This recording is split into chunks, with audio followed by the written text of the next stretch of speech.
What's up, everybody? How you guys doing on this fantastic Friday morning? I am lit tired. Always lit tired, unfortunately. What's up, Nerve? What's up, Geru? Unga bunga, bro.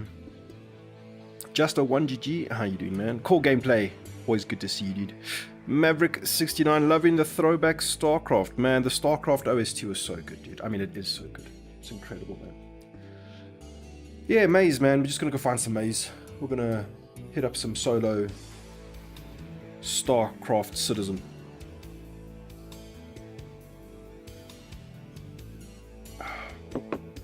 Kind of worried that Jumptown is gonna be dead as news spreads of the nerf to the prices of maize, which is, I mean, I will never understand, man. Nobody understands, to be honest. There is no economy as of 3.23. There is no economy. You can't tell me that there's an economy. And yet they go and balance Jumptown as if there is an economy. I'm speechless, man. I'm speechless.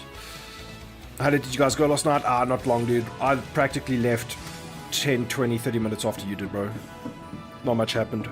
I tried to railgun one of those guys that came back. But it was weird, man. He was in the Firebird. He came cruising in. No markers, no nothing, and he was nosing on me so hard. Let's just turn that down a little bit. There we go, that's better. What's up, Optimus TGM? Voidy, you can jump on First Descendant. It's awesome, bro, and free, no pay to wins, ships only waifus. I saw a trailer for First Descendant.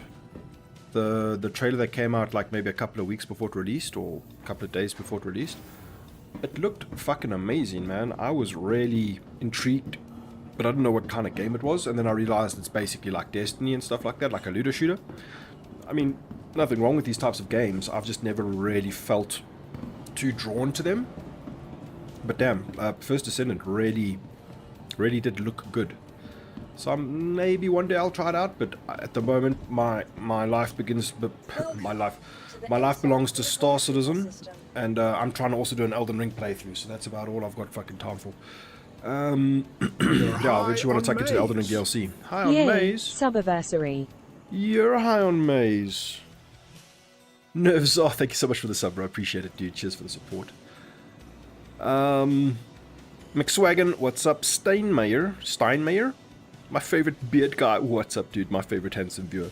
You're all my favorite handsome viewers. Hello, handsome streamer. Love the StarCraft music. So do I, man. I'm so glad I thought to use StarCraft music in my streams. It's so epic, dude. It just sets like such a epic vibe. And like every stream, at least somebody's like, oh my god, is that StarCraft? Diablo 2 music was also very good. Thank you. Let's do that. Can we pull in for a hot drop? Hot drop. Man, I can't talk. Sometimes just load the stream up and your mouth just doesn't want to work. We'll take... I'll claim this as well. Yeah, last night we poked into Wala JT a little bit. It was kind of fun. Nobody was really moving maze. Not like with any degree of intent. But there were a lot of dogfights. I jumped in a buck. We had a fur ball or two. It was fun. And I really enjoy the space combat as is now. I feel like if we try and approach Jumptown and it is a bit hot, the blue is going to get smacked out of the sky so quickly. So, let's fucking try it. Voidy Vids Jumptown classic fail video when? Soon. God, Voidy is so old. I mean, I think the average age of a Star Citizen, I'm bang on with the average age of a Star Citizen, bro. So I think you're actually so young, bro. Comet was cool, but I literally had an arrow and that's about it. Yeah, but you were slapping in your Corsair though, bro. I remember you saying things like, man, this is so much fun. I love flying this Corsair and having epic space combat. These are literally direct quotes from Gary. Young in my 40s. Yeah, dude. It's like probably the halfway mark. Oh my god. Server hiccup. I think we're broken. Server error in 3, 2, 1.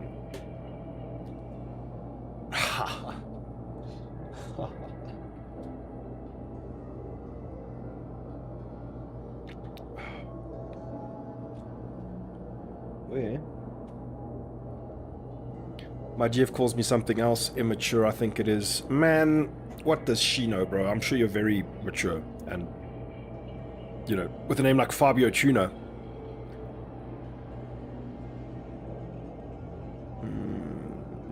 Morning, Voidy, morning, Hans. What's up, Ralph? How's the soccer been, bro? Is your team winning? Morning, handsome streamer. Gonna have a lurk today. I've got a streamer friend who needs help avoiding Klesha. Good luck, brother. Klesha is always a fun time. Just hit 50. Yeah, man. I think... you know, I don't think my YouTube metrics are anything to go by. It's not the most popular channel in the world, but I think it definitely represents the Star Citizen sort of demographic. And it's definitely between that, like... between 30 and 40 is like your primary. I think I'm actually one out of my own YouTube metric, which is a bit strange. I'm 36 now, so it's like... I think 35 is the biggest, 30 to 35 is the largest demo, and then 1% below that, or a couple of percentage below that, it's the 35 to 40 sort of range, or 35 to 45 sort of range.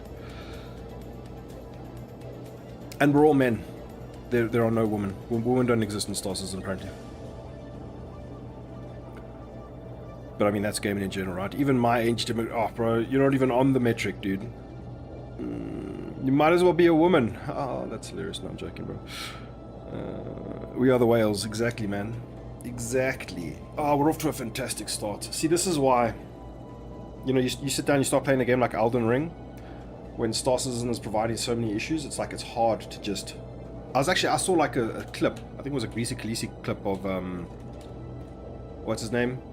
Summit 1G. Talking like a... Dude, if a big streamer farts, shits, whispers, smells Star Citizen, this community is on that shit like white on rice, dude. It is insane, bro. So he just mentioned... He was playing DayZ and he mentioned something about Star Citizen, and it's like... He basically said, yeah, man, if you're making YouTube content for Star Citizen, go crazy. You can do that shit every day. But if you're streaming Star Citizen, that's a different ballgame, man. But, you know, we have our favorites. We have our streamers. They pull it off somehow. Yes, it is RD43 Junior. What's up, Xander? How you doing? I did take your F7A, bro. Nerve. After you left, I grabbed your F7A. River Grit and his crew came back with way more people. And I'll even show you, bro. It was so cool. You're going to be so mad. You're going to be angry, bro. Look what happened to your F7A. It's like, yeah, I leave this in your hands, Voidy. Treat it well. Have all the epic space adventures.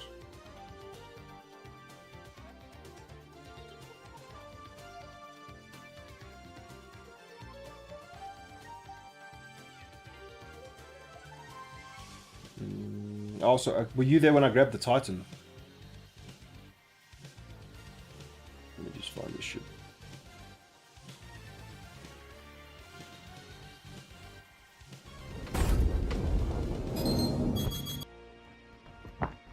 Yeah, so I quickly ran and grabbed your... Somebody was like, oh my god, River Grit plus 9,000 bogeys coming in. So I quickly grabbed your F7. Well done on unlocking it. And we went in for an attack here, and I just got smashed, bro. I got smashed so hard. These boys are... like, all they do is fuck shit up in this game. Yeah, it was like driving a car. And then, like, moments later... I tried to get out. So something happens with my transition from in master modes. I think I've got a keybound set up incorrectly because I hold B to switch and then it goes choo and it goes twice and then it goes back to the mode that I was in. So every time I'm in a situation like this, I get so confused. So eventually, like, we just started dropping like flies and I bugged out, as you can see, incredibly fast in SEM mode. And then I was like, man, that sucks. And then one last round of missiles hit, and then this is what I did to Nerve's F7. I was like, oh my god, Nerve's gonna kill me. I'm so sorry, bro. You trusted me with your F7 P2W, and I fucked it up. What's up, all day stream was a lie. Yeah, dude, I had too much shit to do this morning. So, what can you do? It's always a struggle, bro. But I am gonna try and stream like all day through the night. Like I'm gonna try and not stop streaming. Like, you know, we're gonna see how it goes. We're gonna see if I can put it off. So that's what happened to your F7, bro. I'm so sorry. I left it at a one of the locations. You can go and grab it. You can fix it up. Yeah, then we came. Oh, this is what we did. I came back. Check this shit out. I was like, fuck this. Sorry, bro.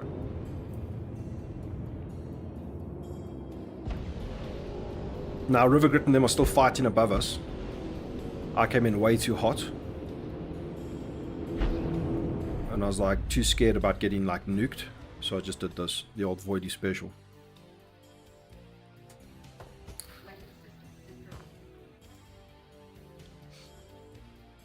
Oh my god, he's going to die. No, he's not. It was good times. And then we went back and they had bailed. Like they just left. See, now I'm worried, does Jumptown still work after a server error?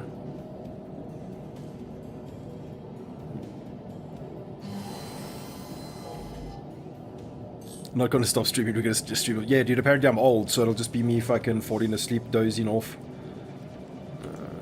Apparently that's what the best streamers do though, they just go to sleep.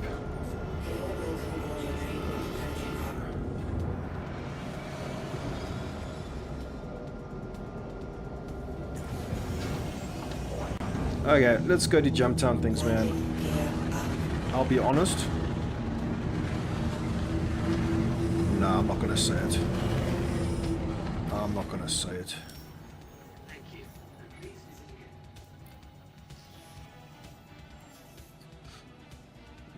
Fuck, already behind maze, bro. Work? It works. Okay, interesting.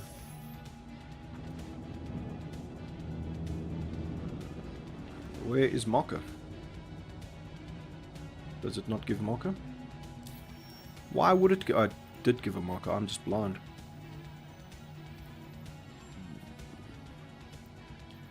Apparently, nothing in Star Citizen is a skill issue. I mean, nothing in Star Citizen is a bug. Everything is a skill issue, apparently. That's at least the Gaddy logic that has been impressed upon me. What's up, bro, man? Thanks for putting in. Red 5. That chip looks so perfect. The F7A. In that state? Are you making a joke about the state that it was in? Or do you just love the look of that chip? Because I fucking love the look of that chip, bro.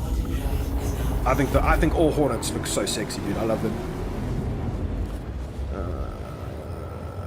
Yeah, I've got some footage. I mean, it's space combat. This isn't spoiler for a Voidy vid, because I mean, I don't know how to. Honestly, I don't think what you see on screen now, I don't think this makes for great content, right? Like, that's actually the honest truth.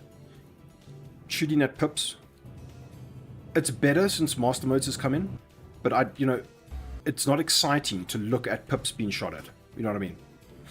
It's dark. All you see is UE elements. There's no, you don't see the graphics of the game. Like, every now and then, obviously, you'll see, but like, in a very broad, general sense, this is not. It doesn't look like it could be entertaining, right? You know what I mean? Like, if you. No, I wanted to press F4 while in the video. If you wanted to showcase this, you would need your third-person cameras, more FOV, all this type of stuff, right? For the guys playing, it's fucking fun. Don't get me wrong. I had a blast playing in this bug. But yeah, where was the actual? Was this the main furball? Maybe it was before this. Man, the Toby. I started using it properly last night. Man, it was so much fun. As I cycle spam through everybody. Where was the initial engagement with Rivergrit? I landed, and then you guys said, oh my god, there's so many people coming. Who knows? Lord Kamak. That was like a 10v1 smash. Fuck, I hope I was recording. I don't think this is it. NPC with a gun. Me getting fucked up in the Corsair. Coming back in the back. Ah, this is it, bro. Look at this shit, dude. That's nerve.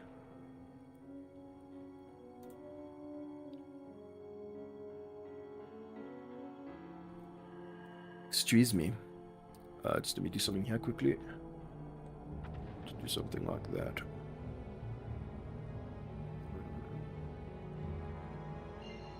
Yeah, when he came back alone. Main furball was sunset. Cool, cool, cool.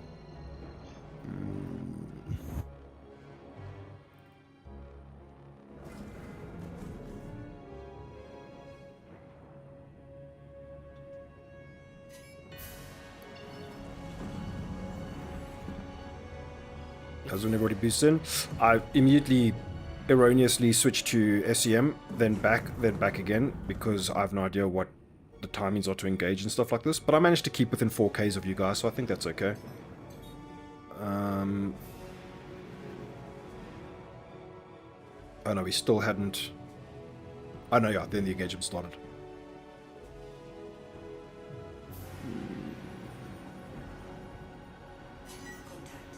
Show videos of us winning, you coward.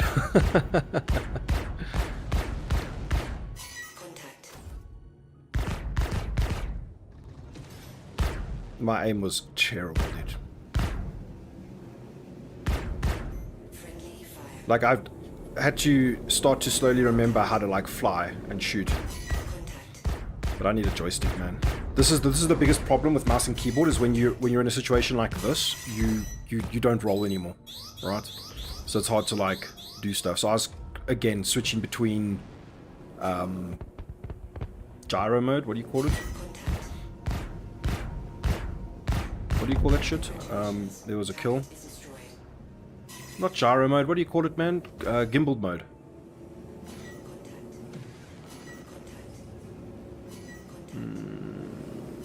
Just imagine if the server information was saved and you could stream that and spectate a session. Oh, that'd be like a replay from like a StarCraft match or something, and it still gives you like camera controls. That would be rather sick. But yeah, when the furbal's like this, bro, like you can see how hard it is for that thing to evade. Like master modes is literally a DPS race. That's what I was talking about, Gaddy.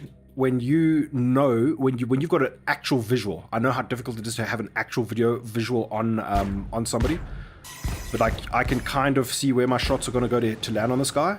Then he chaffs, I lose the target, but I can still hit him with visual range, right? I think that's something that becomes like an actual skill issue, right?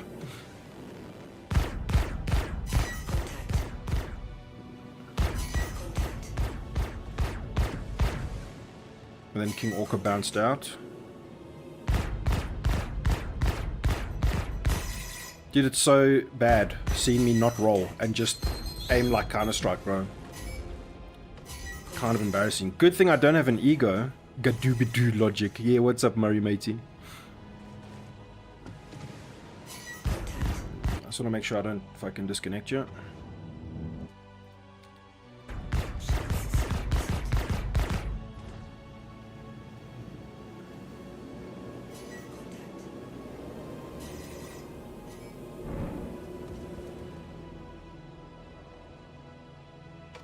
Juano ASCII.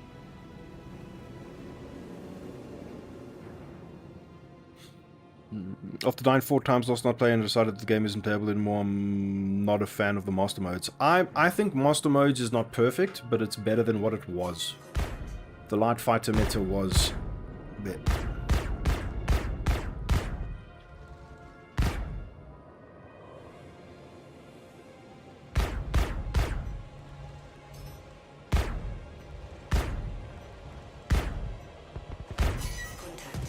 Get the fucking kill. God damn. Oh, that's Wano Eski. Wano Eski, I don't know. He's not, obviously not here, but I don't know if he was actually actively engaging us.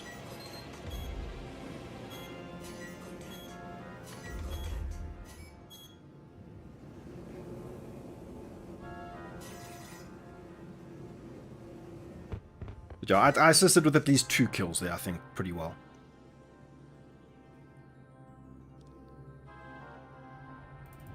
I think that was basically it.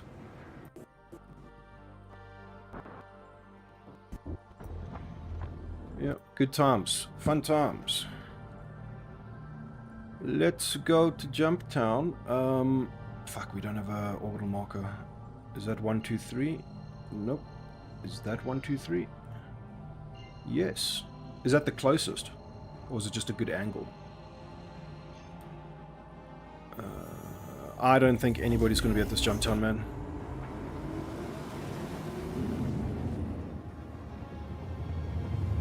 A lot of our mouse and keyboard players just get pedals for roll. Might be an easier solution for you. I've got a friend who has pedals. Maybe I can lend his pedals. I'm currently like this Thrustmaster on my desk is not even mine, man. It's my friend's. I've not invested a cent in sticks yet. It's like one of those situations where he lent it to me and now it's mine. Love you, Yaku. Fuck. Is this the best we can do to get production facility? Oh my god, Gosha. Jesus.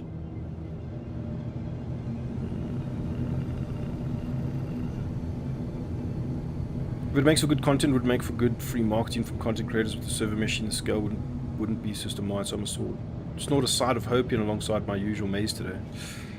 I don't know what you're talking about, Gadu. I'm gonna be real. I assume you're in a conversation with Fair, and I assume Fair's just as confused as I am.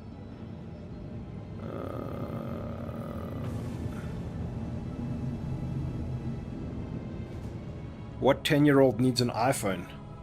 Bro in chat knows what's up.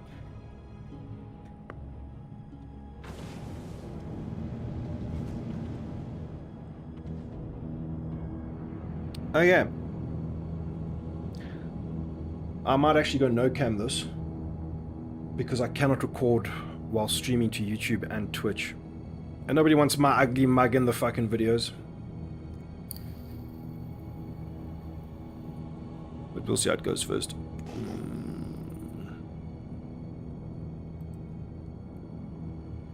Man, I haven't even dialed in this Toby, dude, and I'm so impressed with how it's like working at the moment.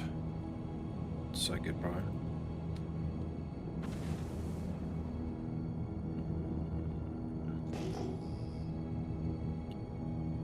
We're on our way to Jumptown. Earn a Drake Interplanetary Cutlass Bleh.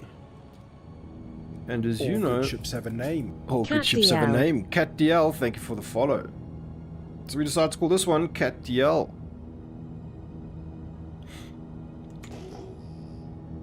$100 million credits. Oh,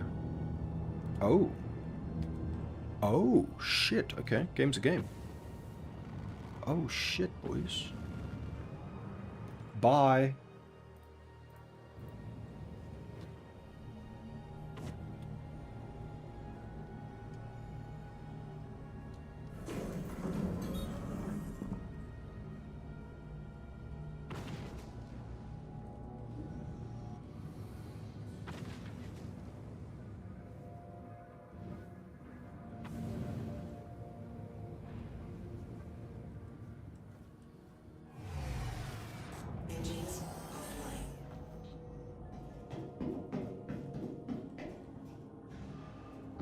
Shut the fuck up, Starcraft.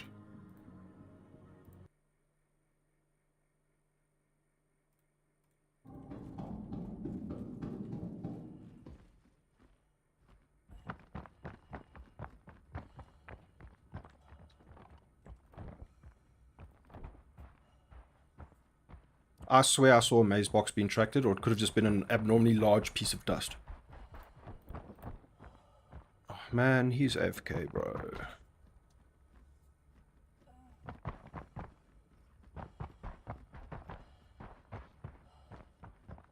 Yeah, I saw it again. What was that?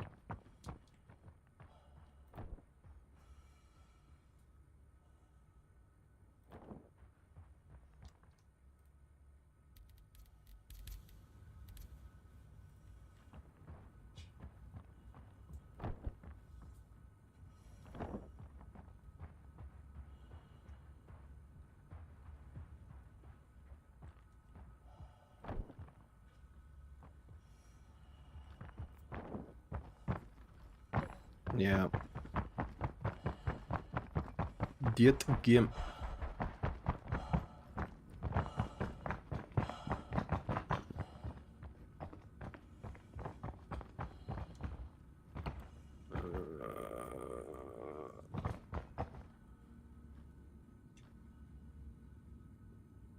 I'm just salty because I finally bought a tracker after about 10 years of holding off way back to Arma 2, wanting one for that. And then I realized Toby big dicking it after the fact of buying tracker.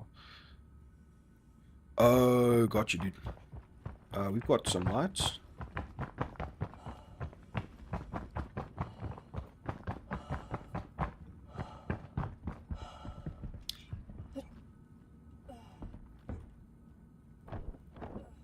Just jump up. Well, where my little one box of maize, 1 equals 1 railgun clip.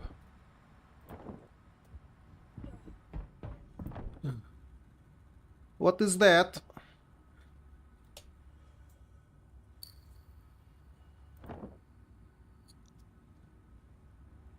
It's the 3-body problem, bro. That's another star. Stanton's becoming a 3-body system.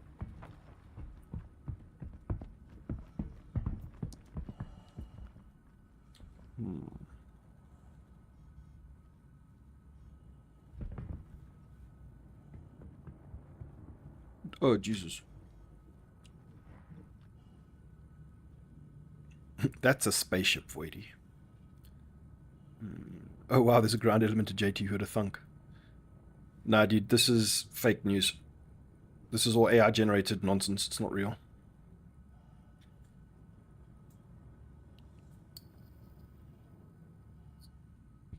Fuck, 43% nutrients. Excuse me.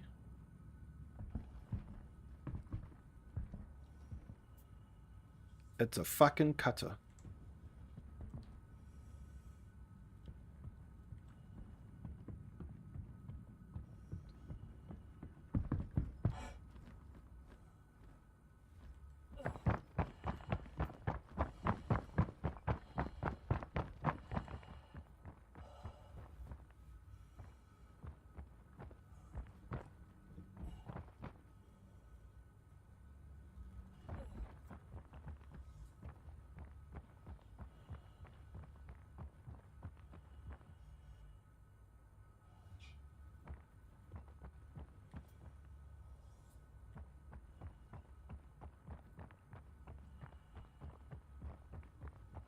That's very optimistic, Dan.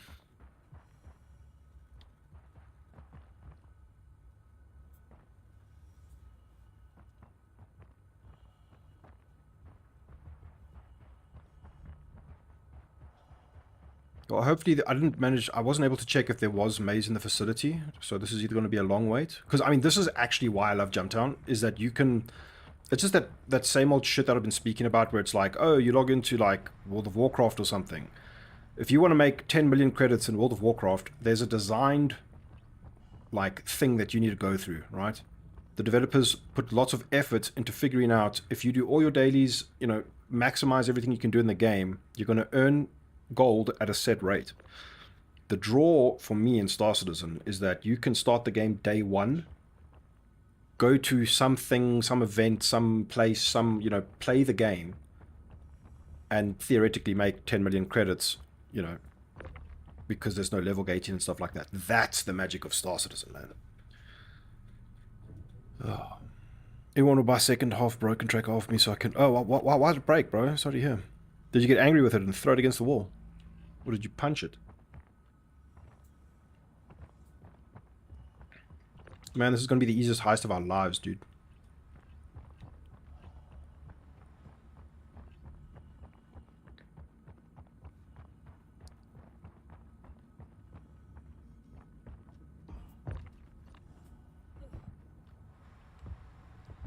He knows that his ship is outside that airlock, right?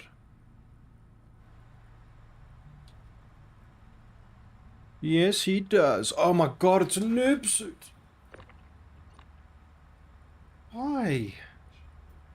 Why is it always a noob suit?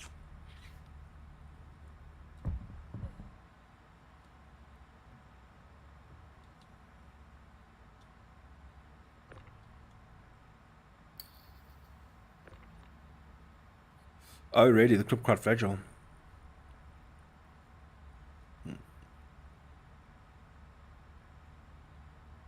Oh, what's up, GC Diablo? Yep, gonna blow it all on railguns, bro.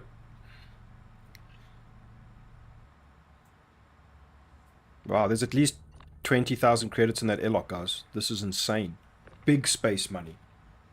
Huge space money.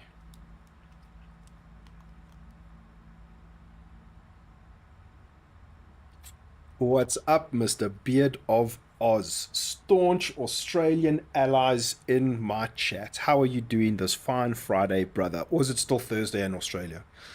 And upside down.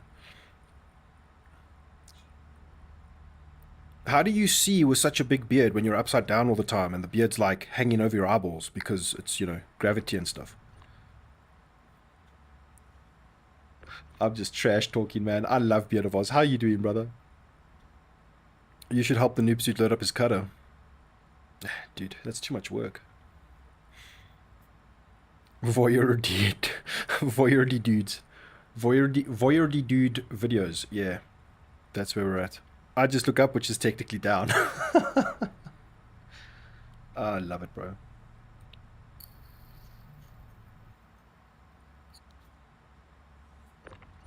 Isn't that so cool? The fact that you can play this game, this so-called MMO, and be doing something, and like somebody's watching you, and you could never know. There's something so like realistic and creepy about that fact, right?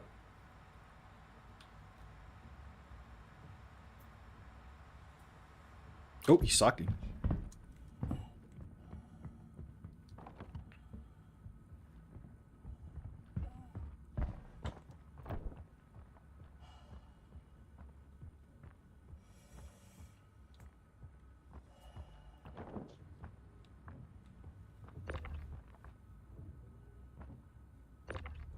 This guy's here for small space money. It's okay, we don't judge. Maze is maze, guys. Maze is maze.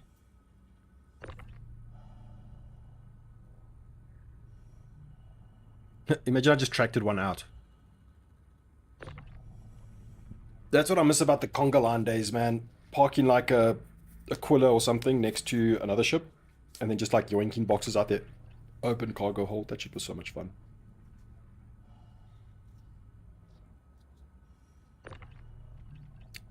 Did he not turn his engines off? Oh, thank God. He didn't turn his engines off.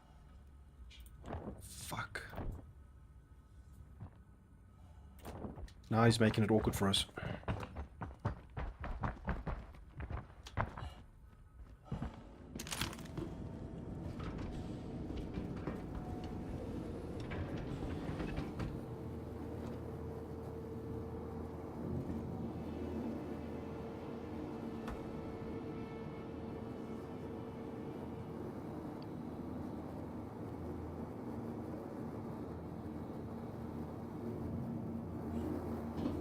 Whoops. Oh wait, are we moving? I thought he was gonna get more maze.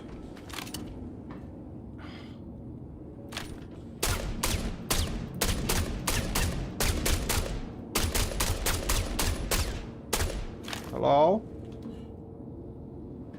Hello? God, dude, this game.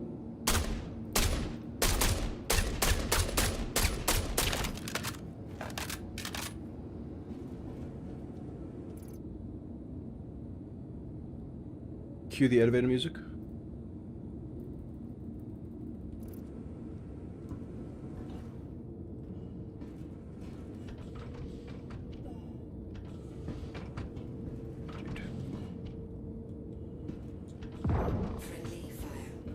Yeah, friendly fire, dude. Chill out. Bro, who made this game?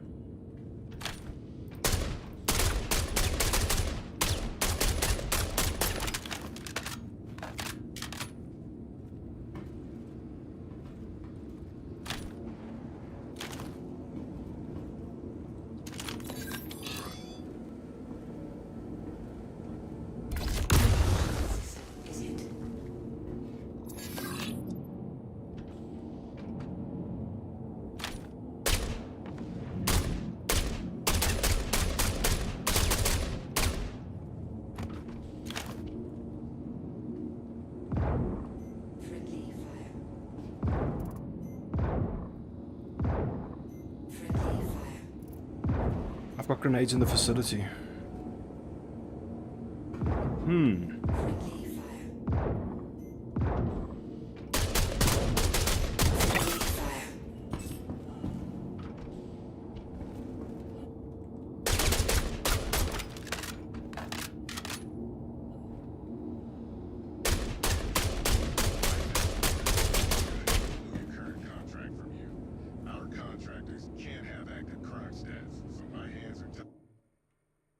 Wow.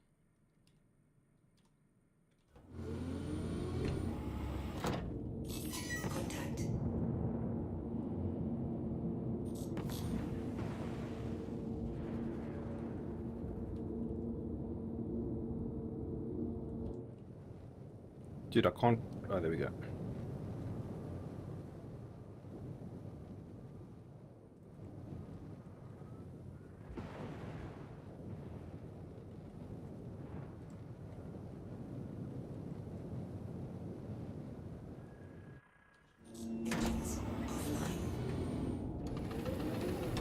Nearly pirate-proof.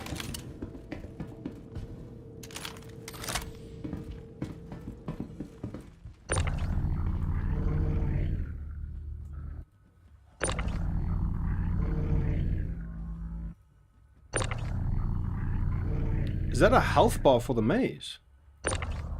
Check that out. That one's yellow. It's taking damage.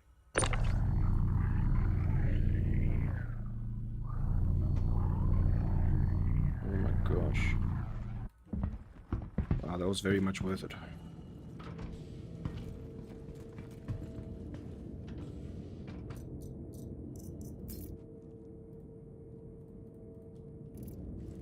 Trophy's a trophy, dude, even if it's a sperm suit.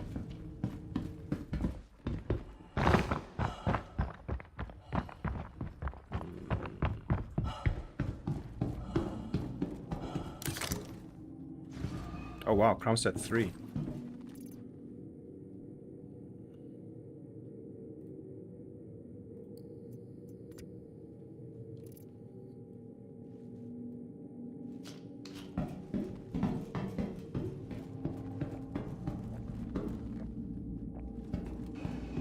No matter what you're doing in life, you need to make time for a little sippy sip of Cruise Lux. Voidy Vids is sponsored by Cruise... No, it's not. Hi, Voidy, could you please tell us about your last piracy experience, one that made you enjoy the game? Every piracy experience makes me enjoy the game, bro. Unironic.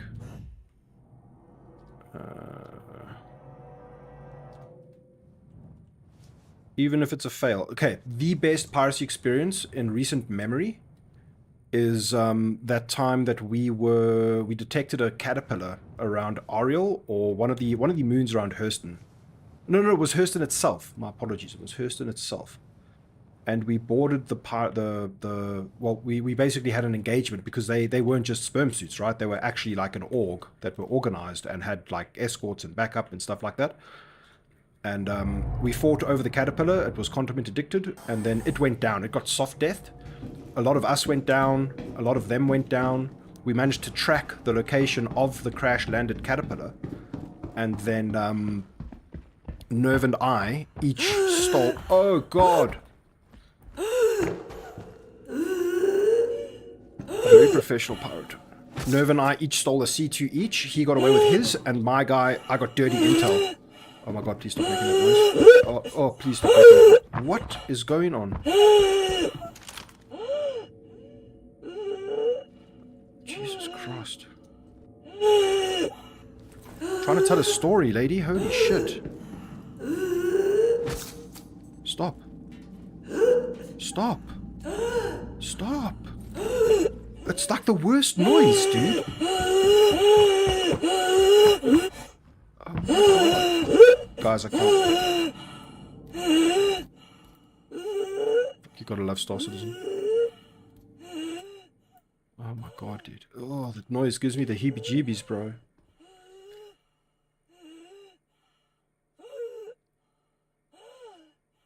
Fuck me. So yeah, that was probably the best pilot experience. So when I got to my cockpit, there was two guys. I railgunned one guy out of the cockpit chair, and then there was a second guy, and we died. But the whole experience of like having the space battle, tracking a crash landed ship, all this stuff, Unexpected. I did not incredible. plan that, but It was a fail. Like in terms of like, did my experience succeed? Nope. And that's the thing that I think a lot of Star Citizens need to realize. It's like, yes, I've made these posts recently about like, do people consider Star Citizen pay to win and stuff like that? That's purely from like a mechanical standpoint, right? Obviously, Star Citizen is not the same as another game where, you know, you pay to become invulnerable, or save enough time and convenience that you become invulnerable compared to somebody else, right? A $45 dude can always go and make money and be sneaky and play the game in a certain way, which is the massive draw of Star Citizen to me.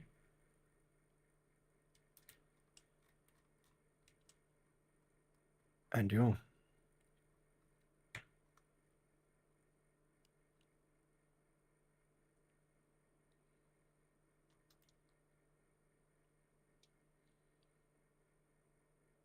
So this is great. I need to go get like med penned up or something. I'm sure that that guy had more cargo, then he realized that his ship was floating away. Yep. So we'll do this, I guess. Before he comes back in like an A2 bomber or some shit. I completely lost my train of thought there, guys.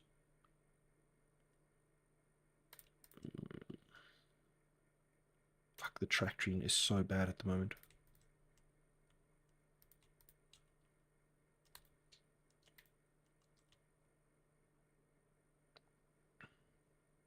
I wish I had ears.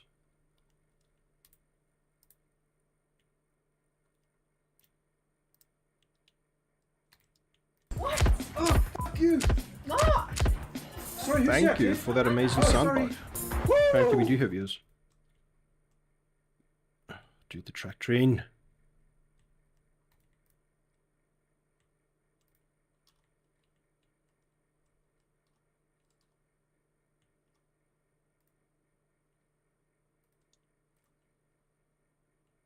Don't worry, I'll fill in the sound effects. Bloop, bloop, bloop, bloop, bloop, bloop, bloop.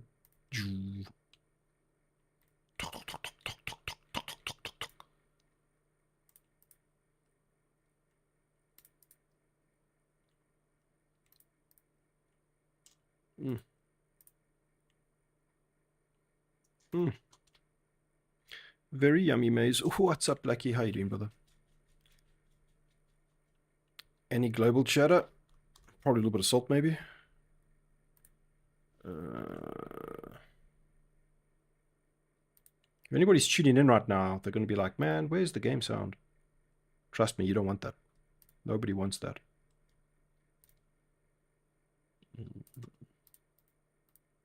Oh, work gun.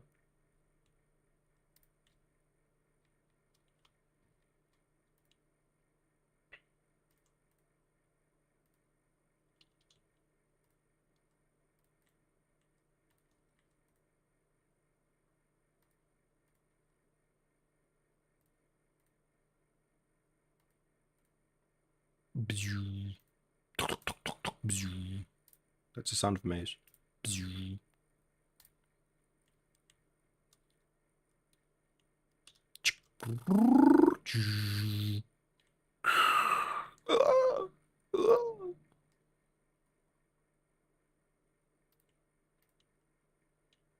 So this is Jared levels of cringe, guys.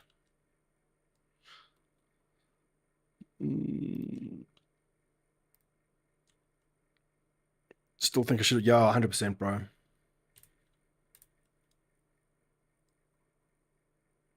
Sorry, we're gonna get to a hospital and hopefully it'll fix our sound. Things that only make sense in Star Citizen.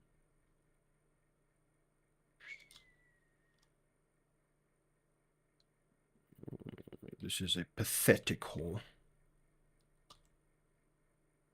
But yeah, we've got to sort our voice out.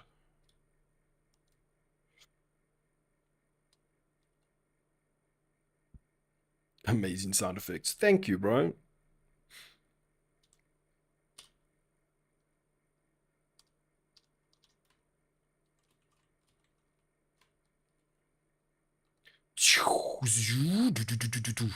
That's that master mode sound. You're welcome. If Star Citizen won't give you audio feedback, Voidy will give you audio feedback.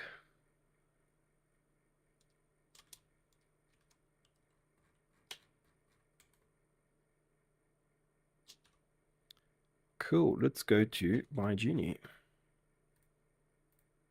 Bleep, bloop, bleep, bleep, bleep, bleep.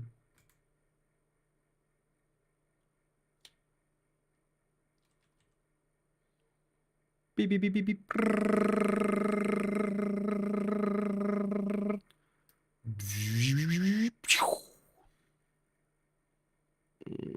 Voidy, stop. Unexpected. Oh, I did not CS3, yeah. plan that, but All good ships have a name. Random zombie So generator. that means we're not going to be able to heal at Pygenie, and we're going to drop the maze off at Devlin's, whatever it's called. Where is... Man, you just ruined the Voidy Vid, Nerve. Is he going to give us a cell location? It would be Lyria, right?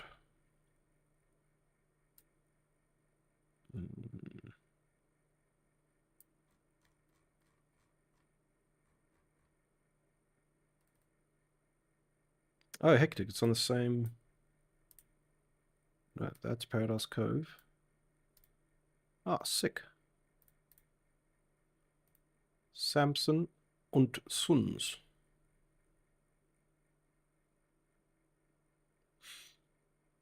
Far too sensible, I should keep quiet.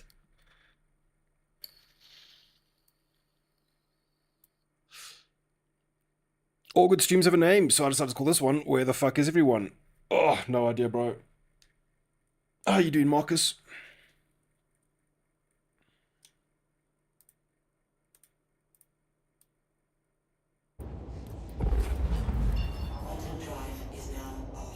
Yeah, I'm not choking anymore. This was becoming a... It sounded like a BDSM stream or some shit, bro. Your computer got smashed by a tree. Seriously, bro? When we were in high school, we were house sitting for my friend's aunt, and they had this massive fucking tree in the backyard. And one night, we're all busy sleeping, like, and I mean, we partied pretty hard there, so everybody's like pretty fucking drunk. That was high school days. And this fucking tree, like the biggest branch ever, just collapsed in the middle of the night while everybody was sleeping. Dude, it sounded like... I remember waking up to this enormous crack. And it sounded like somebody had thrown a grenade into the backyard, dude. It was fucking terrifying. It was just like a big branch that like dried out and died or something, and it like just fell off the tree. It was insane. Send that tree to tree jail. Big storm, lost a bunch of stuff. Man, sorry to hear, dude. Scary stuff, man. Literally sounded like a bomb. We got a whole oak tree right across our roof. Oh, yeah, dude, it sounds like an explosion, dude. It's terrifying. Sorry that happened, man. Yeah, luckily back then, you know, when we were in high school, it was just, it just fell in the garden. The garden was big enough. It didn't go over the house or anything like that. But damn, dude. Can only imagine if it was like big and heavy enough to like fall on a bed where somebody was sleeping. Holy shit. Oh god, is that somebody? Nope.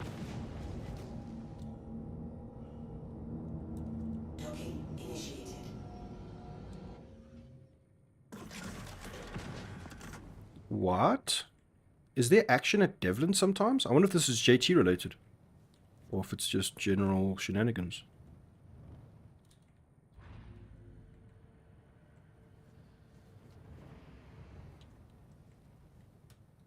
We're gonna do this the old cool way.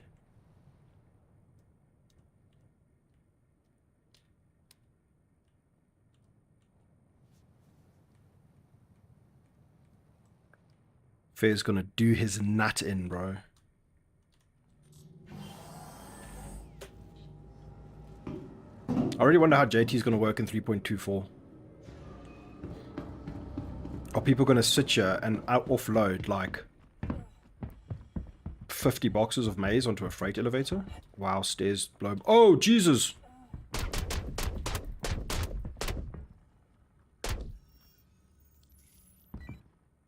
Hello?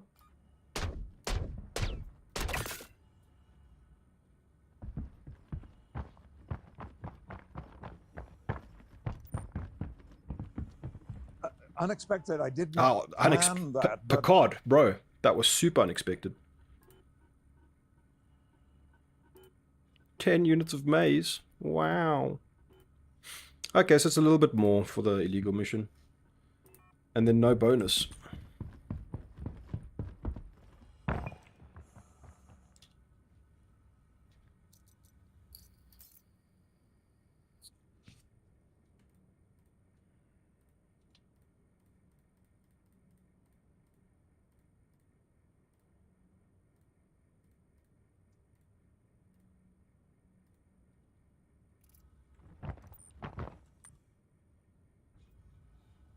I mean, he made his decisions, I made mine. It's the way life goes.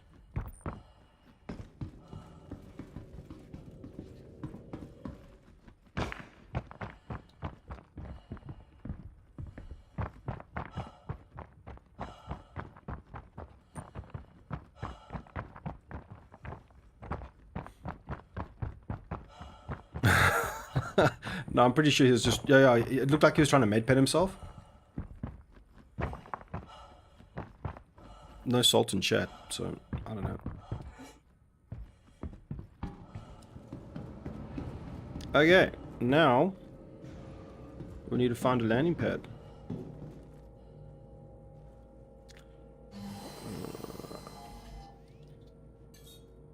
What's up, Triton? Landing gear up.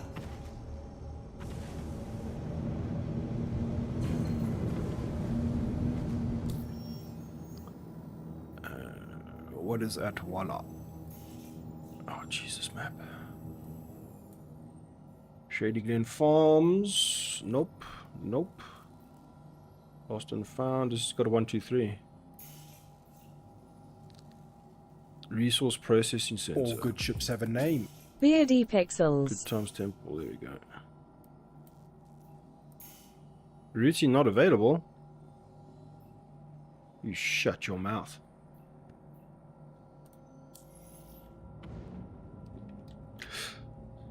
Beauty Pixels, thank you for the follow. Random Zambi Generator, thank you for the follow, man. Sorry, I missed a bunch of stuff there earlier.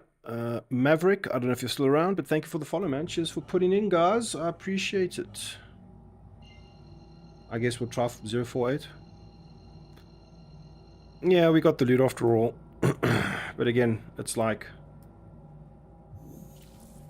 It's very, even in an event like Jumptown, because nobody cares about the main, you know, people, if something's not worth doing, people aren't going to do it, right? All good ships have a name. And Jumptown's just not going to be worth doing. Like it doesn't mean to say that we can't have fun there and, you know, get up to shenanigans and, you know, have some good fights and sneak aboard some ships and stuff. But it is a shadow of its potential because of the pricing, right? And it's so perplexing because JT literally runs for like, what, 2 weeks? And then it's gone. You cannot make that money again. So it is incredibly, like, legitimately makes no sense that they just don't make the event. Literally, dude, like 50k per box or something. Let something, like it's okay to let an exploit break the economy, or so-called economy in quotes, for like weeks and weeks and weeks and weeks. But when it is time to break the economy and you know, let people make shitloads of money, aka Jumptown, high risk, high reward, then they go nerf it, bro. It is so confusing. Because nobody wants high risk, low reward. That makes no sense. Although that's piracy in a nutshell, let's be real. Actually, no, piracy can be incredibly lucrative, and that's why we do it. Even in the current sort of state of the game.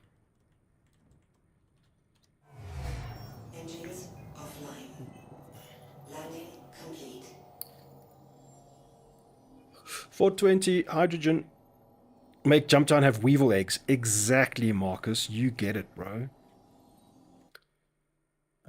Let's come back to life. Oh, I forgot to turn my lights on. It's all dark and shit. Sorry, guys. Sir, please repair your vehicle. Yeah. You're Is it high just on me, or are we maize. supposed to be able to see Void's beautiful face? Yeah, I turned off because it was a potential. So here's the lowdown. I can't record while streaming to Twitch and YouTube simultaneously. If I hit the record button, it breaks the stream. So, Silev Plays, thank you so much for the Prime sub, dude. Appreciate the support. Thanks for putting in. And if I wanted to, you know, the only source of video I have now would be the VOD from Twitch. So we're just gonna sort of wing it and turn the cam off now and then as we play the game. Does this infinitely just say processing when it's actually finished? Nope, we're not repaired. Hello? One at a time, maybe?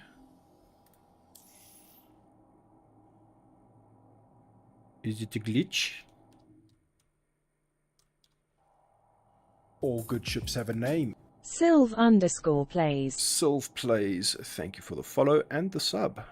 I know it's not classic Voidy piracy, but do you ever try holding the money printers at Ghost Hollow? I have been to Ghost Hollow a couple of times, but it was like when Ghost Hollow was relatively new, and the performance was always so bad that I never, you know, I've had one or two experiences there, but the performance was so bad and it didn't really translate well to a video. SMUK_89. I have always wanted to go back, but again, it's one of those things that just there's not enough incentive to go back there. You know what I mean? It doesn't generate money well enough, as far as I know at the moment. And I don't mind the mentality that, like, oh, going there and having fun PvP is its own reward, right? Like, I'm okay with that sort of mentality. But if your stakes are real, then the game becomes a game in ways that are, like, just so good. Like the early Jumptown days when Maze was legitimately one of the best ways to make money while Jumptown ran. It was insane. It was so good. Yeah, I don't think this is working.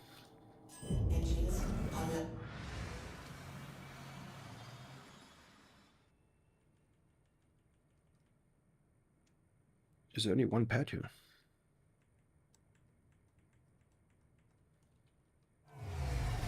Engines offline.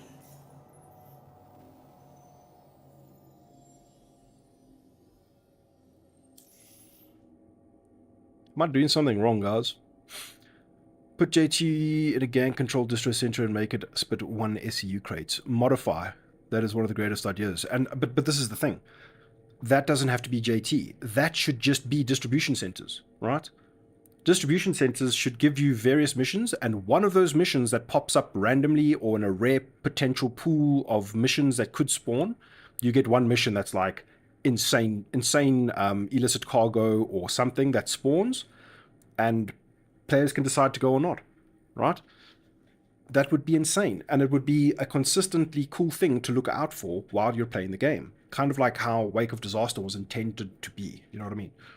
Okay, I think we're going to go find another thingy. What do you mean? We've got to fly sometime, been a solo player for years, but love to jump on some group play every now and then. Yeah, I mean, dude, I'm typically playing with the org, and we do like, you know, there's like a whole process with the org, and I tend to keep like Voidy Vids and the org stuff fairly separate. But you never know, maybe we'll cross paths in the future, and I think that's what actually I love about Star Citizen. So like, the ultimate experiences in Star Citizen include randomly bumping into people that you know, or people that have a reputation. You know what I'm saying? It's like an event takes place, and then you happen to run into, you know, what was that guy's name? Friendly Australian guy. You know what I'm saying?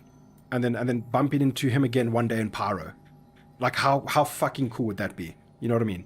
That's why I love Star Citizen. And then, you know, that plus VoIP equals the best emerging gameplay possible. Where else can we go here?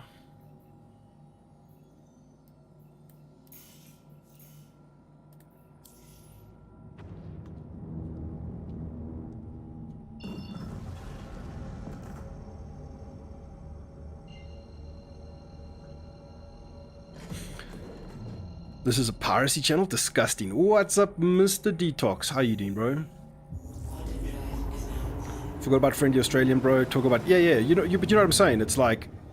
you could have this personal experience where you bump into somebody, kind of become friends or acquaintances, try to accomplish a common goal. And this harkens back to like the whole Dark Forest video thing as well, where it's like, is Star Citizen a Dark Forest? Is it always guns hot kind of a thing? Because I truly, the gameplay I envisioned in my brain a long time ago, back in the early days of Star Citizen sort of development, was, oh, you could go off and explore like a random wreck, and while exploring that random wreck, you could perchance bump into another player, and for a short amount of time, when you meet that player in this wreck, depending on the environment, the circumstances, the PvE content available, it would be more beneficial for you to team up with him, accomplish your goal, and then part ways, right?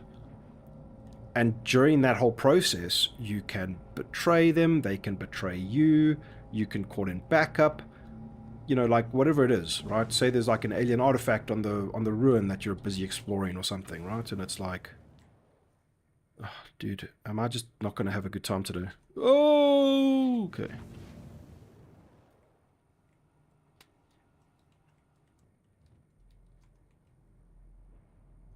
Feels like I'm into couple mode or something. Yeah, bro. Okay, do you know what? Fuck the ship. Actually, no, we need to repair the ship.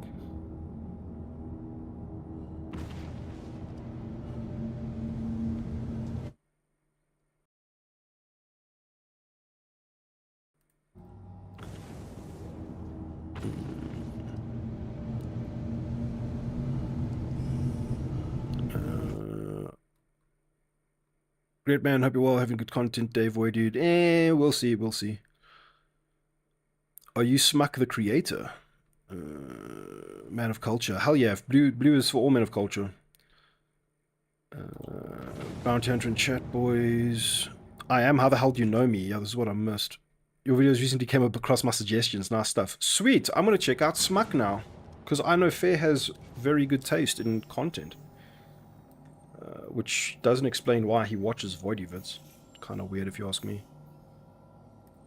Let's go to Lyria, bro.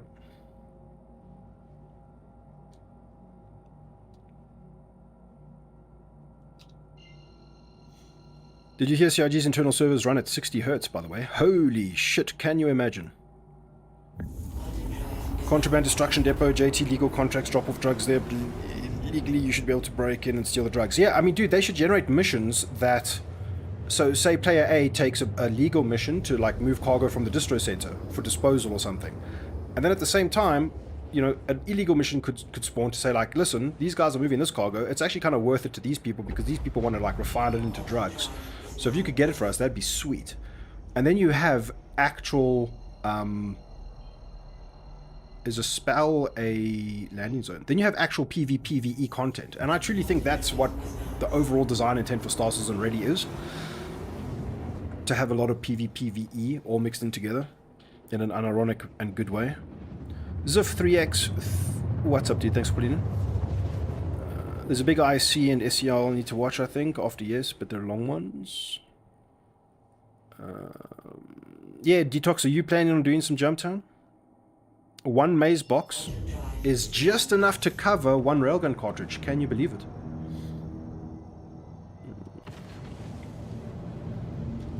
We knew the economy was harsh, bro. But goddamn. Man, look at this moon. This is amazing. But we're going way too hot. What is that? Dude, there is a Corsair at every fucking landing zone. And I mean, this is a classic example of, like, the design process that isn't well thought through when it comes to Star Citizen. Hey guys, let's make Pez a thing, and then every single person who abandons a ship on a landing pad... Am I taking shots? Dude, what? What is happening?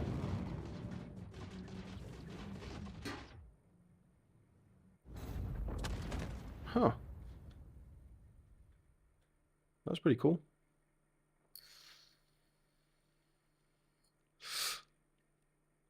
The IDev told me last week. Oh, really? Do you think that that would eventually be the goal for server meshing one day? Like having I mean, 30 is already like all you need. I think most game servers run at 30. I don't know. I'm not a server architect. Oh, fuck. Oh, fuck, guys. We fucked up so bad. We fucked up real bad. Was that a turret at Spell? Together, we can turn your wrongs into a whole lot of right. Wow, wow. Wow, wow.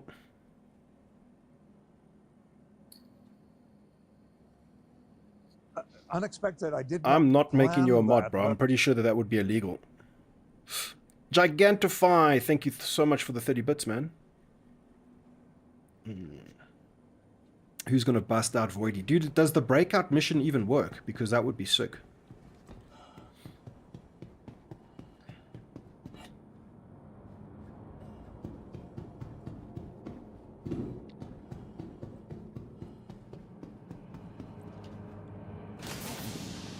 Maybe someone camping Spell with Centurion. So that, I mean, that should be an armistice zone, right? I saw pads.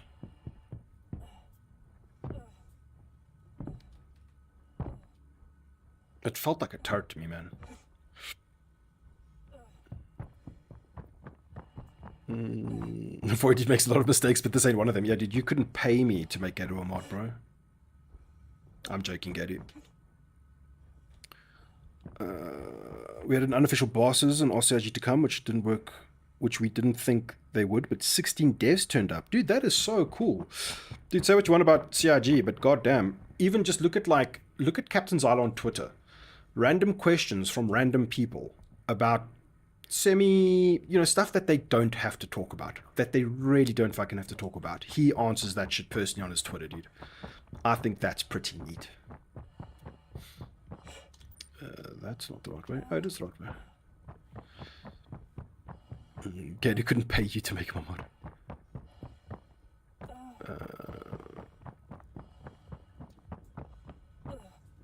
Based on my experience, the 60 Hz could be the CPU speed, not the server tick rate. Oh, interesting.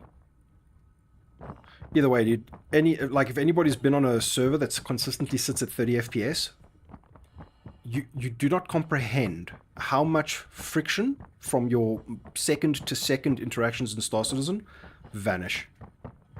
Like, it is insanely good. And I joke a lot when I say, oh, don't worry, server meshing will fix it. Like, whatever, insert bug here.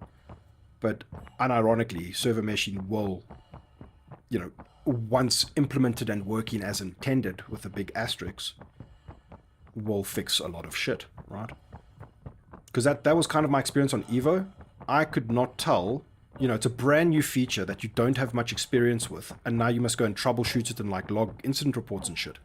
It's like, how do I know that this is not just because of lag, because of server deterioration, that this particular feature is not working as intended? And I'm pretty sure there are devs at CIG who ask themselves this very same question, right? But I'm not going to sit here and pretend like I know things about game dev.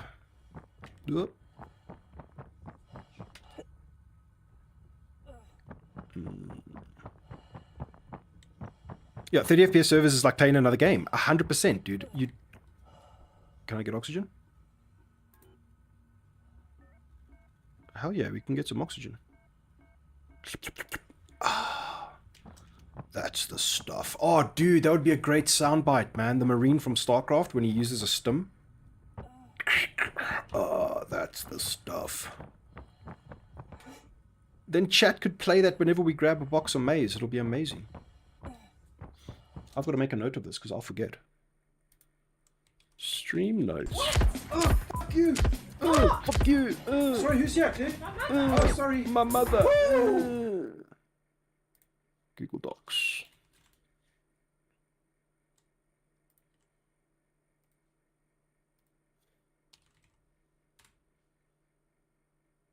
I like the Marine stim idea that I came up with all by myself.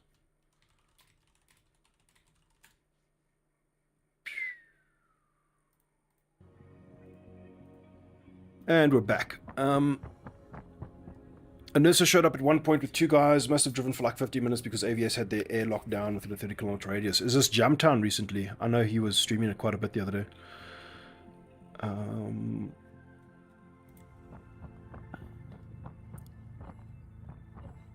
The AI guy also worked in Hollywood and Ice Age and Jurassic Park, so he shaped my childhood before my childhood. Wow, dude. That's insane. And Jurassic Park. So the original Jurassic Park. Dude, that's the crazy thing about movies like Jurassic Park, Avatar, Lord of the Rings. I think especially Lord of the Rings. Are we out of thingy? It's like they're not just making a movie. They're literally pioneering new technology to make a vision become reality. All in the name of like art, right? That's the fascinating thing about like massive projects and shit like this, dude. Is that all separate? I mean, that's pretty fucking snappy, man. Very cool.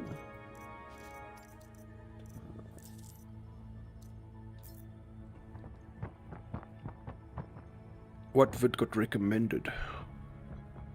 Yeah, what, Smack, do you make Star Citizen content or do you do other stuff, bro?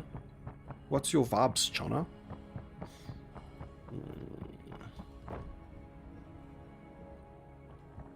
Wednesday with Detox. AVS came along and locked down the air with us. Okay, sick. Was it a good time? As long as everybody had fun and nobody got hurt. Oh wow, did I just loot directly off the ground? What the fuck?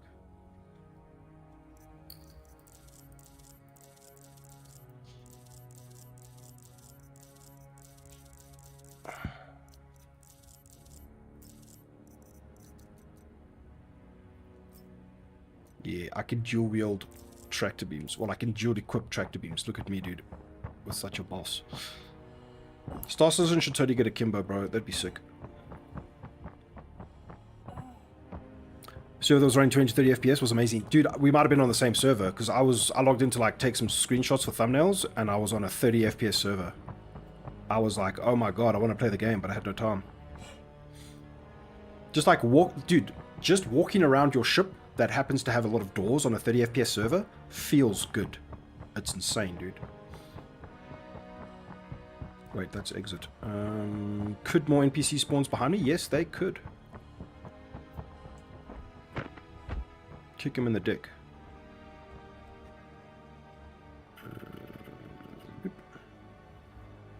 Doesn't happen a lot, but yeah, totally different game. 100%, dude. Everybody needs to experience this.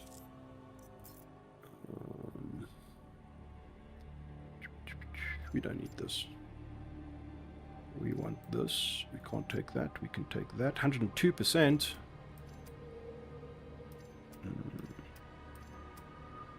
No way to jank around this. Wait, we could do this. Personal. Oh, you don't even get pockets in this suit. Well, maybe that's enough, right?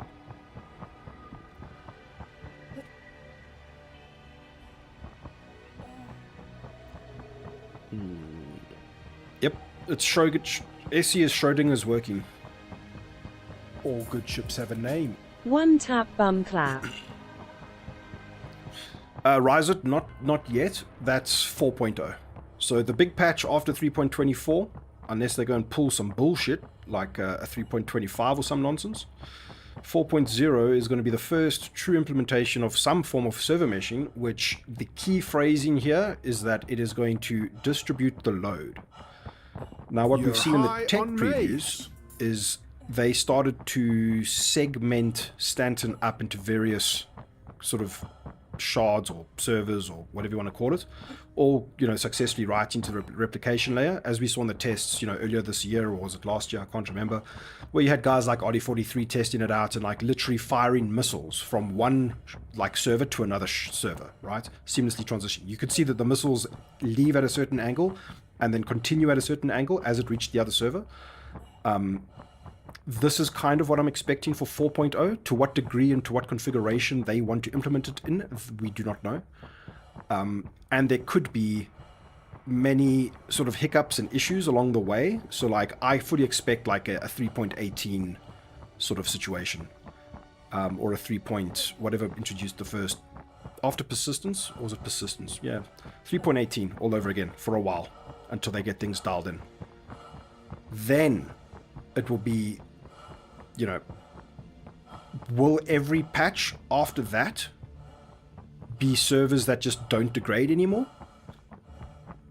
you know, if 1,000 people all still go to Daymar, that server will degrade, right? So it really just becomes a case of like, how is this going to play out in actuality?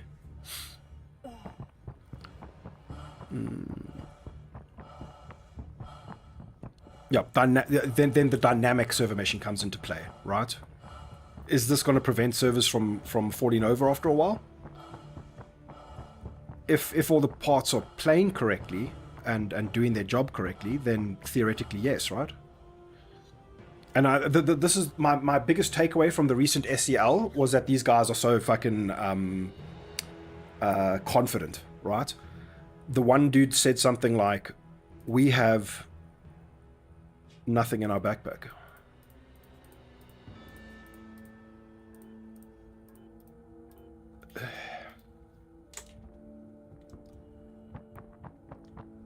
The dude said, like, listen, you don't go and put this much resources and time, i.e. 10 years, into developing something like server meshing if you don't think it's going to work, right?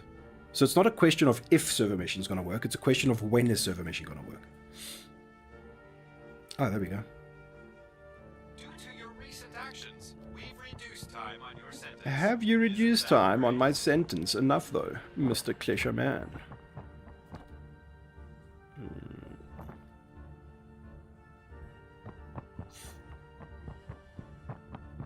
I watched an entire video on the server meshing for Ashes of Creation yesterday. What was the gist out of that? I saw bits and pieces, but I haven't actually watched the whole video.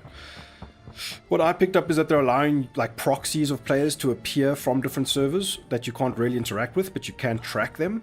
But do they eventually become fully physicalized entities? Like, you know? Because if so, dude, this is what Star Citizen needs. Real competition in the MMO space. What is happening in global chat? I hope somebody didn't say something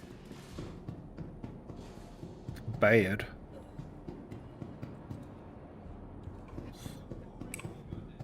I think SM may be a bit of a hassle, but ultimately it has to get pushed at some point to further the game, so better rip... yeah, exactly. The thing is, it's not really like ripping the plaster off, it's more like creating the plaster one fucking atom at a time, right? And then putting it off, I guess. I don't know. Attention! Please direct your attention towards the front gates. One of our guests has completed the... And I mean, this is the thing, right? In Evocati, you can load a freight elevator with 1,000 med pens, right? Then you can go and throw a box at those med pens and watch networked physics do what networked physics do best and glitch the fuck out. So I don't know how that type of stuff, like, because we've always kind of thought, okay, wait, if they're going to physicalize, say you've got an SEU box filled with Cruise Lux bottles, and then you've got all of those SEUs loaded up onto a Hull E. So you've got like a lot of fucking boxes with med pens in them, or Cruise Lux bottles in them. Then they make SEU boxes destructible.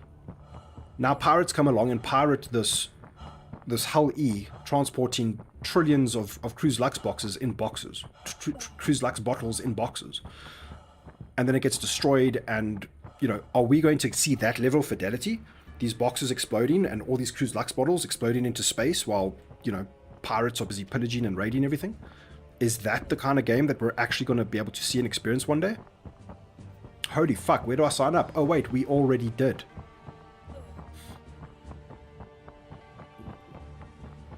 I mean, you know, the price of progress, right? I work in a similar space. What they're doing is incredible, and one of the things that excited me the most about this space, 100%, dude. I'm not a server guy. I'm a front-end support, graphic developer, UI type guy.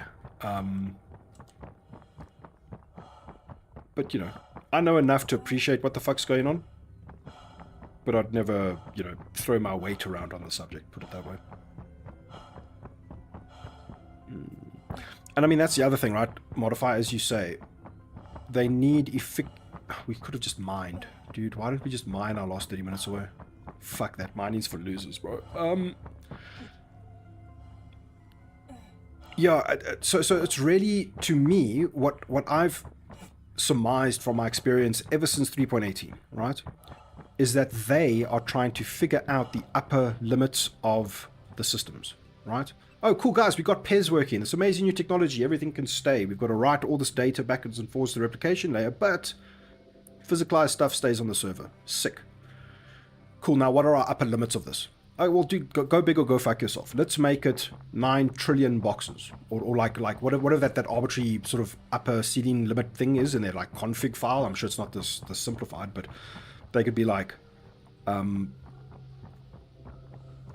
know, this is what we want to happen. Cool, let it run for a couple of weeks. How severely is it impacting performance? How quickly should we despawn stuff if a player is dropping 9,000 Cruise Lux bottles, right?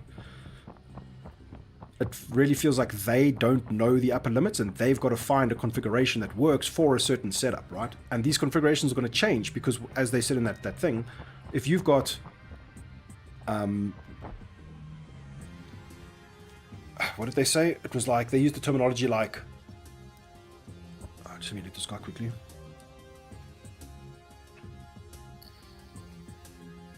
Voidy Vids steals from anyone and gives it to himself.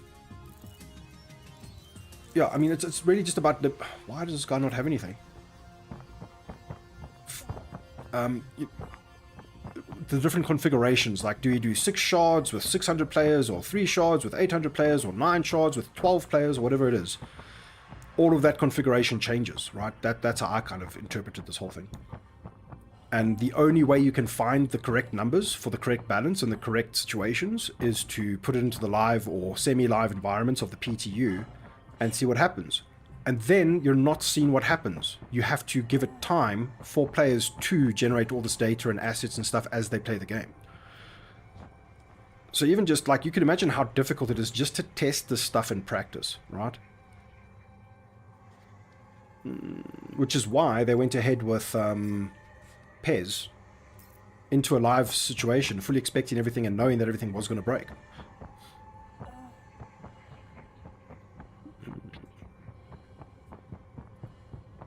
Yeah, there you go. Okay, so, yeah, sorry, fair, yeah. If you did watch the AOC thing, I need to watch the AOC thing, but SC is massive beast. What they're doing right now is massively impressive from a tech POV, even if it's not apparent to players right now. Ideally, random junk shouldn't even matter. AOC is shooting for the stars. Is it, though? Because what I've seen so far is that it's just doing some fancy stuff to make the world seem bigger, but not necessarily interact with the other players. But I might have missed a very big piece of this puzzle. Because if they're going for, like, true sort of server meshing type technology, that sounds amazing. I should maybe watch a video. UE5 is apparently better to work with from what I understood, but AOC devs had to rip apart UE5 code to create the OC tools that are specific to the game so they can do their things. Yeah. This is another thing, dude. All these UE5 videos coming out, if anybody here watches Asmongold, you will appreciate the wisdom of, cool, just because UE5 allows, you know, makes it easier to make games, it also allows bad developers to make games too, right? And there is still no, even with UE5, you're going to have to like tweak the fuck out of that engine and make a lot of custom shit to make a game comparative to Star Citizen, right? This fucking conversation of like, oh, they should have used UE5, what idiots. It's like, no, you would still need to do a tremendous amount of work to get this sort of scale. Oh wait, are we out? Did he just say we're out? Or did, oh fuck, it's because I'm not in boo, boo, boo, fuck. Boo.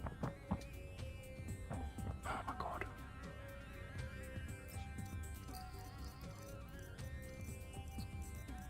I hate this game sometimes. I thought we could maybe sell that shit as well.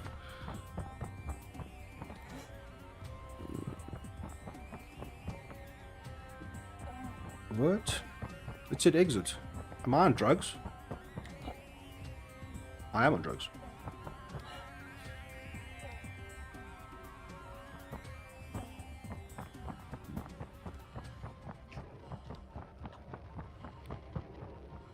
Oh Jesus, a 1 hour and 18-minute video on Ashes of Creation server mission.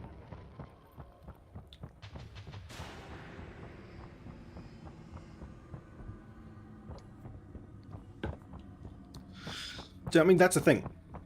I'm incredibly happy that Ashes of Creation is doing this and that they're making a game that is like It's not just going to be a WoW clone, right? It's not just the next theme park MMO. There's enough interesting systems there to garner a lot of interest from somebody like me with like the node system, the server meshing, all this kind of stuff. But ultimately, the gameplay of Ashes of Creation is not something I'm kind of interested in at the moment.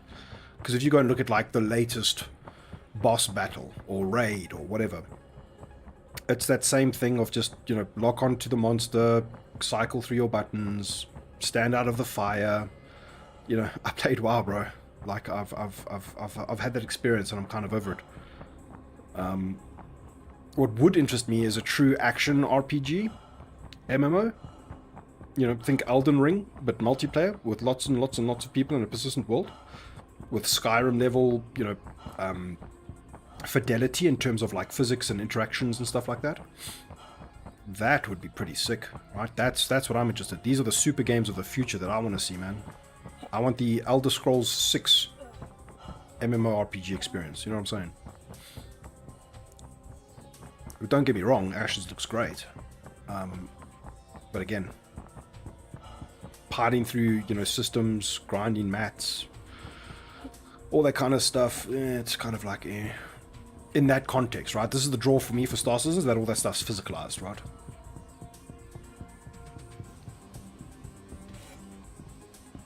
I'm also from SA, love your vids. SHL, thank you, man. Appreciate hearing it, dude, and cheers for putting in, bro.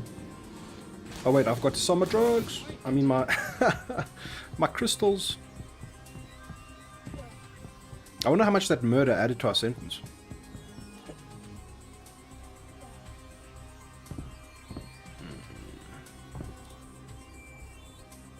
So this is another thing. I was playing Valheim with a couple of friends the other night.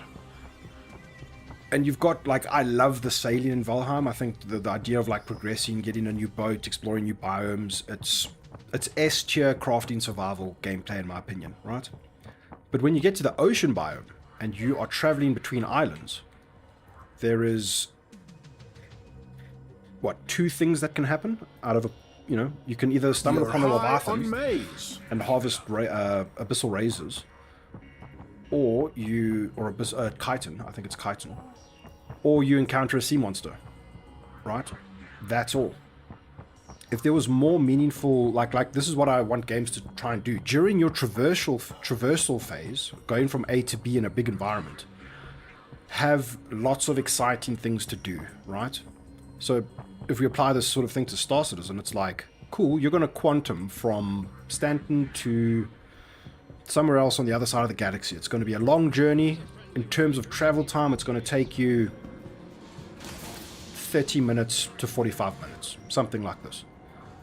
On the way, during your journey of just going from A to B, there needs to be tons of pools of things that can spawn, that can happen to you on the way. And I think that's the kind of thing that Star Citizen will eventually get right? So if you look at it from a Skyrim perspective, I don't know what they call the technology or you know, I think, oh my god. Guys, we'll be back. I don't feel like running around Klesha. I'm going to maybe take a little break doing some Elden Ring instead of Star Citizen for a while, because I'm so hyped for Elden Ring right now. So sorry for all the Star Citizen fans. I want to jam some Elden Ring, and then we'll be back into Star Citizen after our Elden Ring session. We're gonna jump between games today. I'm the streamer. I do what I want. What were we talking about? Somebody refresh my memory.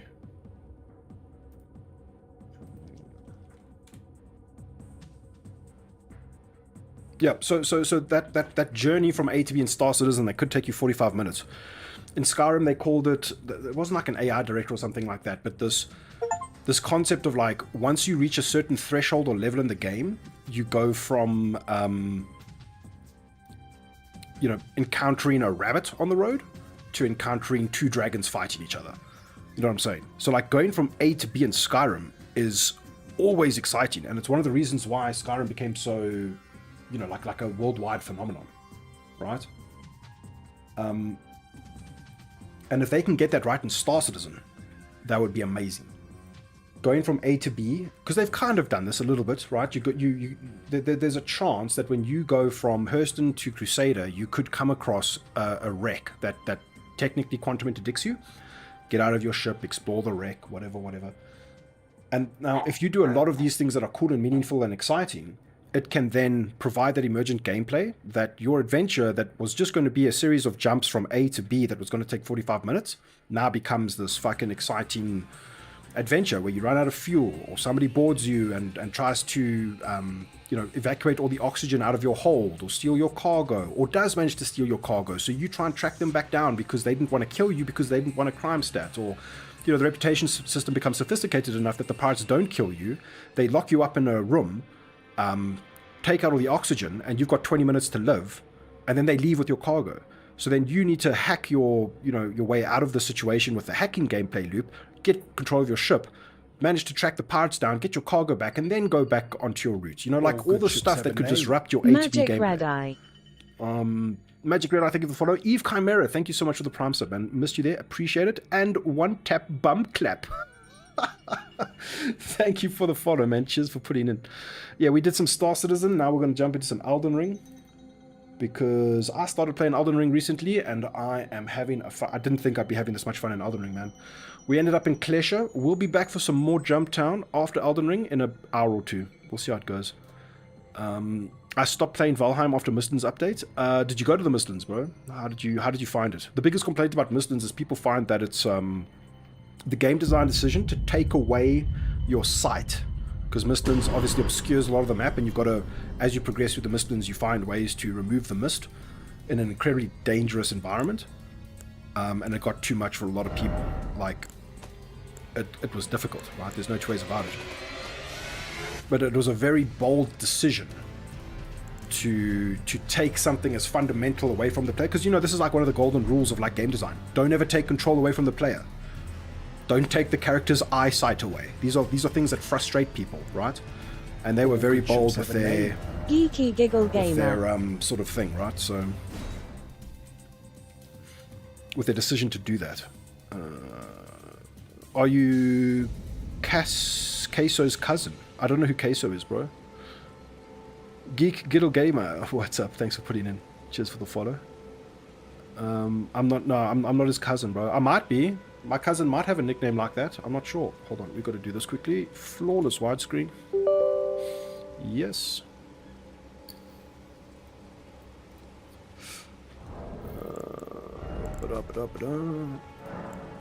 Full screen. Yes. Borderless windowed. Yes. Thank you very much. So build-wise, somebody asked, what's my current build in Elden Ring?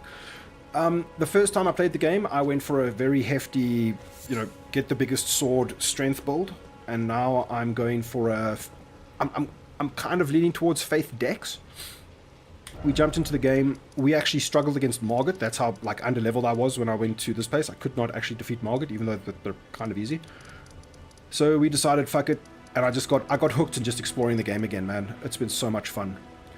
So we are going to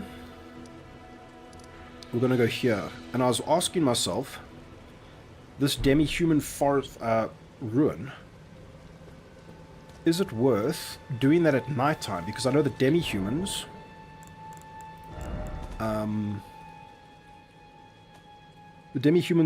go berserk at night, so I was thinking maybe there could be a little Easter egg there if you go there at nighttime. Who knows? We'll find out. Hi Voidy, how you been? I've been good, bro. I've been better, but I'm good. How are you doing, handsome viewer? So I want to pass the time quickly. Yeah, so basically I haven't upgraded any weapons yet. I've just been exploring around, picking up weapons, and deciding what I want to invest all of my hard-earned stones into. So, do we have enough levels? No, we do not. I need 2 more decks for my flail that I want to use till nightfall.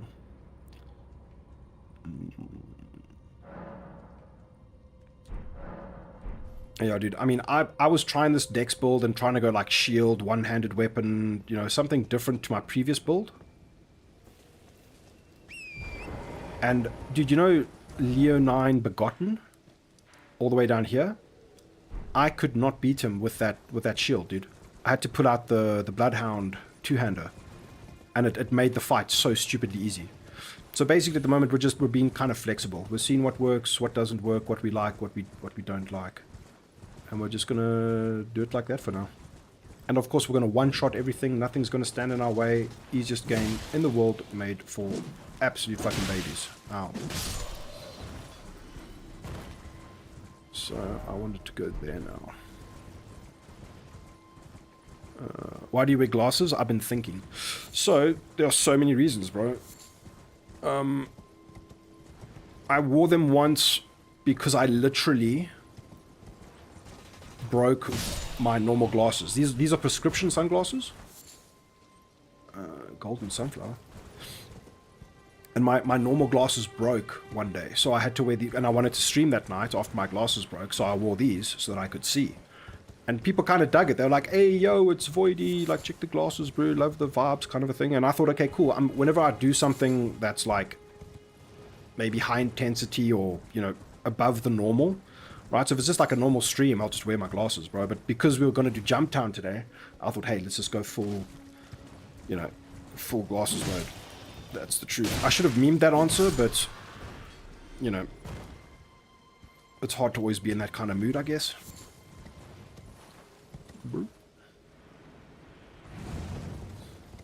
Cool. So now technically these guys should all be like raging. Yes, they are. Look at their eyes. Sick. Does this mean that the boss is going to be raging?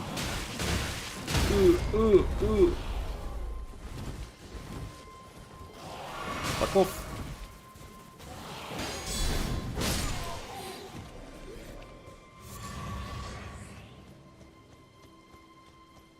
Cool, let's do this.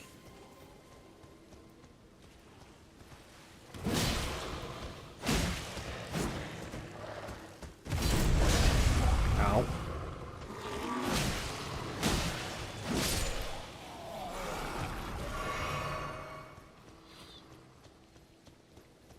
Okay, so that guy's dead. One tap that guy. Easy, easy, easy, easy. I thought From Software games were supposed to be hard, bro. What is this? Oh, yeah.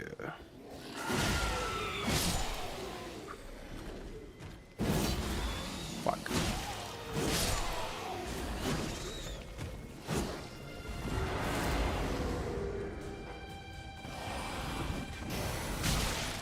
What? She uses magic?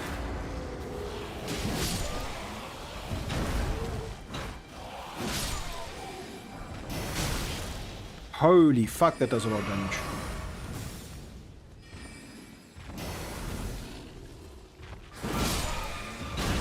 Oh!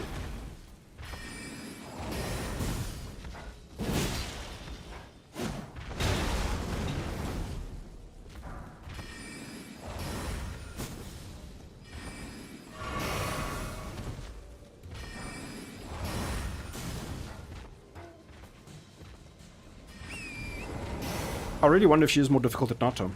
Her eyes don't seem to be glowing red.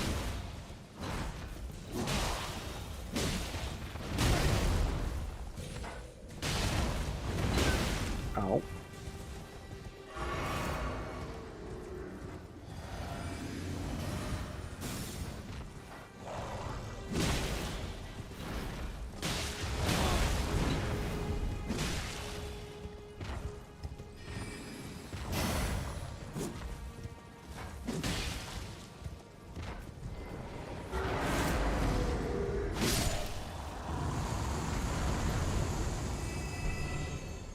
Yeah, I don't think anything changed between night and day.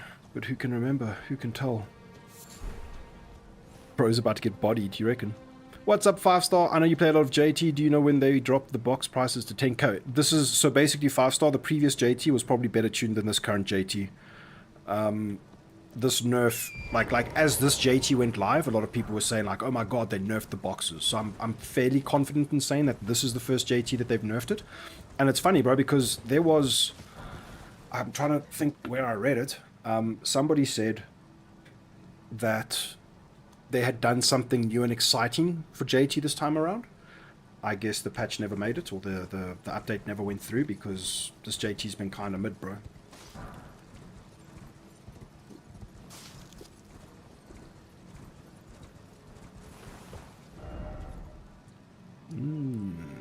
Oh yeah, let's go there.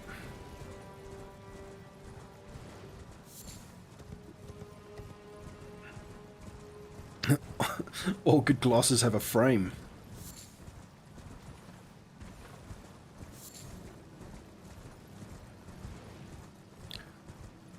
Yeah, I mean, we've had some good times at JT, nothing like the old days, but again, dude, the problem is that you're not incentivizing the players. Even though ultimately you take a step back, money's useless, you know, money becomes meaningless very quickly in Star Citizen, right? This is the current sort of problem with progression, and there's not a lot else to progress towards, right? If anything. So it's very perplexing that something that's only going to run for like 2 weeks doesn't become incredibly lucrative for that duration to get people invested and put the systems that Star Citizen has, right? Because it's, dude, without a shadow of a doubt, JT is one of the only times in the game that you can have a Centurion and a Ballista and a Nova tank and an A2 bomber and a, you know, cluster of fighters and a Cutlass Blue and a Quantum Interdictor Mantis and everything together in your ultimate theaters of war, fucking, you know, Star Citizen extravaganza. No other scenario does this organically unless you set it up yourself, right? So it blows my mind that they do not make JT stupidly lucrative. Ridiculously high risk, high reward. Just to get all that shit together, man. You know what I mean? Give me a sec, guys. I'll be right back.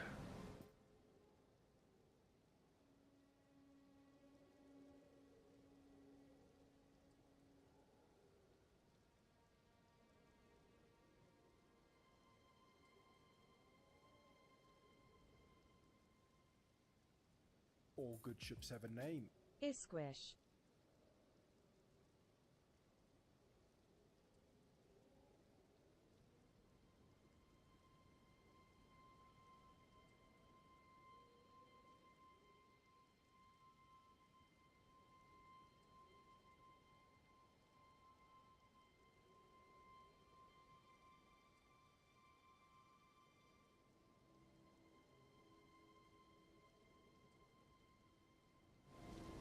Yeah, so Nerv, basically, I agree with you. It feels like it was a patch, a change to Jumptown that makes sense in a 3.24 world, but not in a 3.23 world, right? Because maybe 10k per box is actually really good, but only in a 3.24 world. Voidy, I FWU heavy, even though I never been in a stream. I'm a YouTube normie. I still FWU heavy G. Bro, I FW right back, dude. I have no idea what FW means. Yeah, 100. Yeah, no, I think that's basically what happened, right? And then, you know, the way that they generate builds or the way that they push changes or whatever, like maybe. Because what, doing a basic bare. No, I still disagree, dude, because we know that 4,000. No, the number that they put on that SEL was thumb sucked. It might not be final. So yeah, we've got no baseline for comparison to tell if 10k per box is good or not. If 10k per box is actually intentional and is actually going to be good in a 3.24 or 4.0 world, then times are going to get tough, man, and I'm here for it, dude. Like really. Ow, ow.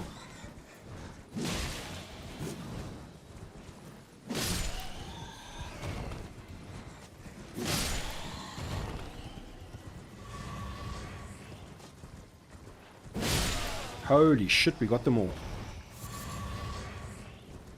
Okay, so that's all pretty much done. What is that for? Clearly it's not interesting enough. Dude, the vibes of this game just makes me so happy. It's so good. I really need to play Dark Souls 3.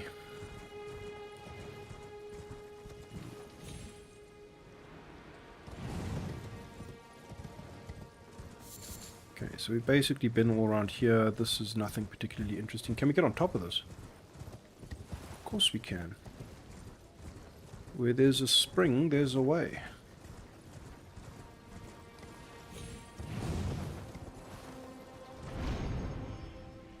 Do we want to be on top of that? That's the question. Not really. Ooh, a slumbering egg. Sick. Okay, where are we going? We've done all that shit. We've gone under the bridge. I think it's time to go here now.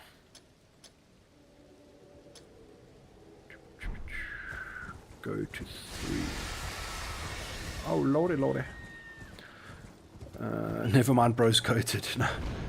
I've just recently, like, you should have seen me on my first time playing this, like recently. So after my first play, like the first time I streamed this playthrough, dude, I was clueless. It had been like over 2 years since my last playthrough or whatever, and I was failing hard, and we're gonna fail some more. Don't worry, it's gonna be great.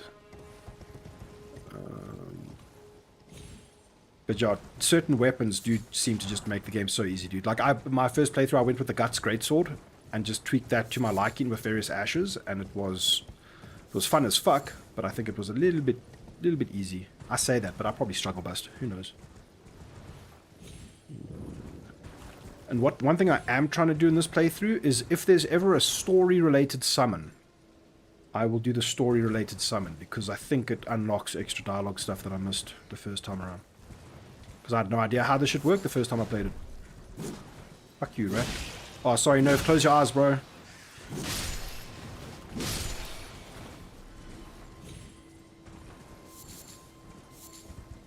Trina's Lily. What is a tree? Oh, I'm also, dude, I'm probably a very frustrating person to watch playing this game because I take my time. I want to absorb this shit and savor it, man. I'm enjoying it so much. I will literally read the description for every flower I pick up. And I can't remember what a Trina's Lily is. Oh, and this, yeah. Crystal Burst. One of the glintstone sorceries of the Academy of Raya Lucaria. Fires a burst of glintstone crystal shards. This sorcery can be cast repeatedly, blah blah blah. A sorcery of the crystal Cadre, a group of sorcerers who pursued the wisdom of stone, the secrets locked in the faint cogitation of the Crystallians. I think the Crystallians came from outer space. Are they like, they're not native to this place? Then again, neither is the Erd Tree.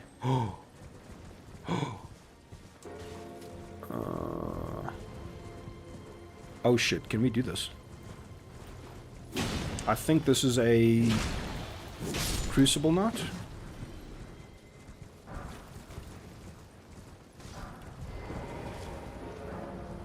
Yes, please. Oh, fuck, we've got one. Let's go. I think CIG is moving toward a model where most players have 1 or 2 ships and deep career loops tied to them, which is fine. I like that grindy specialization loop, but if they go that way, you have to allow players to sell their AUC ships so that they can change careers more easily. Senior Citizen, I cannot wait for the day that we understand how they mechanically want us to utilize the selling of ships, right? Can I become a dedicated shipjacker? Run around stealing ships, fencing them, and make good money.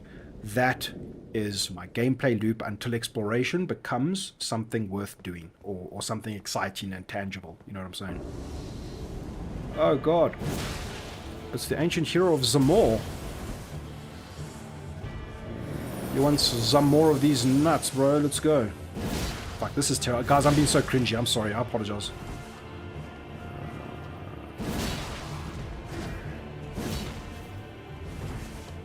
What we might do is...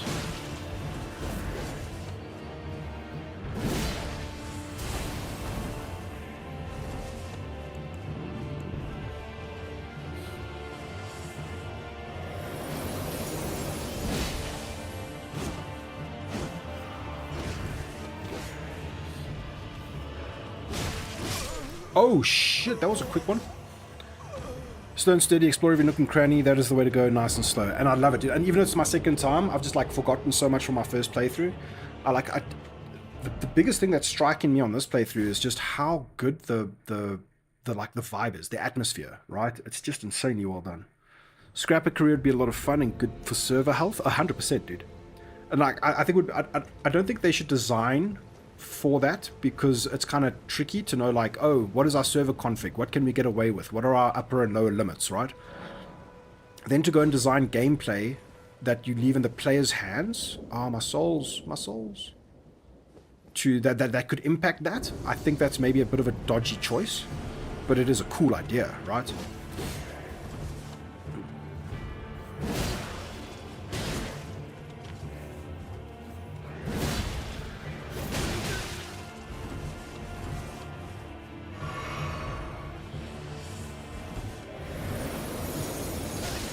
Oh my tits, what a chop.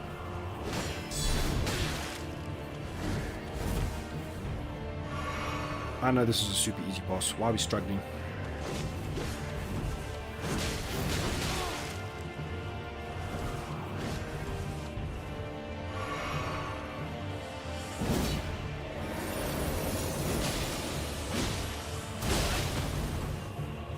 Worth it.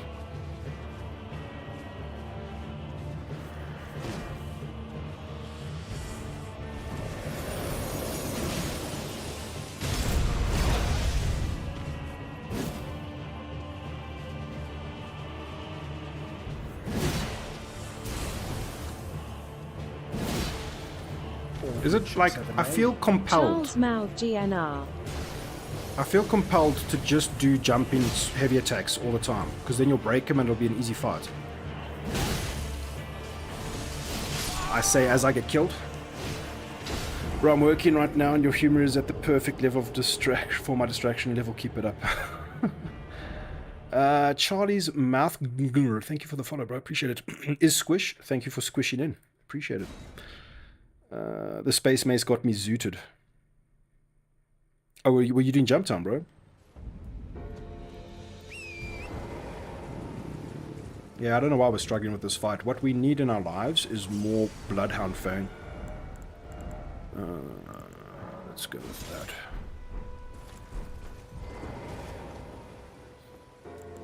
And take one of those. But I really wanted to build like some kind of like a Dex, speary, shieldy, hoplite type of dude. You know what I mean? That's kind of what I wanted to do.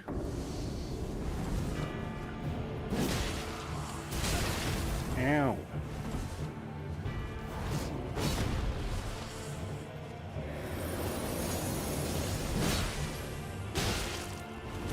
All good ships have a name. Senior Critizen. Senior Critizen, thank you for the follow, man. Cheers for putting in.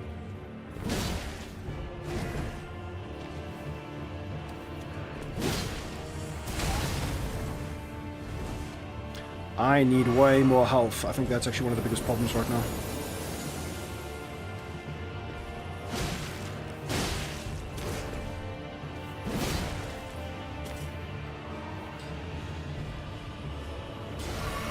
Okay, so this is a big push of an attack. Does that thing wear off? Yes, it does.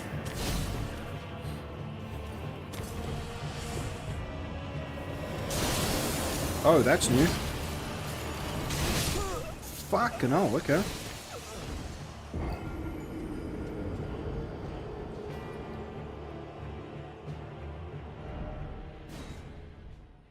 What's up, Kyosa? How you doing, dude? Guys, if you've ever heard Kyosa say no way, he's the only person, because like no way has become a phrase that you just said. It's like, oh dude, I just sold 9,000 like units of maize, and then you're like, no way, bro. It's like, haha. When Kyosa says no way, like you believe him. Like he does not believe what he just heard or saw or experienced. He's like, no way. I can't even emulate the way he says it. It's so good, dude.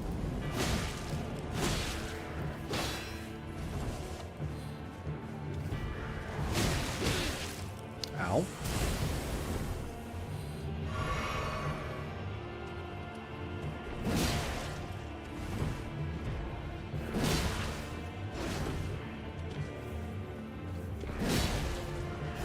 Is this really the game?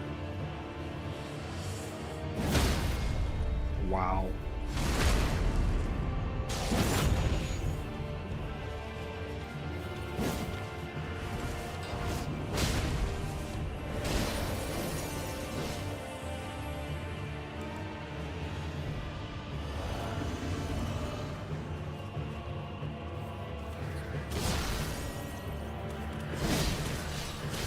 What? Did you guys see that, dude? I dodged every single one of those on purpose.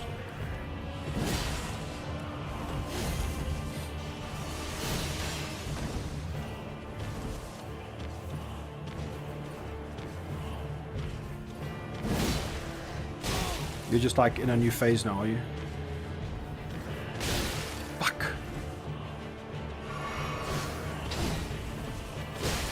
Fuck. Fuck, I'm getting... Oh, no, you fucking jammed. Fucking fuck. Fuck.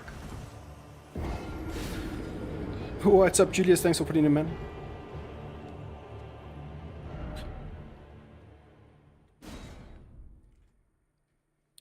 Mod. Thank you, bro. Vimto Bottle, how you do, man? Just wanted to drop by and say hello. Going bouldering with a girlfriend. Going to teach her the ways of maze inhalation soon. All the JPEGs will be ours. Nice, bro. Bouldering, man, that's something I know very little of, but I actually saw a PewDiePie video of him, like, getting obsessed with bouldering. That shit looks intense, man. Good luck, bro. I hope you don't, like, pull a muscle.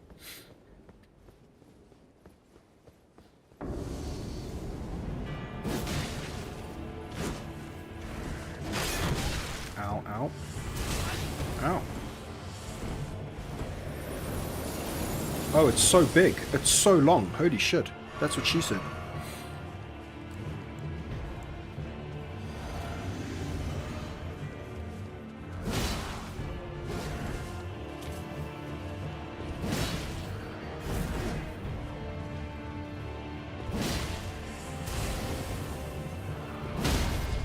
It's like that's... Okay, so that's phase 1. Done. Easy. Fuck you.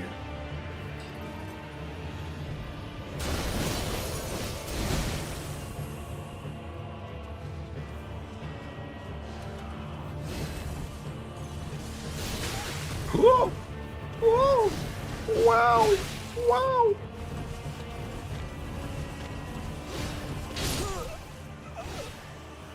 I didn't pick up my souls.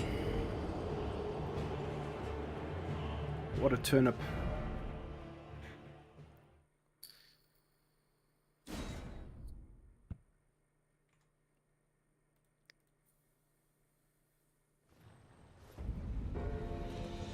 Oh yeah. We've got this. What? Oh, fuck you. Mark! Sorry, who's here, kid? Oh, sorry. Woo! I don't know if this is the right sword for the job.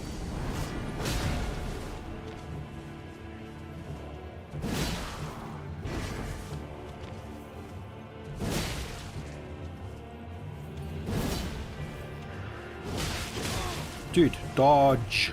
Fucking dodge.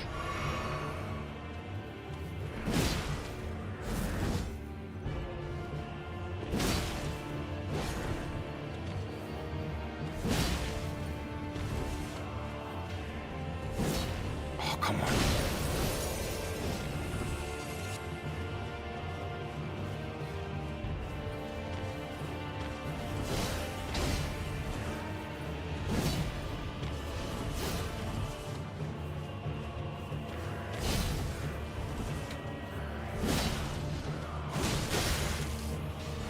I knew there was. I went for it anyway.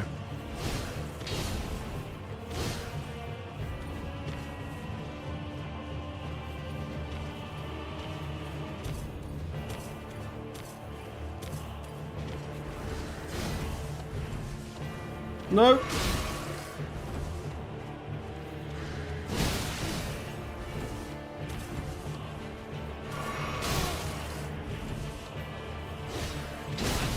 Dude, can I just get one fucking shot in, dude? Holy fuck.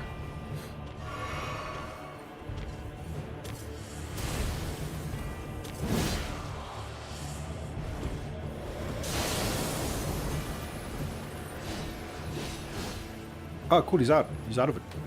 No, he's not.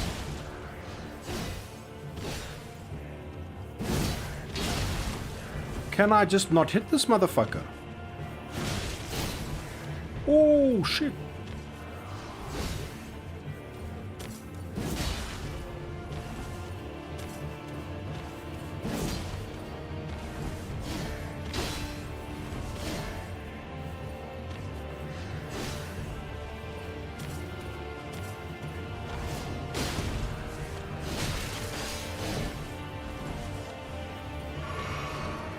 Ugh. I can hear you thinking, goddamn Void dude, that was pretty fucking close. Please can you just end this boss's fucking whole existence? Yes we can, handsome viewer, it is easy. Just follow those 69 easy steps. Oh, fuck yes. Okay, that's great. What is happening? Don't roll, just jump to avoid being hit. Yeah, I know, dude, but the problem is, rolling has been hard-coded into my brain from the first playthrough. You know what I'm saying? Fuck, we lost 7,000 goddamn runes, dude. Fuck my life.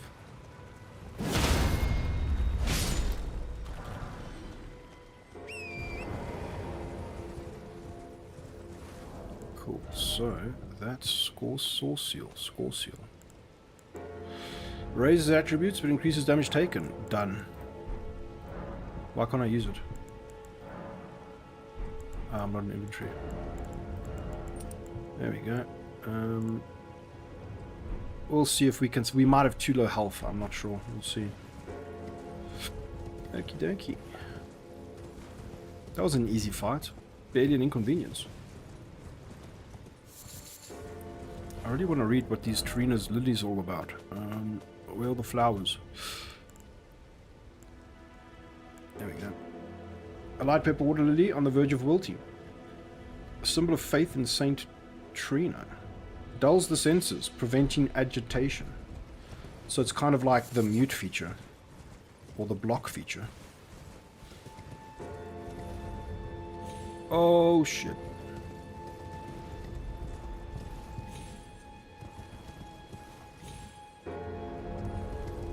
Can we just not get up there this way? Oh my god, don't lose your head.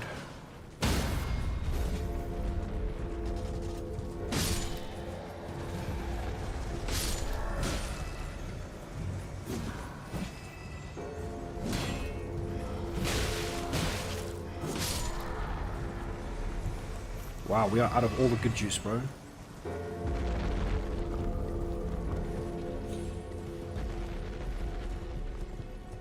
Okay, just want to do this cave. Hopefully there's a side of grace here.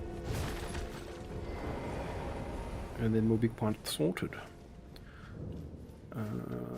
I'm seeing my mistakes quite obvious in the footage. You need practice. Wait, what did I miss? I'm reviewing the footage from last night. What a fight, dude. So epic. It was cool. I need to learn how to dogfight better. Dude, you and me both. Don't worry about it. I really like the fight for kids rule set. 3v3 with repeaters. Yeah. Yeah, because it becomes more about the piloting, in my opinion, and not just about, you know, maximizing damage.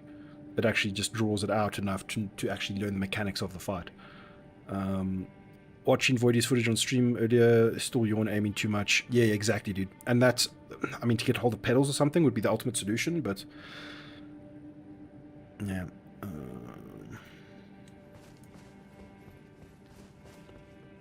Maybe we use JT as an opportunity in the evenings to just get into more dogfights, right? If nobody's going to be moving maze.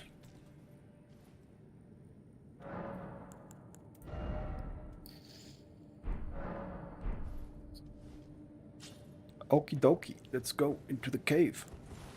Fuck me, that is dark. I've got my sword, my flail. Let's fucking go, those. Cool. Medium load. Sick, we can go up to 49. With that, can we do a torch?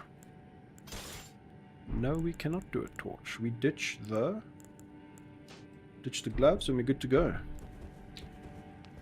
What's up? I completely forgot how to get the lantern.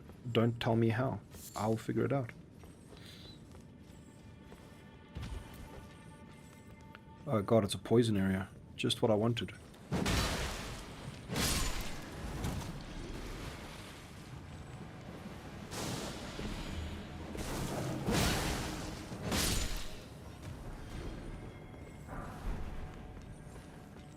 Sick.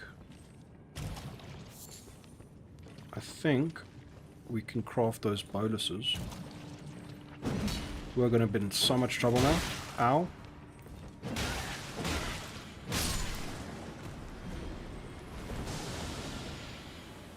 Yep, we got poisoned.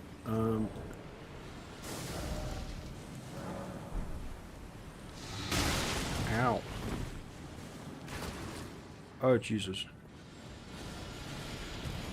Oh, fuck.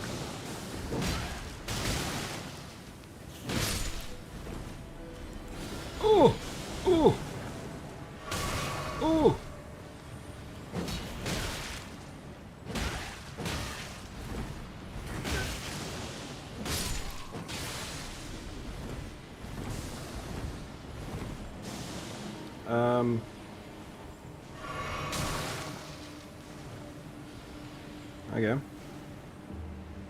Does the bolus give you poison build-up resistance? I can't believe we survived that shit.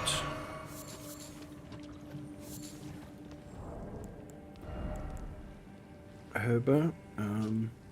Alleviates poison buildup and cures it. We're definitely making a couple of these, man. Oh! You son of a bitch.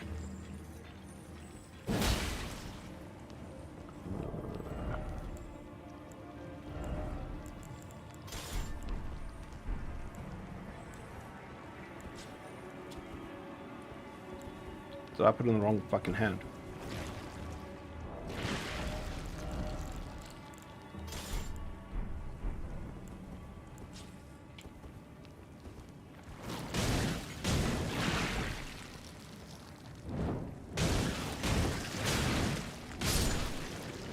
Holy shit, we did it, boys. JT was hard into PvP, never been a big AC enjoyer.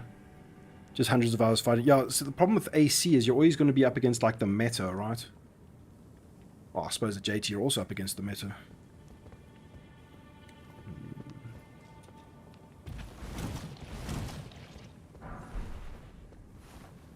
Fur calling finger remedy. I have no idea what that is. Bitch. Oh, what the fuck?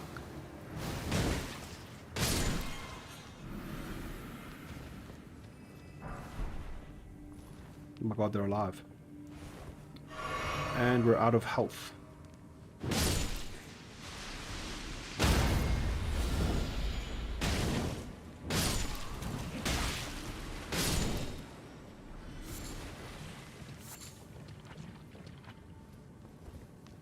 What a game.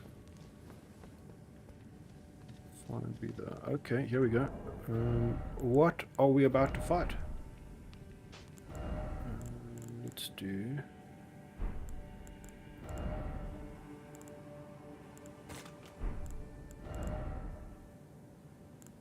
It's probably going to be like a rot knight or something, yeah?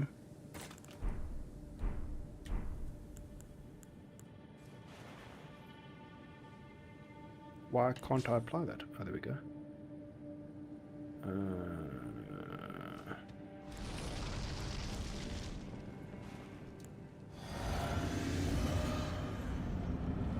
Oh, Jesus Christ.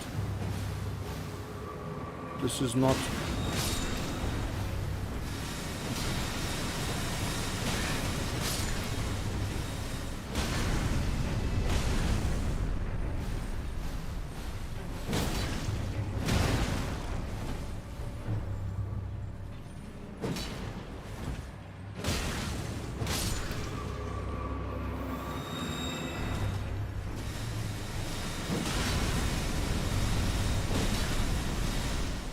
How do I tell when he's winding up for that attack? Oh, fuck, there it is.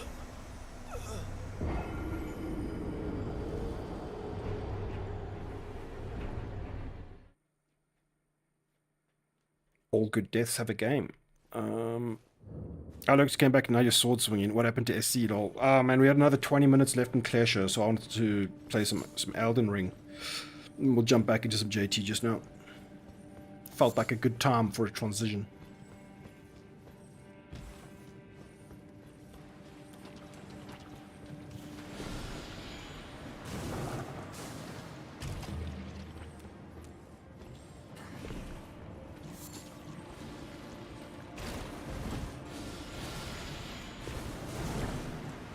Fair enough, I've not played Elden Ring in ages. I saw the new DLC. Yeah, that's why I'm doing this replay, man. I want to get back into it for the DLC eventually. And I'm that kind of crazy lame person that fucking like replays the shit out of games, so... And it's been so long, this might as well be my first fucking playthrough, let's be real. We want some of this good shit. We want some of this good shit.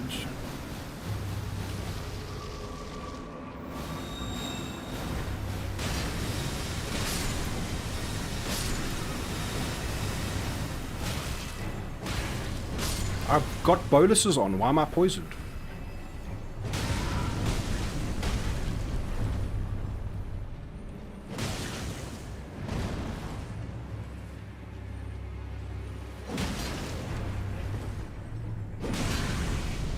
Void dude, pick up your souls. Okay.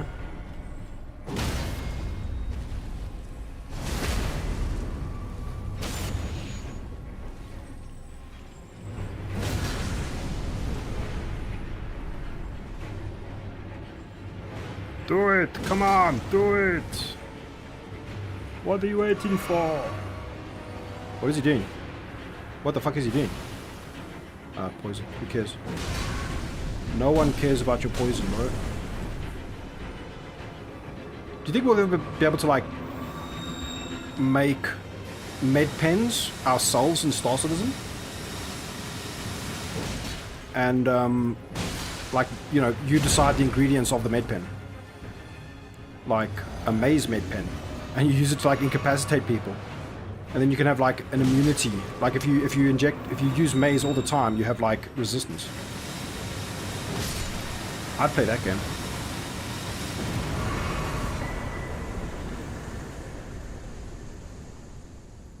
Let me guess. It dropped a poison resistance amulet that I'm never going to use for the rest of the game. Is there...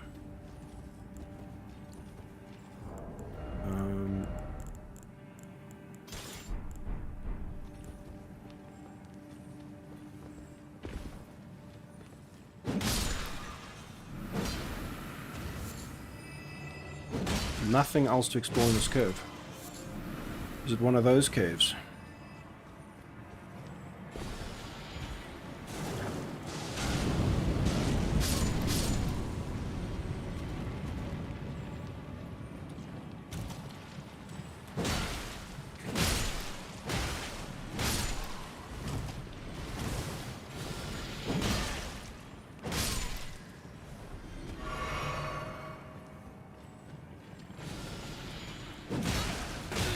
Ow.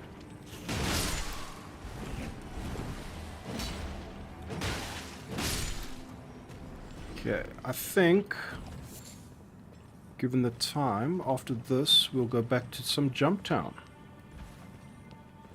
I had to, like, sate my Elden Ring addiction. That has seemingly replaced my Crippling Railgun addiction. Yeah, there's nothing else in this cave. I think we're good to go.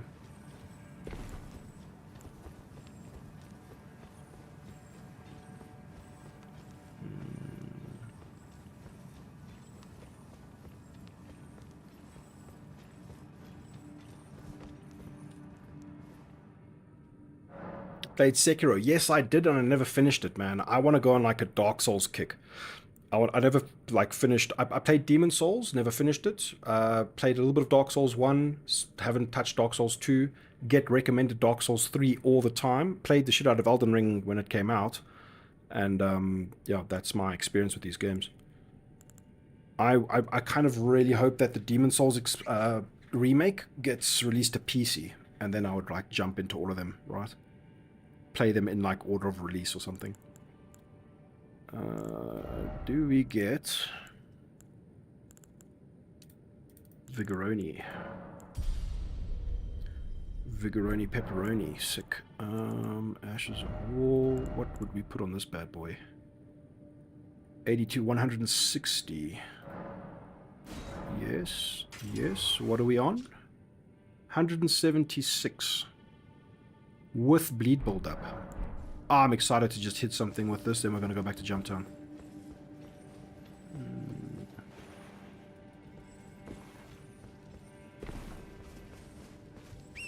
Then maybe... I don't know if the flail's good enough to, like, invest smithing stones into, but maybe it is. Let's see how easy this is.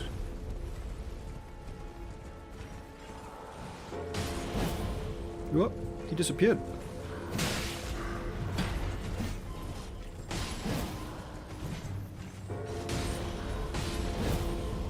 Wow, this is not how I thought this was going to go at all.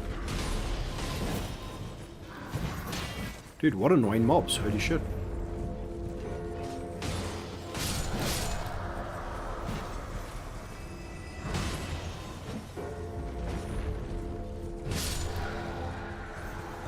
I want their armor, bro.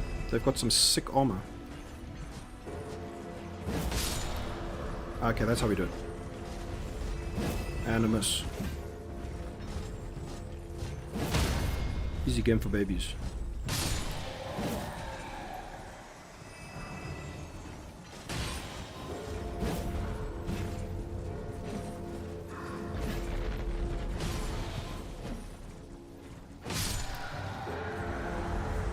Man, not one drop.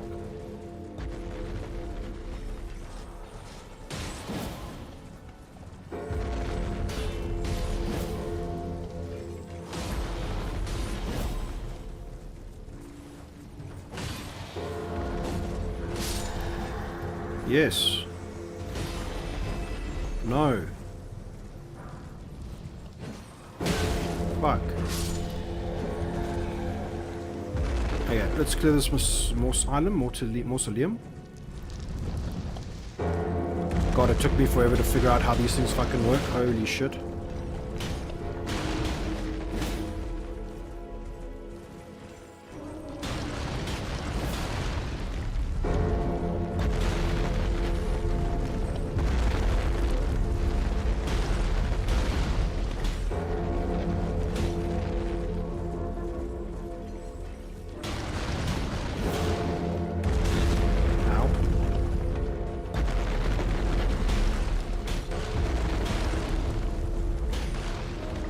Why is he not stopping? Are we done, bro? Are we good?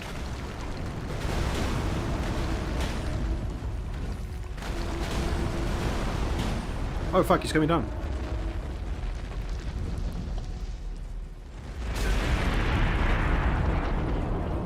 I can't even remember what these things do. It's got something to do with the bosses or the runes, the great runes or something. And you can like duplicate items, I think. Who can fucking tell?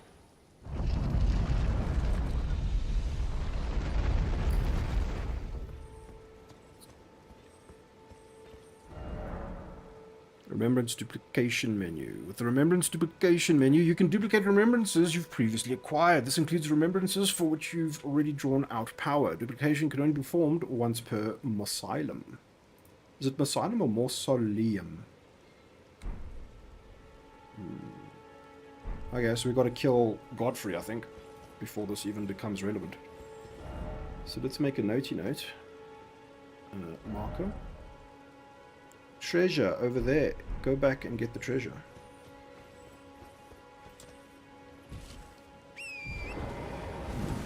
Sekiro cost me years of my life due to stress. It's beyond brutal. Dude, after I finish Elden Ring DLC, I'm totally gonna jump into Sekiro, man. That sounds amazing.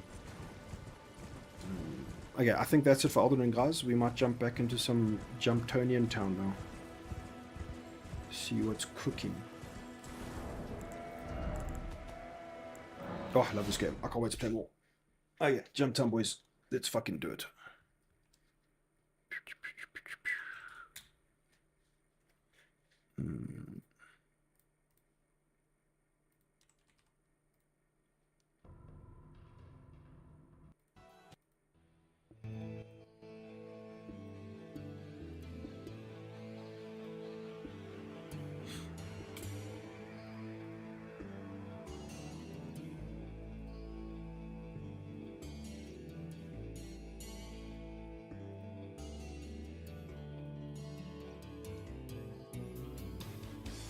Okay, looking good. Looking good.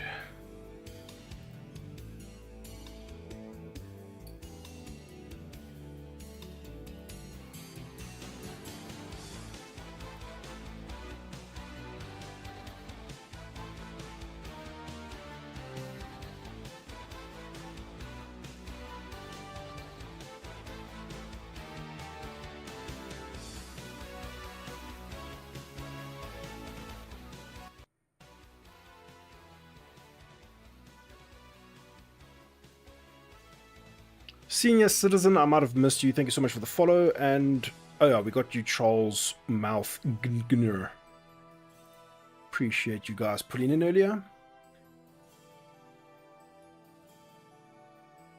What I desperately desire, what would make me a very happy Voidy, is if we got like an org that happens to have locked down Jumptown. And Maze, let's be real, Kyosa. Shit, I think I missed a DM from you, Kyoso.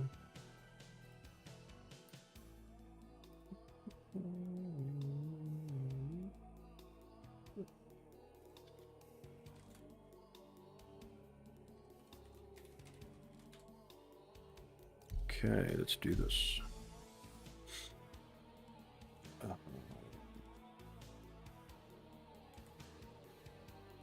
All good ships have a name. Sergeant _ SM4 shush.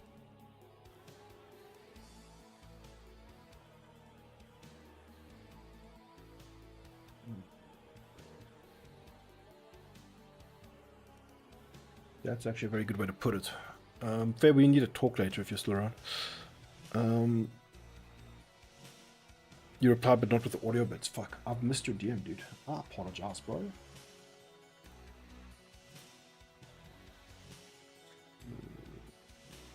Oh, do you just want the audio? So, bro, are you talking about? Is that the Hurston JT?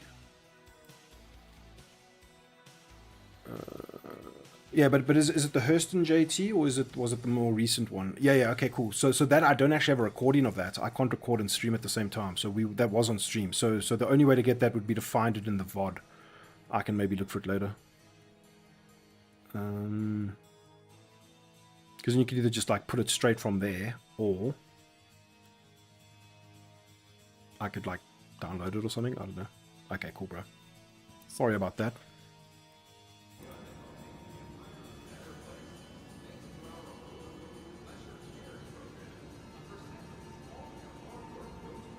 Wow. See, this is the struggle, man. Like, when you... Like, I want to play Star Citizen. I love the fuck out of Star Citizen. But when the game misbehaves and, you know, servers degrade all around you and the sky falls, it's very hard to not just go and play some Elden Ring, you know what I mean?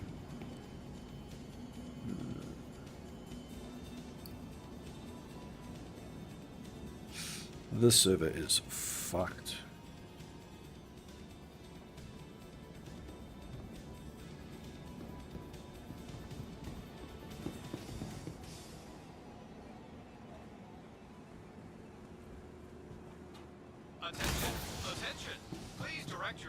It's like the biggest delay, dude. One of our guests has completed their rehabilitation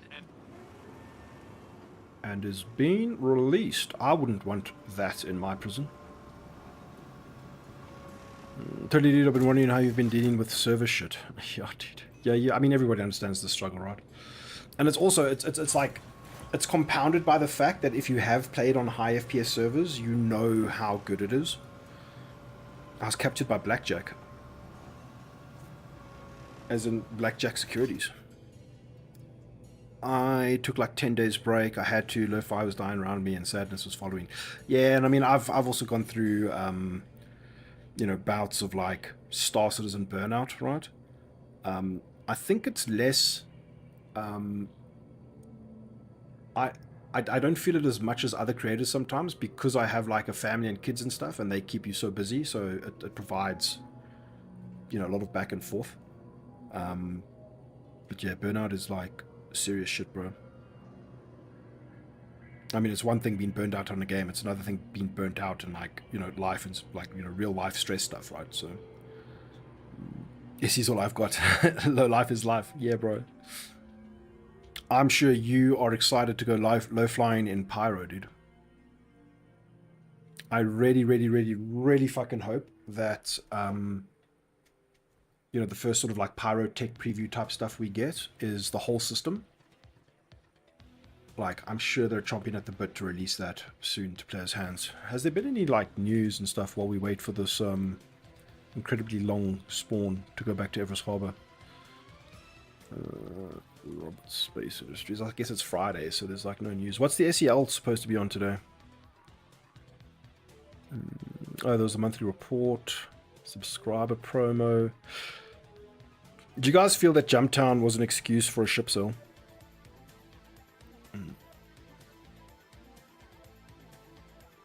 This week in Star Citizen.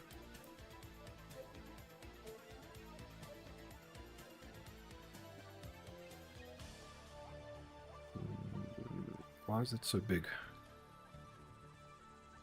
Friday, Stars and Lime, Game Dev, Making Missions 2. Making Missions 2-2. Okay, cool. Yeah, I'm going to try and stay live for like pretty much the whole day today into the evening, so we'll see how it goes. I might need to take a bit of an extended break a little bit later. But for now, let's go to Jumptown.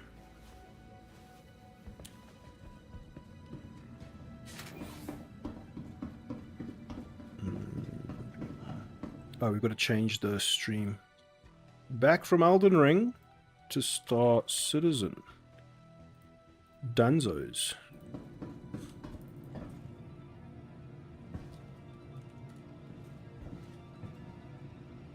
Oh my god, dude. I think we're like just gonna instantly server hop.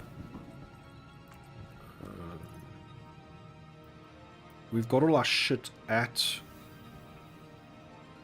Jumptown, so if we do server hop, it'll give us our blue here, surely.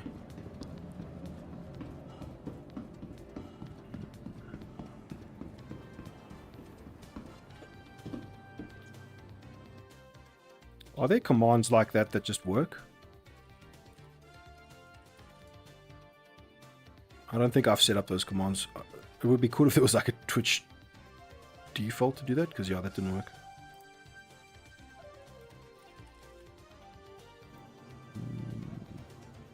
I need to macro up my life, bro. Starlifter, blip. We got the blip.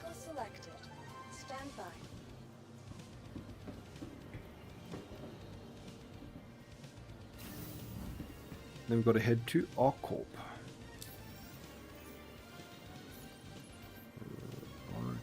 Confiscate, accept. Epic. Did we not hang her? Suck it, Voidy. Oh. Sorry, sir. This is a family stream. Can you keep it in your pants? Yeah, sorry for the long meeting, bro. I know the feelings. Oh, the server is actually killing my, like, it's killing my soul. I'm no longer alive.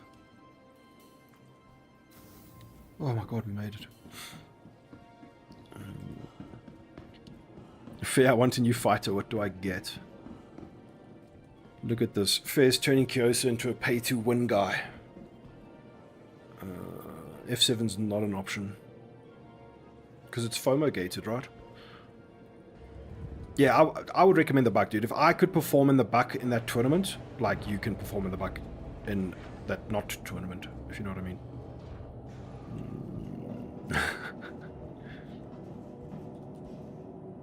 I saw Kyosa say F7's not an option, so I assumed that you meant get an F7. Yeah, I would 100% agree with Fair, and I'm living proof of that, right?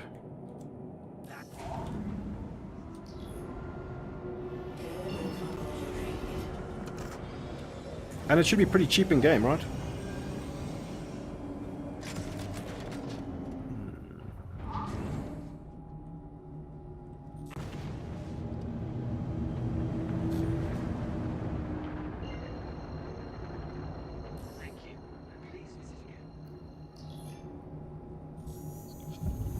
As we meander to ArcCorp, let's have a look at this.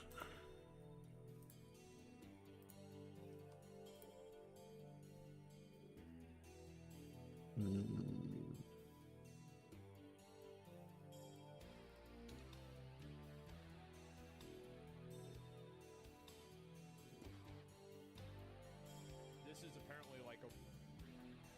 Hey, what up, boys? So today...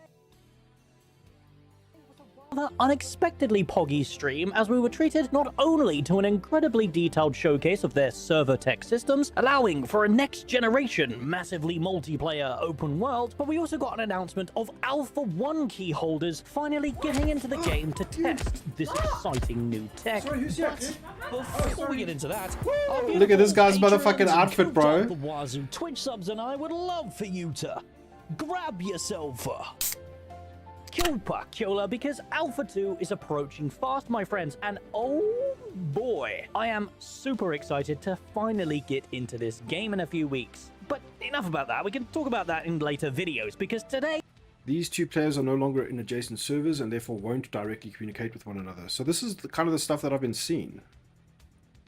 Distributed into server replication. We've got a copium-filled live stream to go through. Now, with all that bollocks out of the way, let's begin, shall Did we have like the same fucking hoodie gown type thing? Okay, so as stated in the intro, this live stream was very technical, but I will attempt to break down this over 2-hour showcase into a nice, neat, tidy package for you to digest. Obviously, server meshing is our topic this month, and Intrepid went into a lot of depth about how their tech works and what goes on behind the scenes, as most companies do not reveal such important back-end information. If you're not very tech-savvy or genuinely don't so they're care, literally doing it like segmenting the overworld up into various servers. Oh my god, it's Voidy minus glasses, they're multiplying. Hey, listen, I knew this guy wore some kind of gowny outfit type thing. Blame you, because even like I he's had somebody a that hard I've seen time every now and then, wrapping my because head around he this is one. the Ashes of Creation guy, right? He's like the Ashes Cope guy. The TLDR was basically broken into 3 segments. An introduction to what networking tech actually is for an MMORPG, the problems modern MMOs tend to have when trying to render a massively amount of players, and Intrepid's next-generation solutions to such problems. We'll of course So this is what I was talking about. Since players only see a proxy of players on a different server than them, we cannot directly do damage to these proxies. In this case, we have to do what we call a cross-server event. A cross-server event changes data on the proxy's owner, not the proxy itself. So the damage you're taking... So if you engage... So can you fight a proxy player? And then they just handle it differently on the back end, allowing you to do PvP and interact with players across server boundaries. We process these events multiple times per frame to ensure extremely low latency on interactions and combat across servers. Holy shit, okay, that's interesting. So it's like one extra step. I wonder how feasible this will be on like players who already have like fairly laggy connections. Like if 2 players with 200 ms each, which is the best ms that they can muster from their geographic location, what does that look like? How much does it compound your ms? You know what I'm saying? Skip over the first 2 segments and jump straight Either way, dude, I'm fucking so pleased that another MMO is like trying to do cool shit with servers and not just the same old crap we've had since day naught. To Intrepid Solutions. Server gridding is the name of their server meshing technology, and Ashes of Creation's Intrepid Tech, as they've dubbed it, has approached the problems differently to current server meshing technology, like Star Citizen. As we discussed in our videos leading up to this stream, so what is IntrepidNet? Is it also they're using third-party software to pull all of this like back-end networking engineering stuff off? IntrepidNet. Because Star Citizen also, they're using a third-party tool that, you know, guys who created a certain IntrepidNet. Can't find it anyway.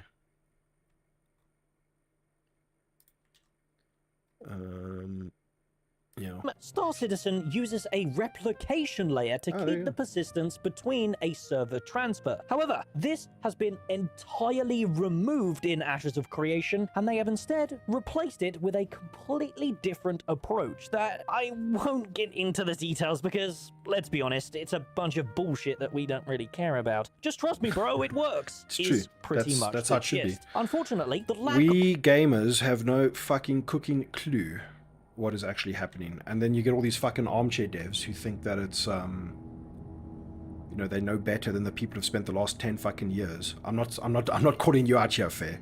You have a very balanced approach to like saying, oh wow, they're doing something incredibly amazing here. But the amount of like people who are like, oh, this is how it works, this is what they should do, just spin up Unreal 5 and load some servers, you know, it's like, just shut the fuck up.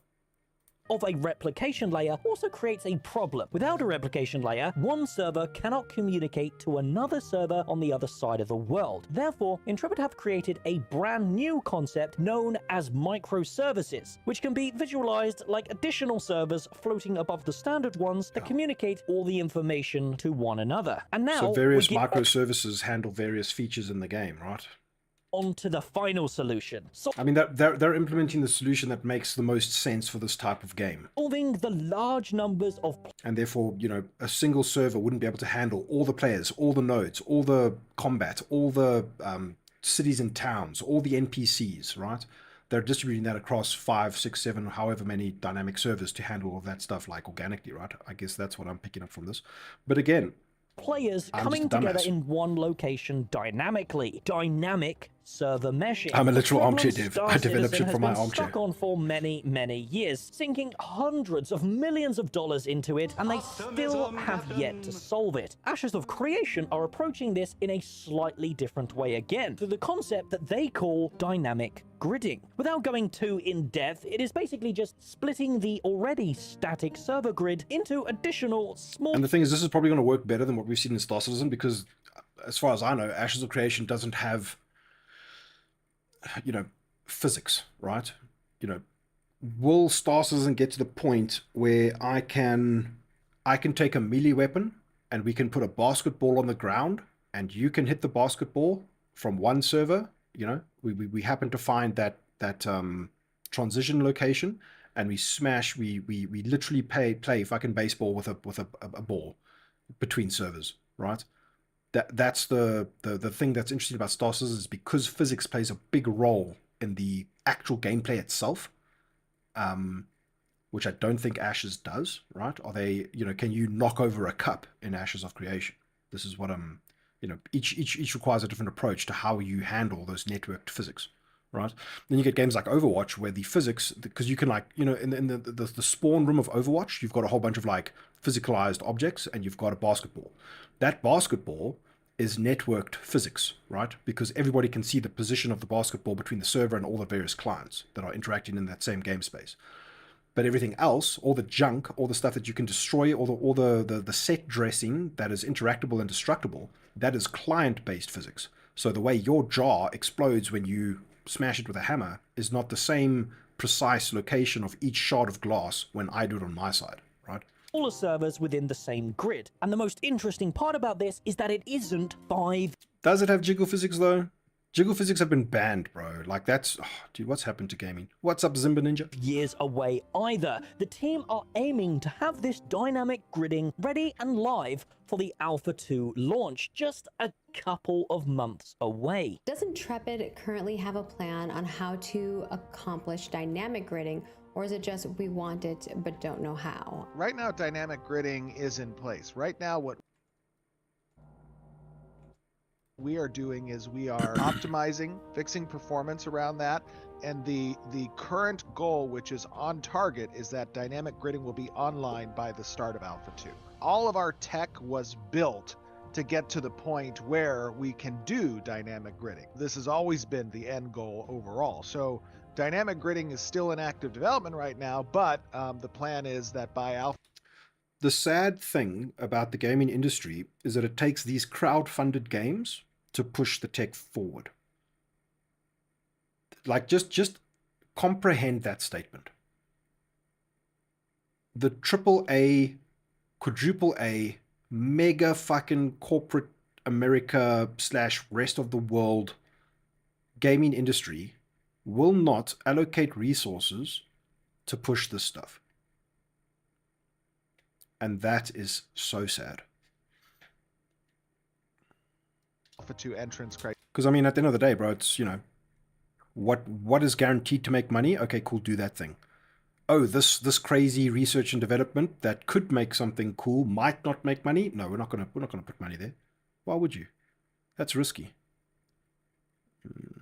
Yeah, there you go, man. COD is the perfect example, right? It's the same rehashed engine. FIFA, COD is FIFA, dude. It's the same thing year after year. New story. Let's go spend... And this is the thing. Star Citizen is simultaneously guilty of these things and not guilty of these things, because they went and hired a bunch of fucking actors that they didn't need to spend that much money on for Squadron 42. But they're still pushing the tech forward, right? And that's something that COD is guilty of. They'll go and get like Jon fucking Snow to appear in the next sci-fi version of COD, but it's still just the re-released same old game, right? Yeah, R&D is a waste of money. It's lost profit. It's okay, CIG and these guys will do it and then just sell it to the big corpos. Apparently, that's off the cards as of something Board Gamer said a while ago, and that dude's got serious info. But I don't see why not, right? It's like, hey guys, look at this. If anything, hopefully what happens, the worst case scenario is that Star Citizen and Ashes of Creation prove to the greater gaming industry that it creates a standard by which to create a game like this, right? So that people can start doing, imagine UE5, but for, advanced server technology, right? I don't know if it's as simple as that. These server engineer guys, they get paid the big money, right? Fair. If it lights a fire under the rest of the industry, yeah, exactly. I think worst case scenario, it starts a spark, right?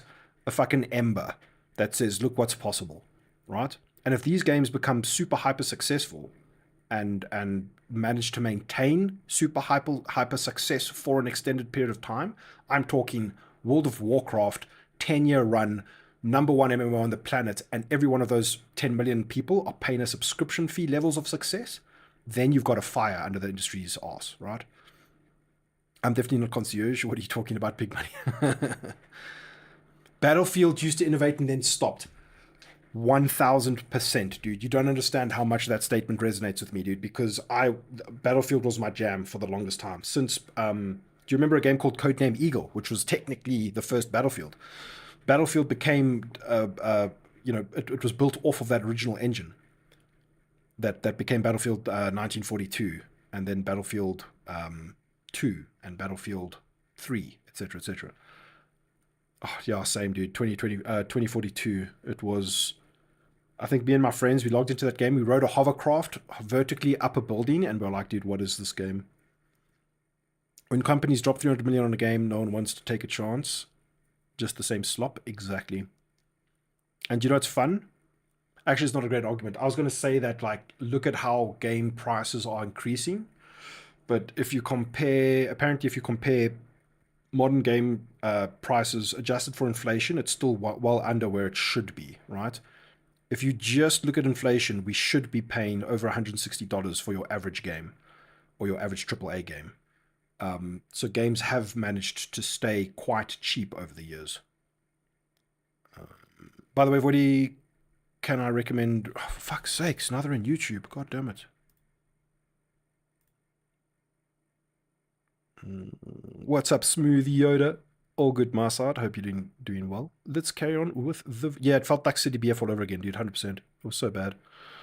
Doesn't feel like Battlefield anymore, although the mode where you can play the old maps and stuff. Yeah, that was pretty fun, man. But the thing is, in South Africa, we have a very split community. So what used to happen is EA would release a new Battlefield, DICE, whatever, would release a new Battlefield. You would have that one Battlefield to play. And back in those days, you still had client ISPs who were able to, like, host servers and stuff, right? Excuse me. And the South African sort of Battlefield community, it would be the best time ever. A new game dropped, Battlefield 1 dropped or whatever. The whole South African community would be playing Battlefield 1. Then an expansion or something would come out, or a DLC, and that would literally split the community in half because some people would buy it, some people wouldn't. And then your servers would slowly die. And that was sad times, man. Criteria, we will have dynamic gridding in a bug-sturdy place that is optimized and working as we need it. Now, the rest of the presentation was just kind of yapping about tick rates and other bullshit, so I won't go too deeply into it as it's pretty nerdy for the general audience. What I recommend though, if you are interested in this next generation tech, is to watch the full 1 hour and 20... See, and this is the difference between this guy's approach to content and literally every other Star Citizen content creator's approach to content, right? He's all about the game. He just wants the game to be good. He doesn't really care. I mean, he could have made a 3-hour video on that 4-hour fucking Ashes of Creation server mission thing, but it's just like, guys, they're doing some cool shit. Let's play the fucking game. Like, and Star Citizen community is too, like, we're all up our own ass you know, when it comes to this type of stuff. 15-minute presentation because obviously a balding middle-aged man cannot do Intrepid's work justice in just a single 10-minute video. Therefore, I will be following this brief breakdown into a much more in-depth video. Oh wow, you just completely fucking made what I just said invalid and wrong. Digest this information by subscribing and tuning in to that upcoming video. Now, we'll conclude today's breakdown with the rest of the stream information related to the studio update and artwork. First up, the studio update went into a very interesting discussion about Alpha 2 key sales. So apparently, because of this server meshing technology, Intrepid can now host many more players and many more servers. Therefore, the Alpha 2 key sales are coming back. However, they're not coming back in the state that we had them before. No more FOMO cosmetics. We think they're just coming back as a key sale on their own at a much lower price. The information is... So what, if you participated in the game once, you had to buy an alpha key. Then that alpha ends. Now they spin up alpha 2 and you've got to buy an alpha 2 key. Do I have that right? Alright boys, gotta go get some coffee and start moving. Oh, congratulations Kyosa. Enjoy the move, dude. Moving is stressful. I hope you guys have an easy time of it. Coming soon, so yeah, I'll keep you guys informed with that. In addition, as mentioned in the intro, the Alpha 1 key holders are getting into the game soon as this month apparently, with some NDA tests. Finally, they did leak what the end of this month's livestream topic is. Coming in just 3 weeks, by the way, so not long to wait. And yes, that's right, the Bard is finally being revealed. And Stephen almost dropped the ball about something else Margaret was concerned with, so we're also likely getting the character creator at the end of the month too. Sadly, the artwork update wasn't too interesting. Just a few pieces of armor to go through, including the Helm of the Grove, the Cloak of Ill Omens, and a new armor set featured by the male Pyre model. How do you think the public perception and that's pretty much everything from... How do you think the public perception of Star Citizen would be if they didn't let you play a patch indefinitely? If they're like, okay, guys, we're going to release 3.24, we're going to leave it up for a month, and then we're going to take it down, we're going to continue development. Because that's kind of how Ashes works, right? It's like, cool, here's a build, you guys can play it, okay, and it's gone. Wait for our next build. That'd be interesting. I wonder how the public perception would change. Would people be like, oh, wow, the game is, you know, because it creates that, like, sense of, yeah, you can see it's trying to do all this incredible, crazy stuff. Like think of the public perception of Ashes of Creation. People are hyped, right? They don't let you play the broken jank indefinitely. You know what I'm saying? Even worse than it is now. Maybe. I think that there's an argument to be had that it would be... people would appreciate what's going into the game instead of ignoring what we already have and the capabilities of the engine already, right? For Ashes, they said the replication layer was a bottleneck, so it makes me wonder about this for SC. It's true. I don't know what it means, but I think the replication is pretty much sorted now, right? Based on like the last SCL. It sounds like it's working as intended and just needs to be tweaked, you know, as they move into like dynamic server meshing or whatever. If SC left 2.6 up, I'd be there forever. I can't really remember the 2.6 days. I remember I've been there since the Hangar module days, but I didn't play every single patch. From this month's live stream, as Darth usual, we'll be Copium. deep diving Name the checks stream out. frame by frame over at twitch.tv/Narcoverse, so come join us for some Copium takes as Alpha 2 approaches over the next couple of months, because you're high on Copium. I would like to try Ashes of Creation sometime. Would be cool. I don't see myself dedicating much time to it because just like looking at the combat, your minute-to-minute gameplay doesn't look much different from like something like WoW, to be honest. We are getting off of the server. That is so laggy.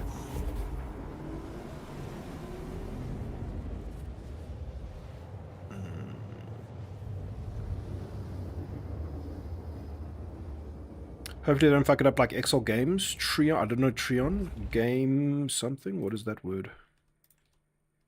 Game Go. Cacao. Fucked up Arcage. I know Arcage. Is that the company behind it? Dogfighting was dope in 2.6. Is this 2.6? Let me see what this was. Boy.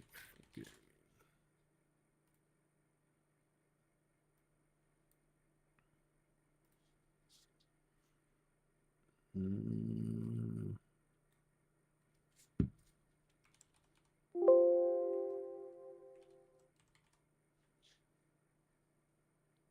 Oh, I didn't put the version of the game in this video.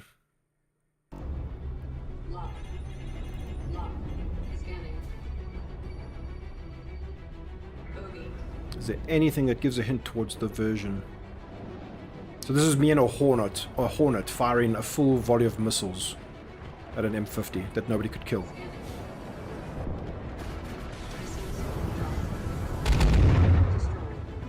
I mean, it felt so much more like a game back then, dude.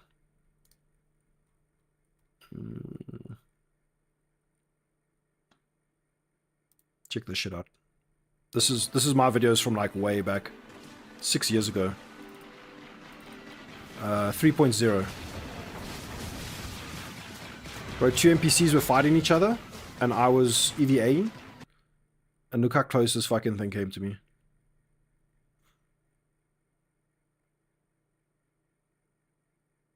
What the fuck? Yeah, good old Star Citizen 3.0. Yeah, pretty old. That UI from the Hornet was not 3.0. Yeah. Oh, was it? Oh shit. So then I probably named it wrong or something. So that must have been 2 point something, right? Post link to the old archives here. I don't know. Can do if you'll want.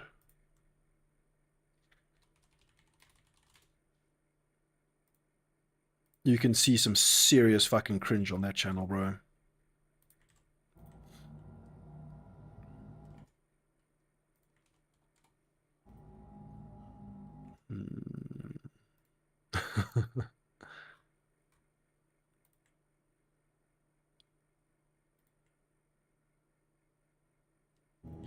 Okay, let's finally get our fucking tits to Jumptown. Is it 1, 2, 3? Yes, it is. Oh wait, no, wait, we want a server log, bro. Fuck this server.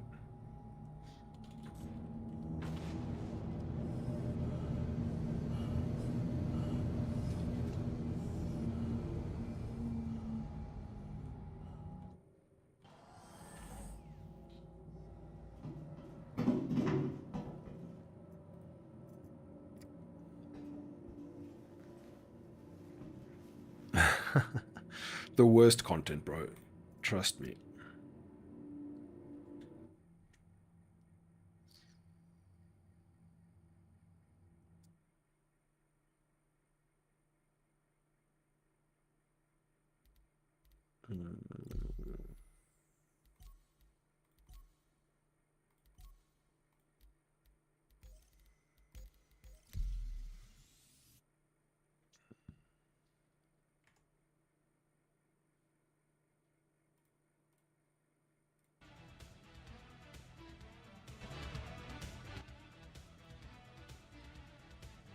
Okie dokie.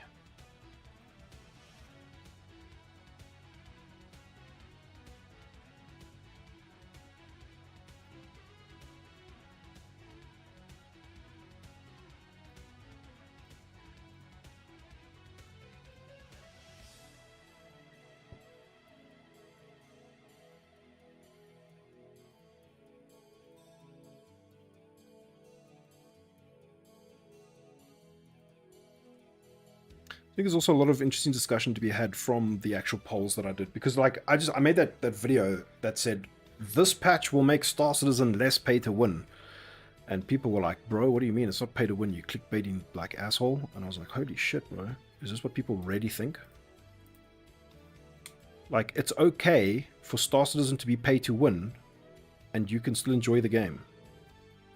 This is like why I made these polls.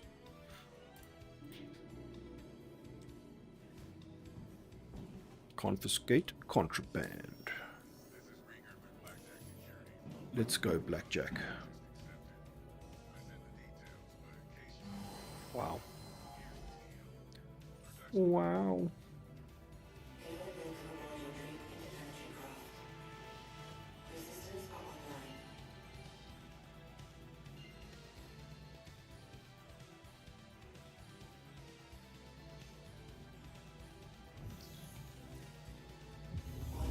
To be fair, Stoss is not pay to win if you're in a group. I mean, you've got to look at it as like at the highest level of, because then, you know, the argument becomes like, oh, but what's your definition of win, right? It's not like, it's not really about the definition of the word win. It's about getting an advantage, right? It's like the Olympics are dope to win, right? You get an advantage by paying money over anybody else in any scenario. You can make up infinite amounts of scenarios, right, for or against the argument, but ultimately the fact that it's possible makes those mechanics pay to win, right?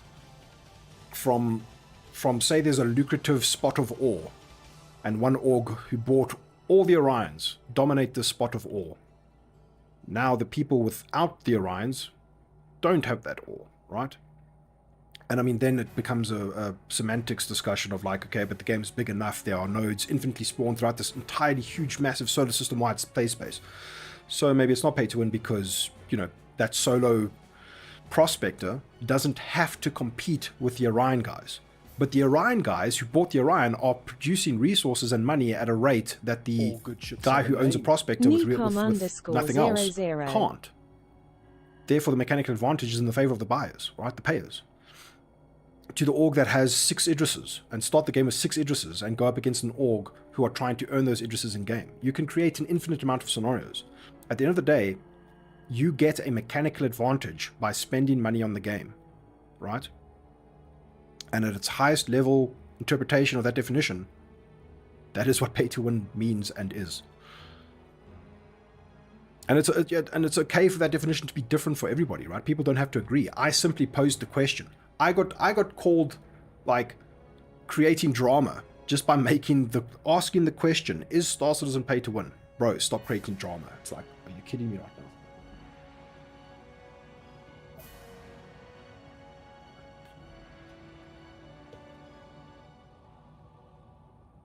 Life is paid to win. End of argument. Yep, that's true. But then there's an argument to be had about like people come to play games. The reason why people enjoy games is because life is paid to win, and you don't want your escape from life to also be paid to win, right? And that's what puts people off from pay to win games. Is this super geometry? Yeah, bro, we're in super we're on our way to Jumptown in a Drake Cutlass Blue, and as you know, all good ships have a name. So we decided to call this one, I switched into SEM mode by mistake.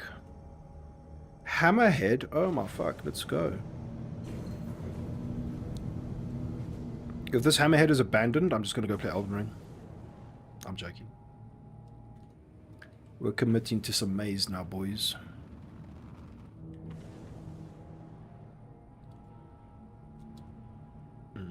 Hammerhead, 315p.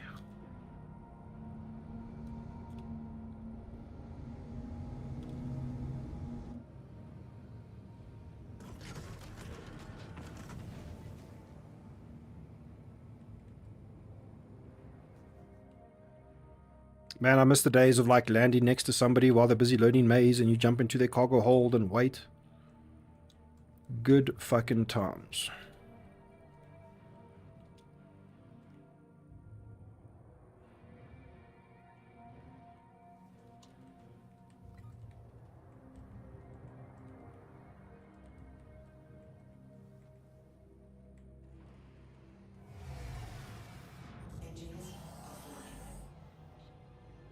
Bro, locked in for the intro. My favorite type of Jumptown player is the solo in a vault to the cup. Dude, I love that, bro. That was so cool. We experienced that like once or twice, right?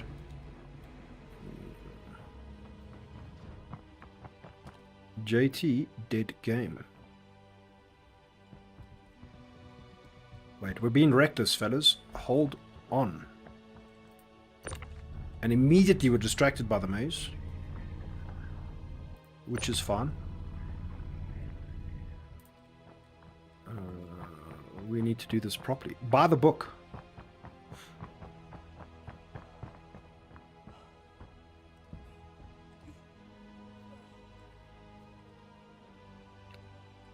I can see straight up Jumptown skirt, bro.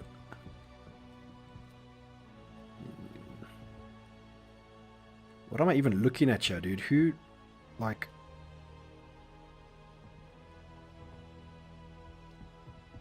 Every step I take, I feel like I'm going to fall through the planet. That's how this game feels right now.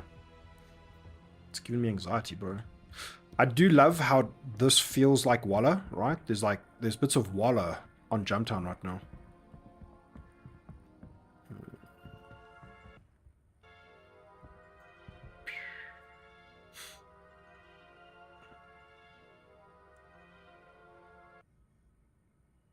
What is happening right now? We're going to kill that. We're going to boost this. And we're going to just camp Jumptown for a bit, I think.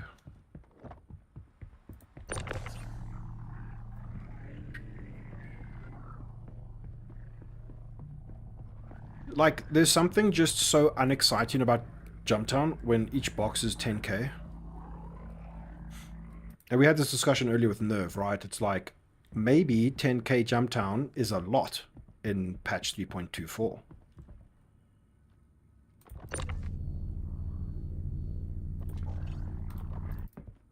But, I mean, the baseline example of cargo missions in distribution centers was set at like 4k, which they said is not a final number. I understand this. But still, maybe the mission bonus payout is bugged, right? Maybe that's what's missing to this piece of the puzzle. But yeah, CIG have, what's the word I'm looking for? They have never failed to miss the mark on incentivizing players to do stuff. The only time that they didn't fail was when they introduced ship munching.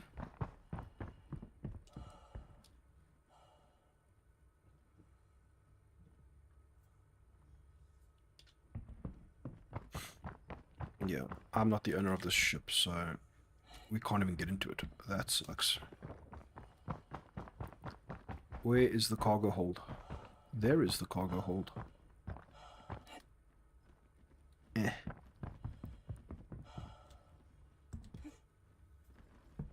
This hammerhead wasn't very good at doing Jumptown, was it? How do you call this beast up?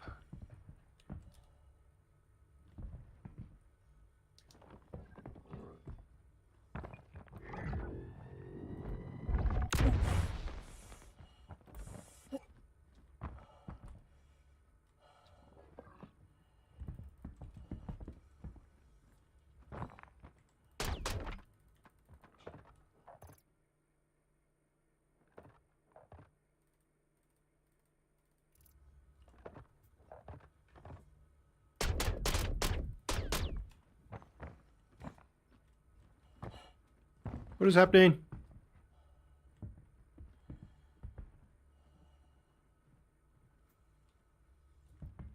Well done, Voidy, dude. You fucking broke it.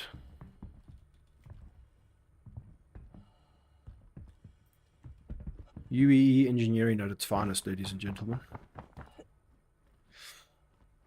But with the current Bob situation, they will be very defensive of their pixel ships and credit card debt. Yep, I mean, it's 100%, dude. It's emotional investment to the highest order. Mixed in with FOMO, mixed in with, you know, promising a dream, mixed in with everything.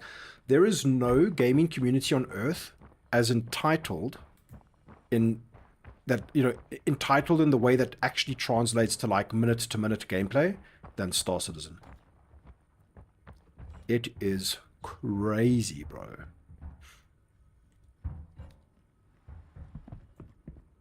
No, I spent $900 on this ship, and it needs to work this way. Thank you, CIG. I will see you later. As an investor in the company, this is how I believe your game should work.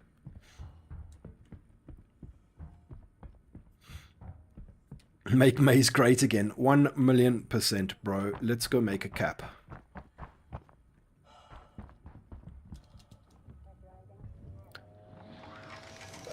That doesn't matter when you can't kill an NPC C2 to get millions.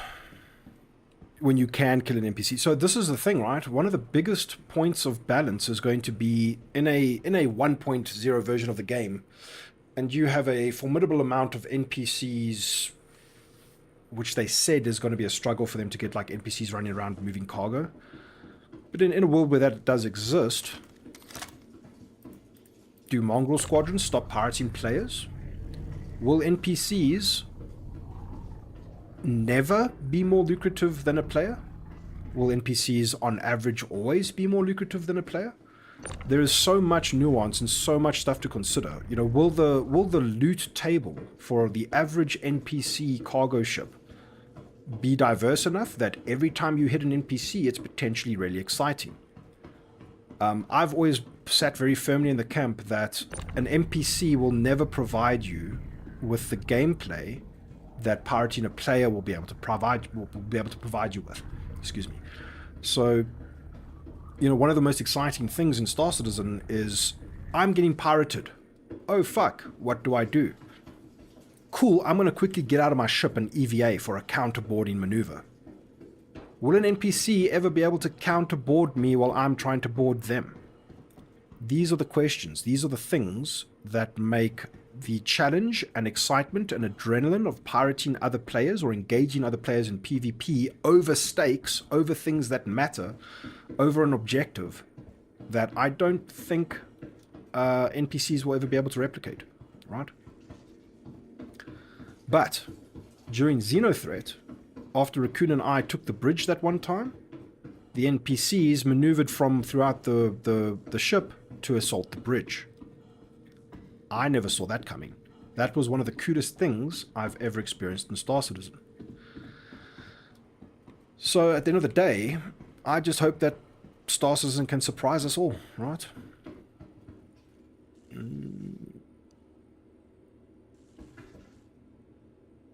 I spent $1,200 in this ship, and CIG will have to make it be able to solo for me at no cost. Yeah, I mean, that's the mentality, right? And it's kind of crazy. MS will always exist because you can always know what players will have to sell whatever they take, so the C2 cargo. MS and other pirate orgs stop existing when trade missions pay too much and often available cargo to steal, aka Elite Dangerous. Yeah, so I mean, there's this massive economical balance that needs to sort of happen, right? We pirate because it's fun and because it is potentially actually very lucrative, right? Are there other ways to make money faster? If all of us got into, you know, fucking Corsairs and just grinded out ERTs all day, yeah, we'd be trillionaires. Do we want to do that? No, nobody wants to do that, man. That's boring as fuck. So the true balance is in making the game fun to play and with incentive.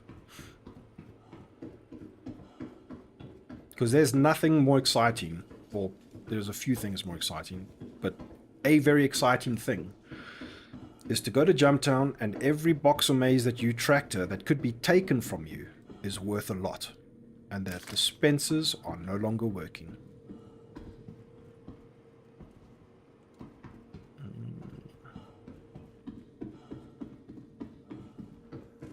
I mean, it's only year 12, guys. Give them a break.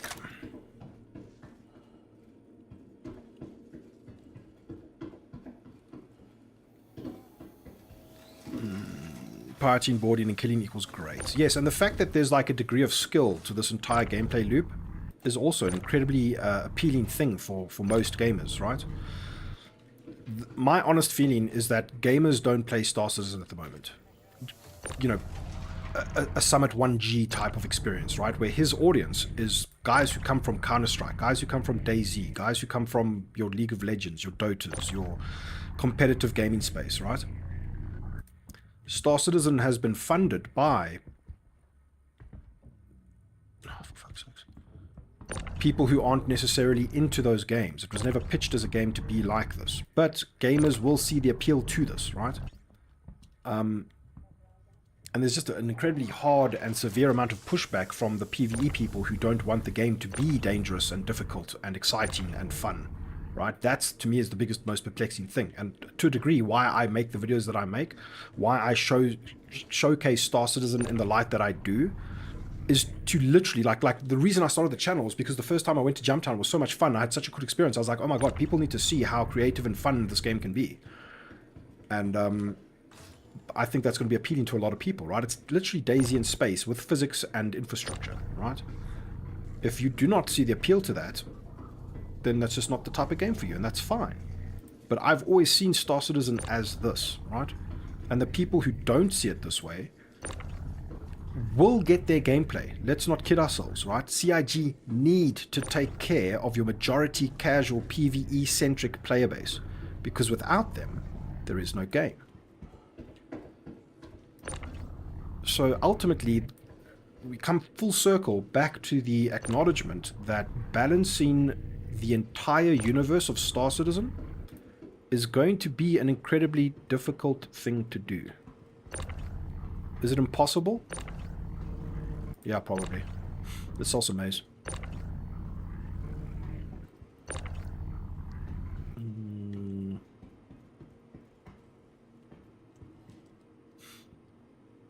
That's the thing though, SC isn't just PvP, it's a lot of different games playing together. Exactly. And all of these, like, you know, disparate pieces need to be interconnected somehow, right? And that's what they're trying to do. If you just listen to them talk about, you know, the economy stuff, they want everything to be linked and meaningful, right?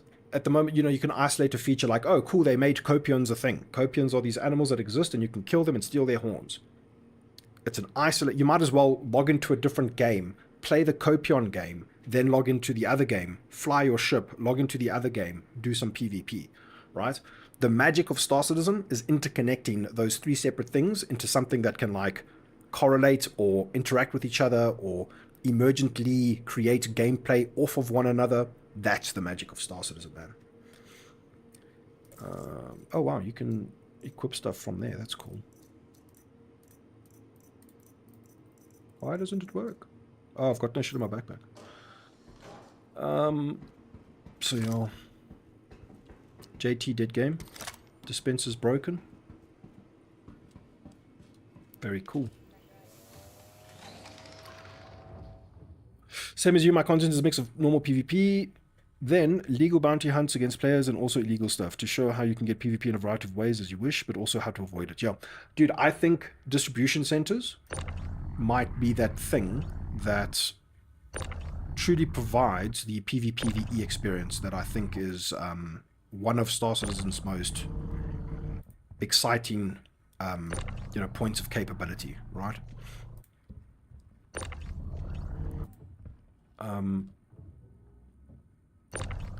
The biggest problem with PvP is that players get put into a situation where they cannot control the outcome at all, right? Somebody who comes and engages you is just flat out more skillful than you. My. You know, you don't get to be Captain fucking Picard and everything just goes your way all the time, which is what people want, right? Which I find insane. That's not how I play games, dude. I play games to get punished, to get fucked up, to get challenged, right? But you can't ignore that these people exist and that's the experience that they want. That's the experience that they backed for. And again, full circle, back to the fact that balancing all of this is going to be incredibly difficult. Making it all make sense is going to be incredibly difficult. But not constraining it and making it overly designed is also crucial, because to a degree, to a massive degree, this game is a sandbox, right? It's never going to be the type of sandbox that EVE is. It's never going to be fully player-controlled economies, right? They've always said that NPCs will be, you know, what, a ratio of like 90 NPCs to 10 players or something like that, right? They've always stated this. So from that perspective, it is a PvE game with PvP potential. But who's to say that anybody's way, no matter how much of the majority or minority side that you sit on, that one way is wrong or one way is less important than the other? That's bullshit, bro. That's bullshit. I just want good high-risk, high-reward gameplay, consistently. I want the game to funnel players to locations, to experience fun, emergent gameplay. I want VoIP to work. These are, you know, all things that are very reachable and why I play the game.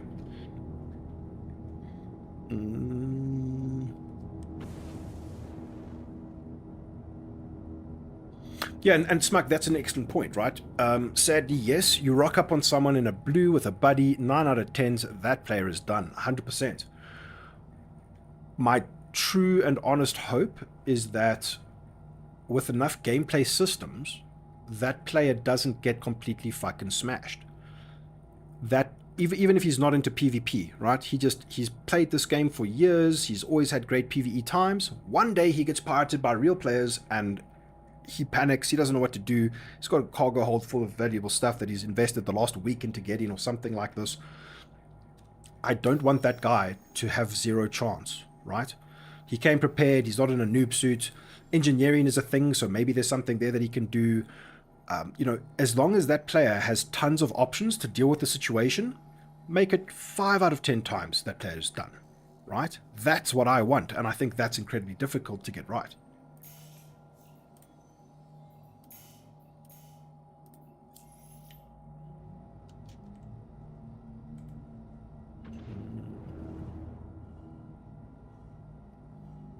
You should be able to womp womp.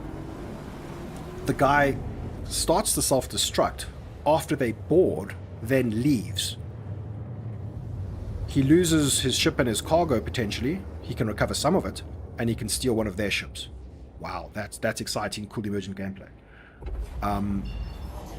He manages to overcharge, you know, you do some fancy hacky engineering gameplay, overcharge his shields and tank the encounter long enough, or using some kind of, you know, engineering gameplay mechanic to tank the encounter long enough to get reinforcements. That's cool. That's emergent. Literally emit an SOS beacon, right? Not the beacons that we have today, but an exciting Star Trek SOS beacon. The entire, you know, solar system gets alerted of this egregious encounter by pirates, and you can, you know, hold out long enough for help to arrive.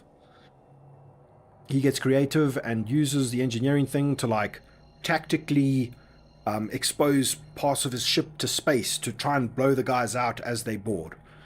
You know, like, I know some of the shit is off the walls copium and mad, but this is the type of stuff, you know, the levels of creativity that physicalizing all this stuff allows for, right? Oh my god, the server's tanking the bed.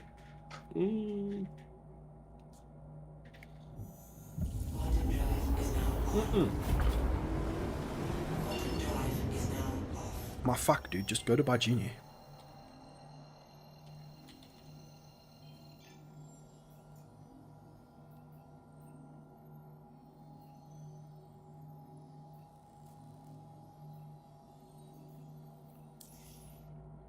Love it.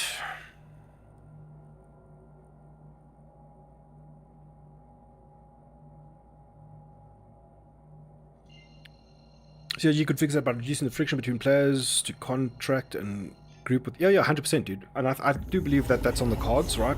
Integrating Spectrum and party making from the sort of web service level, allowing you to form parties out of game and then join in game.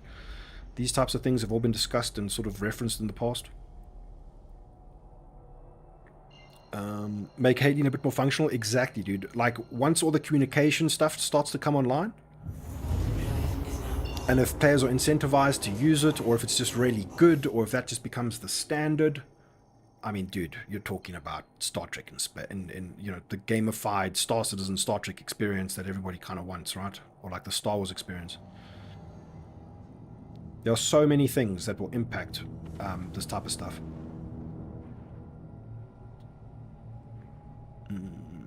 Engineering is very interesting to me for reasons you're raising, and I strongly agree on hailing. We fly red now because the game and play basically call for it. Yeah, it's impossible to... It's very seldom that somebody answers a call. Not unlike Squadron 42.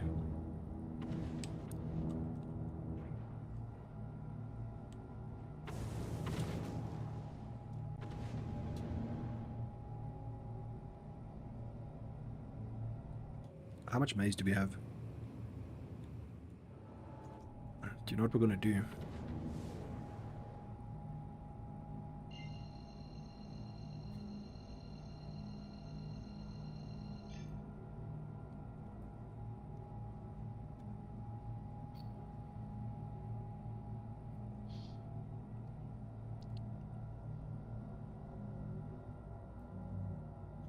Like, my ideal, you know, with all these features that eventually come online, my ideal sort of form of piracy would be like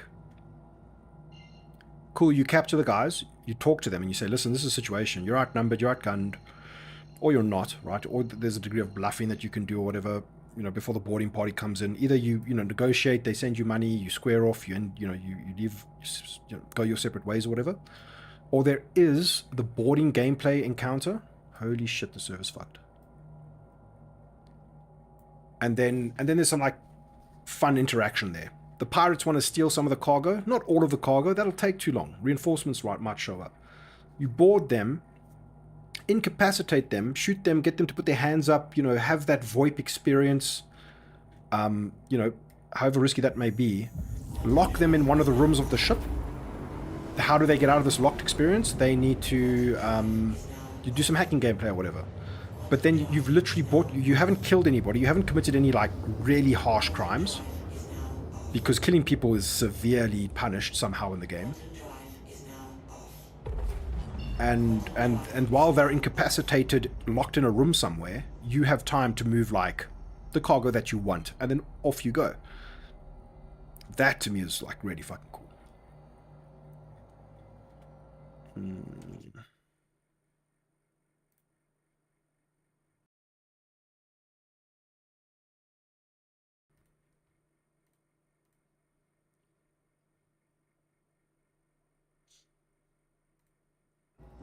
Wow, we eventually got out of our bed.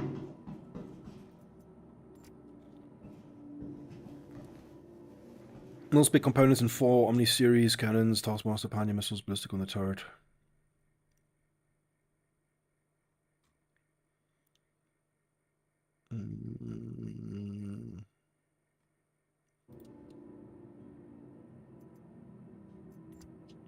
I've never been on such a bad server before. There's also the fact that DayZ and Rust only goal is to survive, while in SC there are no more goals, which makes encounters more interesting. Excellent fucking point, not so greedy. So this is one of the things that I think I've mentioned in a couple of videos. If certain systems in Star Citizen, and Pyro kind of hints towards this type of thing, if the environment in which you survive is hostile enough, then you start to get that experience, which is not off the cards, right? If Pyro is seriously hostile, the Pyro flares are fucking you up all the time, you run out of resources that you brought with you from somewhere else, if that's even possible, because you could bring an Idris with like 9 billion fucking, Cruise Lux bottles, it becomes less and less likely that those survival elements will exist in Star Citizen, right? Could they and should they and would they make the game better? I believe so, personally. Is it that type of game? Has it been designed as that type of game? Has it been advertised as this type of game? Not really. What's up, Fluffy Catfish? We try so many times to talk to the trader who are going with that one thing, I don't have any more money to pay you, to let them leave them with the cargo, only to have one time a guy cooperate and give us 40% of his cargo to let him go. That's cool. That's kind of what I'm talking about, right? What org are you? I'm literally editing a video while watching this. 11 kills in one session in the blue. Yeah, we're pretty clandestine.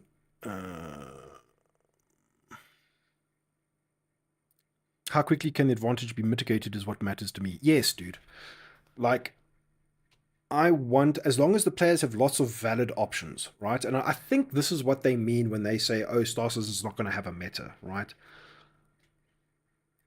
If you're by yourself or with a small crew and you get met with overwhelming pirate odds that are now coming to take your shit, do you have options at your disposal? I feel like, myself and Fair, we got pirated by Space Cutlet when we were testing salvage one time.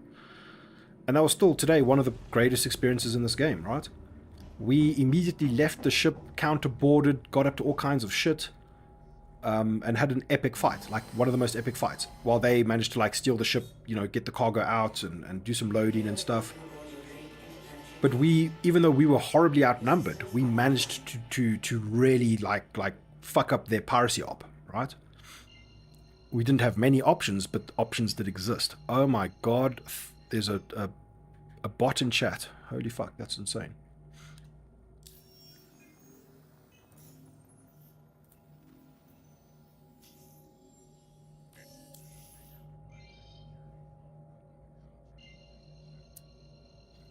Here's a kicker about beacons. They are exploitable as hell, and you don't get get to bargain the price because there's always a fucking white knight to do it for free. Yeah.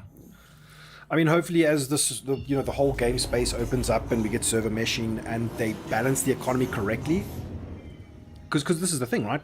Just by virtue of the fact that somebody has infinite resources because they paid for it, that entity that exists in the game can potentially fuck up good organic gameplay that people would otherwise strive for because he's bought so much stuff and nothing matters to him, right? That's a huge problem that also needs to kind of be like rectified or dealt with. What is happening in this fucking game?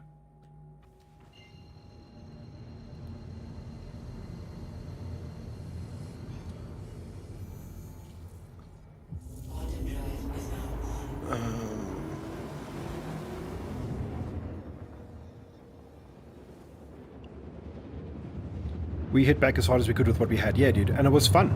And I don't feel like we had zero options. I wish we had more options, right?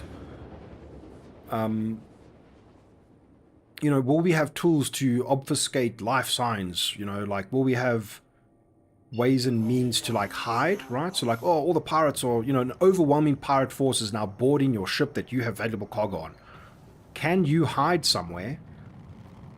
I mean, technically, yes, this is doable right now. Hide somewhere and fucking, you know, go all Arnold Schwarzenegger guerrilla warfare style and kill all the pirates. Go fucking die hard that shit. You know what I mean?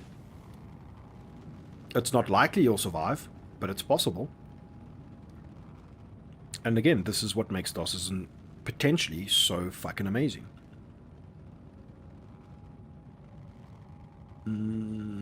Stream stuttering for you guys? Oh, man. YouTube fellows, YouTube handsome viewers, is it back to normal or is it fucked? Voidies, you're in Evo, right? Does the last build feel better? Still a while to go. So the last build I played might have been the previous build that is currently in Evo. And we had lots. Like, I managed to have... It got better, but it wasn't good. There's definitely something causing lots of 30Ks. The latest build I saw did say it mentioned a couple of fixes, but who knows. But also, I mean, the fact that the beacons are so exploitable is ridiculous as well, right? And it's so unintuitive and there's no feedback and all this type of stuff, right? What I would love to see is there's a button somewhere here or an option in the menu somewhere where I can tell my computer, oh my god, initiate SOS.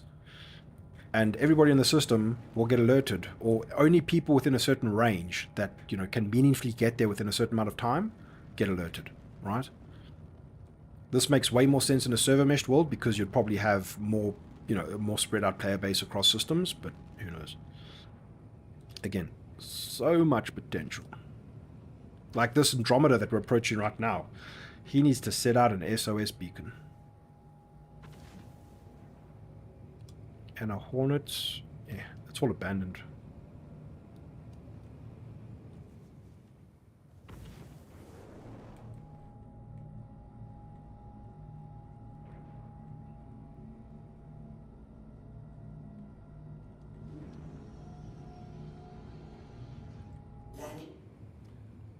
We're on our way to Jumptown in a Drake interplanetary cut is blue, and as you know, all good ships have a name. So I decided to call this one. I hope that this is not fucking dead game. Engines offline. Landing complete.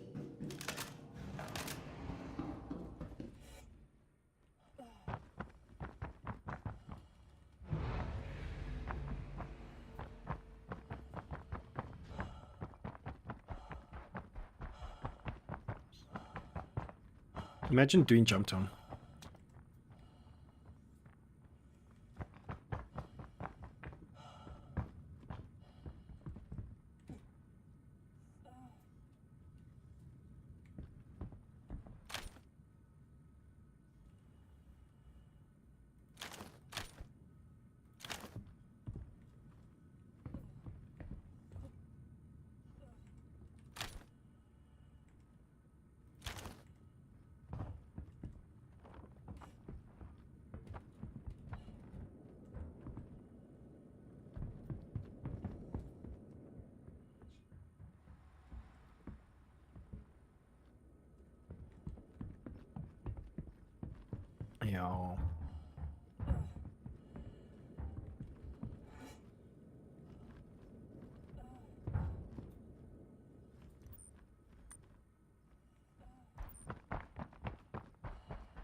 Can you hurt a cargo bay from inside?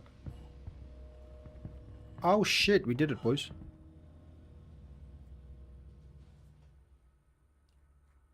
If you look closely at the stream, you can tell that the cargo lift is in fact retracting back into the Andromeda.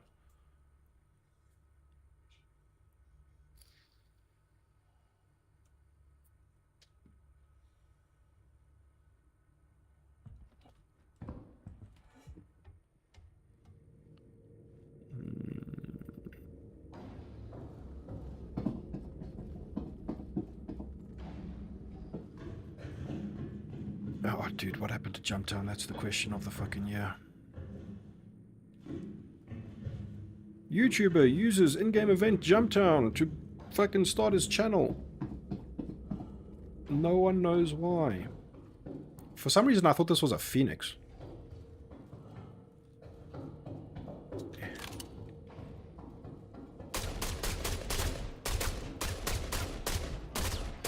I have never seen bullet damage like that on a ship before. What the fuck?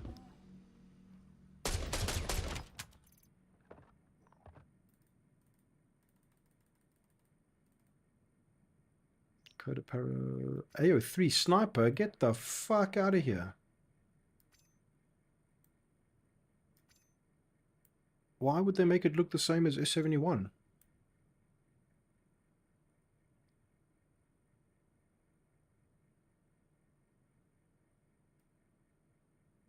Seven and 8.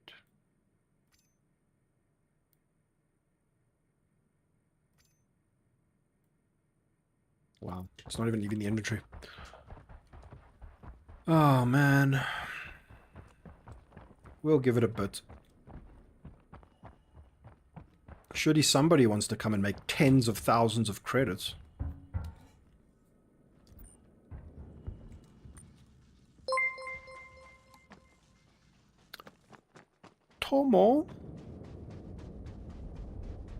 Tomo86, thank you so much for the raid, man.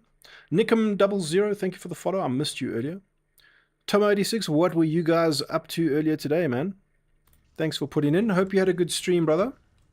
Or sister. Or father. Or uncle. Or aunt. As you can probably tell, the lack of action at Jumptown has probably made me go a little bit crazy, so prepare for Voidy cringe. Oh, fuck.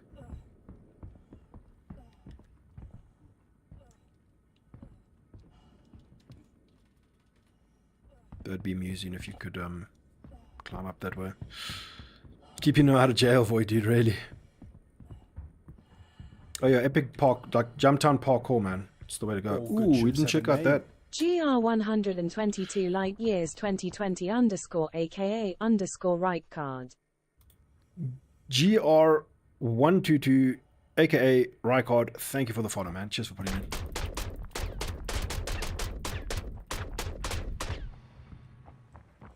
All good ships have a name.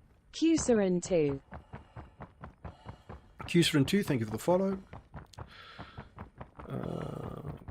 I avoid Jumptown, might run into Voidy. Yeah, that was a big name, bro. All good viewers have a name, and that was a big one. Nerve to 10k per box from 15 instead of buffing it to at least 100%. Qsarin. Agreed. At least for this patch, right? I mean, we've kind of theorized that there's a reason, like this Jumptown balance might be in place for 3.24. I mean, there's so much speculation you could do on it, but at the end of the day, the Jumptown we have today, kind of below mid, maybe even below average, like in a big way. All good ships have a name. Scappy98.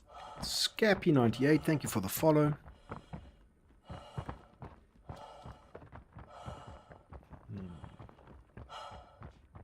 I unironically thought that was a ship with its lights on.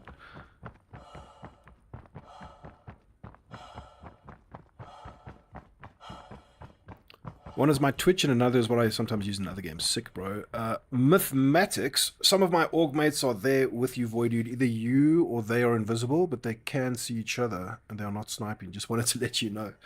Oh, did we happen to just be on the same... How do you know we're on the same server, though? That's the question.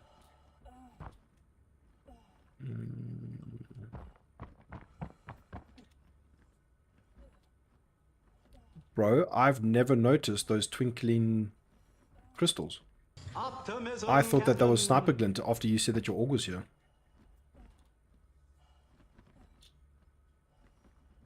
They can see you on the server list. Interesting. Oh, so there might be like some atrocious sort of decency craziness going on as well.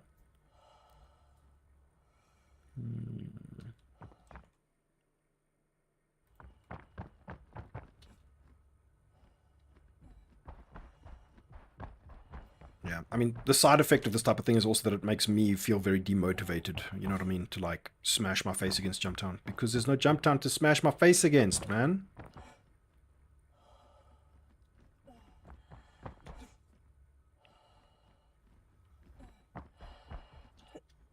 I do like this, like of all the Jumptown locations, this is the one that I've played the least, and it's actually quite, I mean, I know they're all the same, but the massive Walla Mountain in the background there is actually so sick. I would love to do like sniping and stuff on a map like this.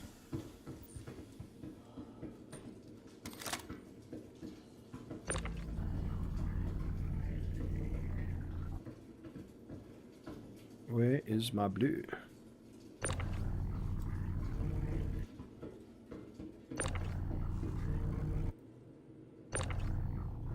But yeah, we're probably going to do some more Jumptown tonight with the org.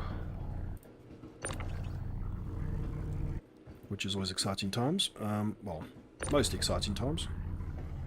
Also, I guess it might be a weird time period. But I mean, historically, when I've come to Jumptown in the middle of the day, it's been the most fun in the older JTs. That's when like the conga lines were usually set up, and it's like people just, you know, taking their chances, stealing from each other. It was so much fun.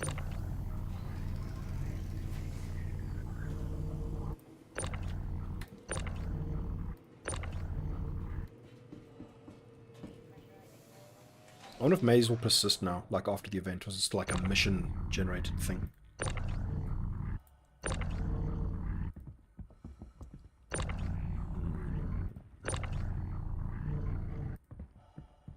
And like, remember the first Jumptown that ran after Pez was a thing, and after like shipwrecks and stuff persisted?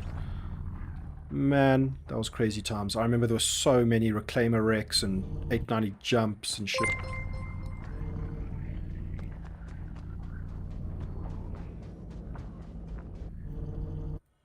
Holy shit. Mongrel squad with the raid. How you doing, agents? Hope you had a good time. What were you boys up to in the verse today? Did you even attempt some Jumptown? Because it is dead. Welcome in, everybody. Thank you so much. I don't even know if I like lost a box of maize now. There we go. We can count to 3 sometimes.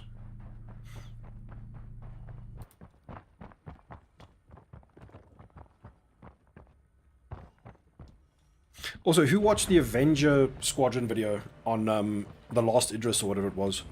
I watched like the intro. I haven't gotten through the whole thing yet, but I want to. Like, that's the and I don't mean this negatively, but this is the sad state of Star Citizen, is you have something as epic as an Idris, but the first thing they did once they held that Idris for an extended duration of time was stage a battle. Hey guys, we've got an Idris, will you please bring some friends over and let's fight, you know? Instead of enough people just happening to be invested in playing the game actively to be like, oh fuck dude, let's go get our retaliators, let's, you know, let's rally the server, you know, sound the horn of Gondor, let's go fucking fight an Idris, you know? It's the inorganic nature of these things. To me it's like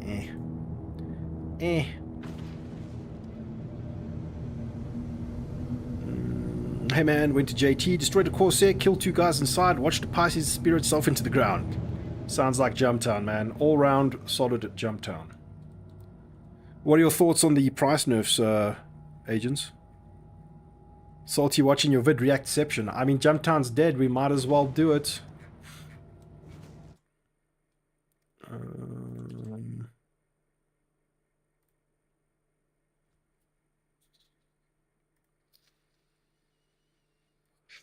Reacception. Get access to giant spaceship JPEGs that remove a grind, save time, is this the pay to win argument? And gain access to bigger and better tools to directly aid in accomplishing tasks within the game.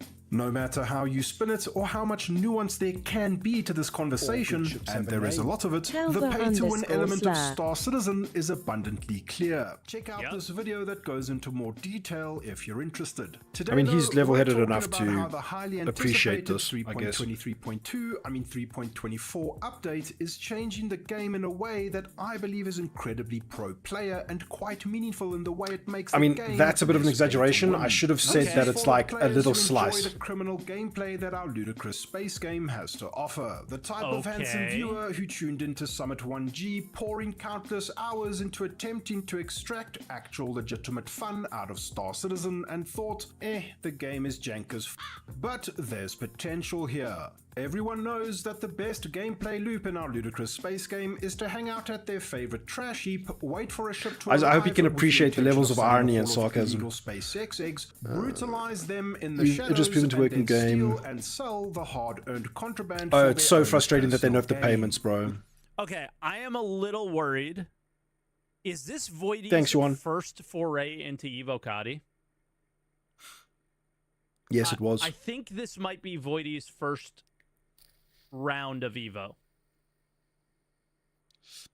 And if it is, and I'll wait for chat to let me know if they know or not. It is. Okay.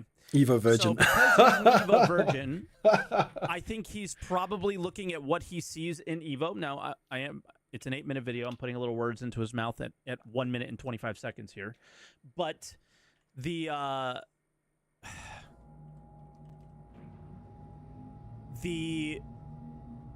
stuff that is in the game now around everything that he's discussing so far isn't even ready for feedback yet. Yeah, it's not set in stone. So it's more like a discussion on the potential. Half in or not or completely out of whack and not at all what you'll see at the release of 3.24. True, it's potentially so I don't think true. Making any claims because we don't know. We don't have a PTU or a live 3.24. A smart thing to do at this stage. So I mean, it's more like discussing between wave 1 and wave 3. They change things. This is a video I made that, make a video completely obsolete. So I'm just stating the fact that I'm like, ooh, this may not like stand the test of time. Warped slice of the possible high-reward gameplay that draws many people to Star Citizen. Except it's their high risk, our high reward, because all we really invested was time. Time spent waiting in the shadows, wondering what else we could be doing with our lives. Regardless of how morally dysfunctional successfully stealing 36 million credits worth of cargo from another citizen is, the fact that it's possible is why I love this game so much, current warts and all. Now, let's talk about the mechanics of this and how it works, because as of the live patch 3.23, it's also very niche. Pirate and steal it's a niche within a niche, cargo, right? You need to transfer what you've acquired to another ship that the seller legally owns, because for some arbitrary gameplay reason, you cannot sell cargo of any kind from a stolen ship or a ship that does all roads lead to piracy. What's up, Dad? I semi see where he's going here now. Yeah, he knows exactly. But again, we may be missing some things. It's like a hypothetical discussion, right? A ship filled with commodities that you want I hope I didn't make it too certain in the video. I can't remember. Who cares? To a valid ship. This means that the bigger and more successful the stolen haul, the bigger the ship you'd require to make a profit, although you could sell the cargo piecemeal by transferring it one box at a time to something smaller, provided the SCU containers fit. So to make decent profits off of stolen cargo, a player with nothing but a $45 starter ship that has a tiny or non-existent cargo hold has to earn their way up to a big expensive cargo ship in-game or by swiping a credit card to be able to sell stolen. Not entirely true. What's the biggest box size that a Connie can hold? Connie's probably 16 or can take 132. Who knows? 16.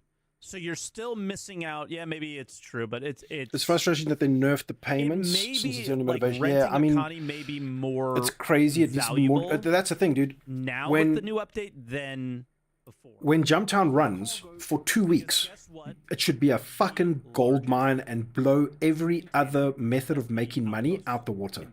That is the the juice of Jumptown, right? And as of Star Citizen Makes no sense. 3, the larger in-game ship prices are the highest that they've ever been and require some serious investment to earn and acquire. Connie can carry 32s. Well, if a Connie can carry 32, then you can rent a Connie and move that stuff. Okay. Yeah, but I mean, I always just double check oh, with you guys. true. You could rent a Connie. I don't use the Connie very much, so if it's a ship I don't use often, I want to double check with you guys and be sure. I thought it can hold 32s, but because it's got that length. However, the big cargo update of 3.24 has huge changes to the way cargo and Tilda, it's really about it's really about Dead Leader. Thanks for the follow, man. Tell the slur. I don't know if I got you. Thanks for the follow. It's really about how they've missed the incentive mark with so many things. Wake of Disaster, SPK, Jumptown. Maybe they don't miss the mark with Xenothreat. I don't know how much money you actually make from that, but you know, that's the concern that I currently have. The starter package now has the ability to engage in high-risk, high-reward gameplay and attempt to steal ships filled with cargo and sell it themselves. We're doing a bit of speculation here. Yeah, it is quite speculative, but that is literally what they've said they want to happen. Right? This is why we have cargo elevators in Evo at Brios. Scenarios in which this becomes possible, and the popularity of certain cell locations will dictate how risky and how feasible this becomes, as well as CIG's ability to correctly balance. And that's the problem. As Cezanne says in his chat, it's low risk, high. No. It's right now, JT's high risk, low reward, which is broken. Neon, Widow, Azoian hides, and illegal space sex. Where do you buy all of those items right now? You don't buy them. You get them from other players doing ERTs where do you buy and stuff. all of those items right now?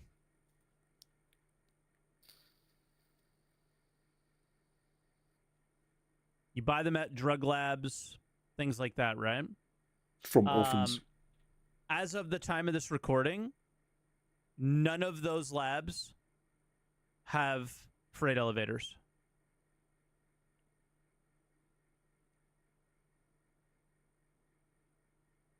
Yeah, because it hasn't been the test of Evo Carti yet. Now have the potential to become focal points of actual peak Star Citizen gameplay, with teams of players attempting to lock the zone down from the sky while they have people on the ground transferring cargo onto a lift to make the sale. All the while, there could be solo players on the ground attempting to disrupt Keyword the being action could. and come out on top by Keyword being potential. stealthy and striking at the right time.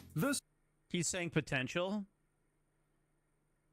I think he's speaking of the potential of 324. It is the not potential, the potential that 324 gives the game long term. That's how I'm understanding this. Could lead to exciting, drawn-out battles for control of cargo. I couldn't buy at those labs. So again, Yeah, because the the kiosks commodity exist. thing is not done, because a lot of the work is not in Evo, I don't know if we're going to get the illicit cargo type of Yeah, man. I mean, this is. It feels like 3.24 is the make or break, right? It's like, not really make or break, but like at least the beginning of tuning things to get the balance right, so that people can get invested in like doing stuff that's high risk, right? High risk, high reward is the best feature Star Citizen has going for it, right? And if they fuck up that balance, like they've just fucked up at Jumptown, I start to get like, okay, so like, where's the gameplay? You have so much potential right now for all this amazing gameplay. You fuck up a couple of numbers, and nobody gives a shit. Cargo missions. Well, they'll not be. What will the drug trade look like? What will the, what does commodity trading look like, right? So there's a lot of things like that. The fuck? They haven't fixed drug labs to have an elevator for delivering drugs yet. Okay, so let me pop something up here for you. It's complicated because it's an Evo for everybody, and like we don't know what he's getting into here is like we don't know if the fact that that part of 3.24 is not a focus for testing yet, therefore they just turned off kiosks, or if they're just not implemented at all yet, right? All right, and this might be a little scuffed, but here's what they said. Anything with this icon, and this isn't true, this isn't entirely true. We're seeing an Evo with other locations having freight elevators that are not listed on the screen. But anything with this icon is what is going to have a freight elevator in 324. I'm actually against that whole grinding mechanic. I understand that, like, if there was more ways to build the rep with the place other than just doing the same thing over and over and over again, then I'd say, hell yeah, man, bring the grind on. But when your only option to gain rep is a grind, it's not a good system. I kind of play Star Citizen to avoid grinding, right? There's nothing there. I don't think it should be necessary to grind to get where you want to be or get what you want to have, right? Unless there's a lot of variety within the grind, because then it's no longer grinding. Then you're just playing a fucking game. Other locations that have had freight elevators within the Stanton system. Yeah, John, that's a good approach, dude.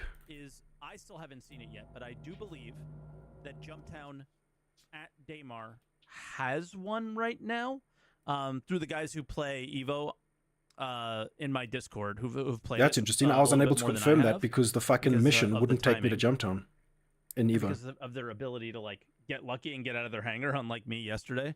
Played for hours and couldn't even get into my hangar, let alone get out of it. So yeah, that's what's happening right now. So based off of what they said in SCL versus what I'm also seeing in Evo, it's kind of hard to be like, oh, so we're going to have the status quo of what we had, but it's going to be better. I think what's happening if there's a way bigger... say you want rep with Kovalex because there's something shiny for you at the end of the grind tunnel. If Kovalex have multiple missions for cargo trading, and if you have options to like save Kovalex from the Nine Tails attack at this location, you know, more variety in your gameplay to achieve the same goal, that's excellent. That's amazing. That's what we want. You mean doing VRT and MRTs for 3 weeks and still don't get HRTs or ETs? That's really boring. 1000%. We're probably going to have a place to drop them off, but is the only place to get them. And like, Disaster, for example. Imagine the bounty hunter grind as a good example. If you can, say you're a pretty fresh bounty hunter, you don't have much rep with blackjack, but you want lots of rep with blackjack, for instance. You can grind out a couple of missions and get 1 tick per mission, right? 5 reputation points per mission. Or one day you log into the game and blackjack have a bounty on a player who is notoriously fucking insanely gone crazy, murdered a bunch of people. You take out that player, boom, you get 50 points of rep, right? Now we're talking, high risk, high reward. You know what I'm saying?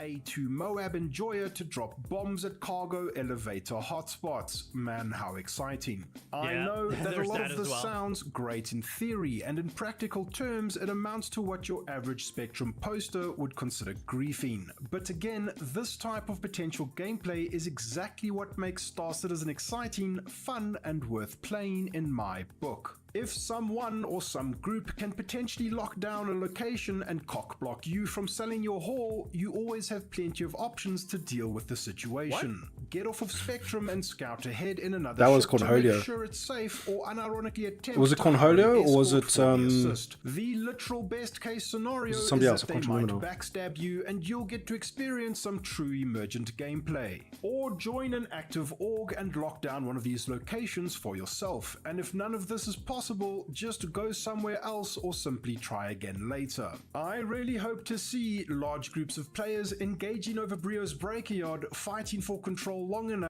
He's not saying higher protection necessarily. He's saying will locations like this, like really bottlenecking people into one area. And if they don't, what the fuck is the point of the game? What is the point of anything that they've been working on? And people conga lining it, right? So one of my favorite things to do was break up conga lines because it's cringe that at a location people are being friendly that they should all be killing each other at. But at the same time, is that not amazing? What's At even the worse same is I play time, Corsair with my wife you know, as Gunner. We split that mission rewards. anytime Most people we come lose together, money than splitting a 5k. Oh, all Jesus, sorts, dude, it it's can either insane. be chaos or people work together. And the It just rep depends splits on in the group half. of Are you people kidding me? And the Are you vibe, I actually guess. joking? To successfully load the new freight elevator awesome. with I had no cargo idea, and dude. That is safely make the fucked. soul, all while there's a literal space war raging overhead. However, as always, this exciting gameplay potential will come down to the new economy balance being introduced in 3.24. Players will not engage in anything that isn't worth doing, so let's hope that CIG nails it and we get to experience exciting new high-risk, high-reward gameplay at the fence locations and hopefully at the distribution centers as well. But I don't think anyone believes at this point with what they've seen Of that distribution CIG is centers. going to nail it first try. Yeah, unfortunately. I think people are very nervous about that, and I do think that this Star Citizen Live today has a lot of weight. Oh, is on it cargo missions There's too? actually a lot of weight. Sick, it might be they worth were taking watching. questions and things like that to either calm or freak us the fuck out. Void dude, it's a pre-alpha early access testing bed, not a real game yet. Silence ignorant yet. What's the topic? They're going to be showing us a cargo hauling mission. But they also have the economy there. CIG, please play with economy guy friends. there. Also, CIG, So they playing have with the friends isn't opportunity worth. to Exactly, to dude. They always explain miss a the little bit incentive better mark. It's about unbelievable. why 4,000 credits is a good reward for a mid-level I came back mission since Summit in the started. Yep, progression that's the system power of that influence, they bro. showed, right? So that's they got Already some, burning out and joined they SC got in some 2018. answering Yeah. to do for some of the things that they said last week. Hopefully 4.0 is the That's time, how I man, feel that things actually about pop that, off. is why is 4K an acceptable reward when I can do XYZ for much, like, significantly more profit? Yeah. So, yeah, I'm gonna stay alive for it. I'm probably Freighted gonna versus pause. touch everything. I'm probably keen to gonna see how it watch all it plays live. out live. It's impossible to Is tell. the Exactly, point. it's impossible It's to tell. once again a very potentially exciting time for the potential near future of our ludicrous space game that's filled with potential, and I cannot wait to see how this patch potentially Unexpected. I did plays not out. plan Turn that, your but- eyes into something that's kind of like a mouse, Hashtag ad, bro. but arguably Hope you saw better that. somehow with the Tobii Eye Tracker 5. Star Citizen maintains first-party support for Tobii Eye Tracker, and this device that turns your eyes into an input device is genuinely amazing at providing you with the I was just not expecting an ad at the end. All the companies that I work with make me do it over here. situational awareness you need to become the best. No, I don't work with space Tobii, I'm just an pilot you affiliate. can be. Tobii Eye Tracker 5 is still currently 15% off for one more day, so don't miss out. Use the link on screen now and in the description to support the channel and get yourself one of these incredible and highly recommended devices. Check out the Voidy Vids Discord for setup advice and configuration settings to tune your Tobii Eye Tracker 5 to perfection. Thank you channel patrons and channel members for all your support. Without you, I would not be able to continue producing these videos. Thinking of I actually pledging forgot this to put a ludicrous hashtag space ad in game, there. Then use one of the referral codes on screen now for a free 5,000 well, starting never mind. credits. If you enjoy my content and want to support the channel beyond a like and a subscribe, Goosebutter check gets the it. links in the description. Consider the join button below and Just follow me on Nopers. Twitch at twitch.tv/voidude or right here on YouTube for painfully average epic live streams. Thank you so much for watching. I'll see you around the verse. Cheers. So that was good. I think he's onto something for sure. I think one of the best aspects of the freight elevators is you no longer have to care if you own the ship. Yeah, it all boils down to You balance. just need to be like, it's about owning the terminal now. So whatever's on the terminal, you can send down, I think. Running genuinely Whether high-risk you own it or missions not. So everybody should can get me my interact creds with and each rep a lot faster. Also, maybe have a punishment for failing, etc. 100%. and Yep, I'm onto something, bro. I'm not wishing him happy birthday, I think bro. that that's a really good aspect of the game. But I do have my concerns with 323 if Everyone does. 324. or 324, I should say, if we're gonna actually get the legitimate kind of Experience.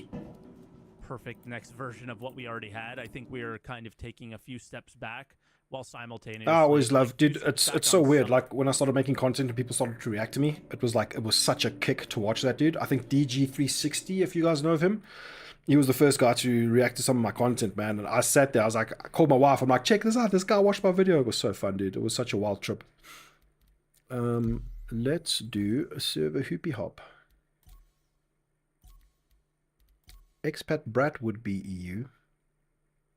No, wait, she's not EU. I don't know what she is. 3D2Y. I can't risk that being the same server that I was just on. So let's go to USA. I want them to speed up the seat and ladder animations. Dude, those animations should be faster, smoother, and cancelable, right? So like, oh no, I made a mistake. Cool, press back and you just snap out of the animation. Like, just do that. Why the fuck can't I type today? It's the meetings, bro. I can't wait till I get a react. I can imagine it's a pretty cool feeling, though due to my content could just be a victim of being upset. I must check out your stuff, dude. I'll be honest, I was at a disadvantage when you joined the chat and everybody's like, oh my god, it's Smuck. I'm like, fuck, I don't know who Smuck is. Oh my god, I'm gonna look like such an asshole. What happens when the rep is split in party? If you fail, you have to complete 2 more missions to get 1 or 2% back to where you started, and I thought the need was so to incentivize gun. Dude, I mean, you're blowing my mind with how badly this is set up at the moment, dude. I had no idea. Holy fuck. I think YouTube just randomly started showing a video of mine. Oh, that's cool, man. But that's how it goes, right? I remember in my sort of early days, this fucking video carried the channel for months, dude. It's all about your thumbnail and your title, dude. Nothing else actually matters. You can make a video about watching paint dry. If your thumbnail and your title's good, the people will come. This fucking video carried my channel for months.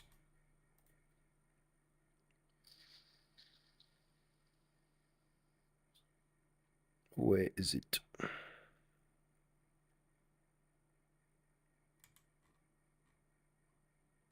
So like super early days, it was these don't count, 1, 2, 3, the 4th video I made 2 years ago. This thing just outperformed everything else for so long. And I think it was because of the thumbnail with like, you know, progression. Indicate, you know, it's still like, I don't think my thumbnails are very well designed, but like this just did so well. And I think because it's a guide, right? It was the first guide that I did. So, yeah. Ah, fantastic. Fantastic.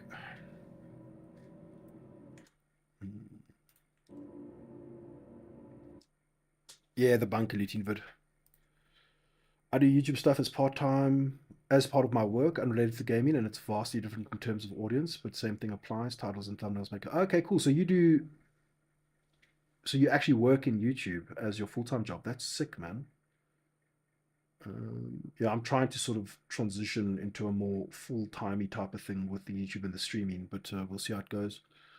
Honestly, feels like my last vid will be carrying for a while. Just hit 20k views. Congratulations, Gadibadish. If you guys do not know of Gadibadish, like and subscribe to Gadibadish. And Summit, I'm actually very curious right now, bro. Just drop your channel.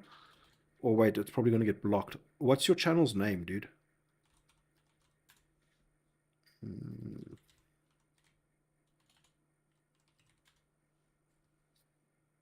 It's like, you sit down to play Star Citizen, and the game is so unplayable or like not vibing that you end up just YouTubing.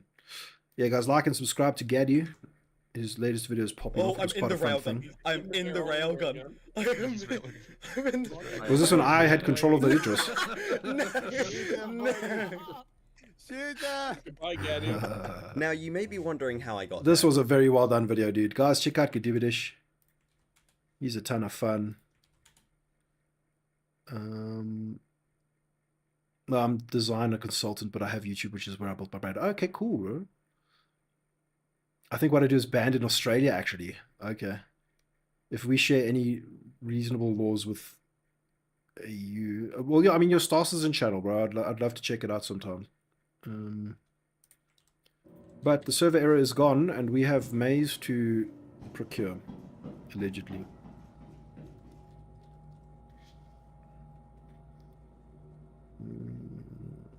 Oh, airsoft. Okay, yeah, we do airsoft in South Africa. Dude, Gadu, I can't react to your video because I've already watched it, bro. This is not a react channel, my friend. I react to my own... It's all about me, dude. I've got the ego the size of the sun, and I wanted to see what Salty said about my video.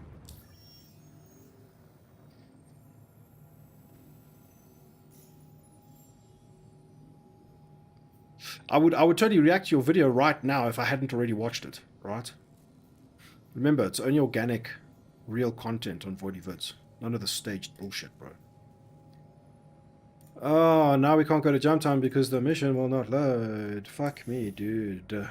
Guys, I have a ton of patience for Star Citizen, but I'm still reconciling the ability to stream it solo without like org members in chat to, you know, talk shit to while streaming, because I don't want the stream to be boring and lame. So this is trying. It's like becoming really trying.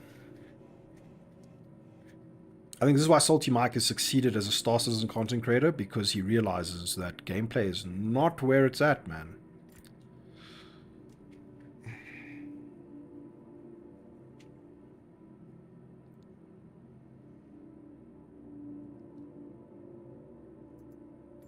Let me out.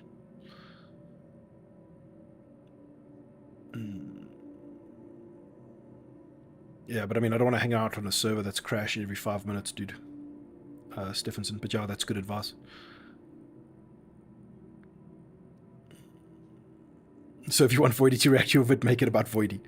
No, Gadu, I'll 100% react to one of your videos one day, bro. Just make the best video ever. Help my channel grow, and I'll just steal your views, dude. It's all good.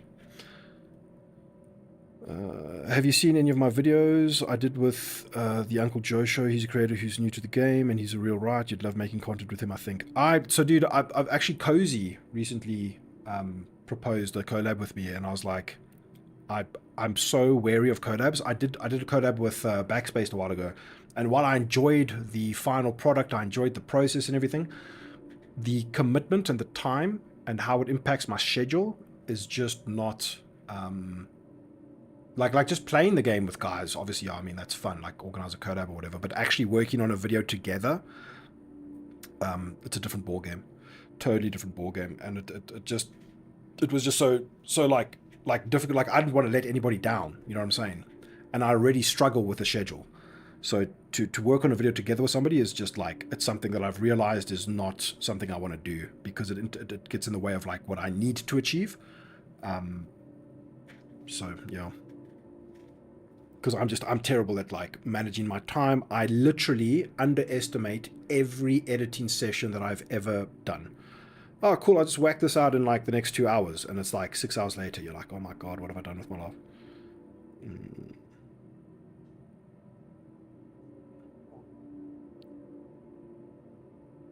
JT vid before I leave for England for sure. Nice, bro, you're gonna have the time.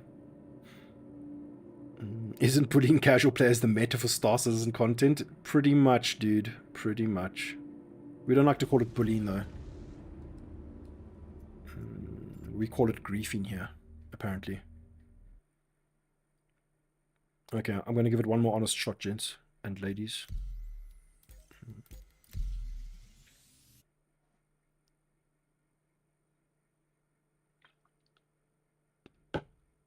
God, back in the day, would be like, sick, Jumptown's on.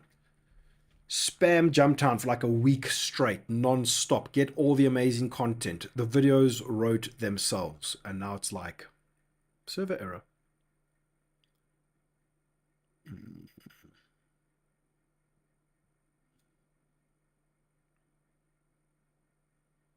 Voidy, are you crashing the servers with something you and the Cuddy bed are involved in? That's a spicy question. I don't know if I want to share what me and my Cutty bed do together. Oh man, I'd kill for an editor. Yeah, I mean, I don't know if that's even in the realm of possibility for me, but I've committed to taking this fucking Voidy Vids thing as far as it'll go, so we'll see. But that's like big pants, like years down the road kind of a thing. My pants are too small for that. Currently editing 12 hours of footage. That is killer, dude. Full-time streamer when? I don't know. Define full-time streamer. I'm currently committing to a 3-day-a-week streaming schedule. Because if I do more than that, like the YouTube will suffer. You know what I'm saying? And if I do more YouTube, the streaming will suffer. So I think YouTube comes first and then streaming comes second to that. And the current plan is streams on Fridays, Saturdays, and Tuesdays.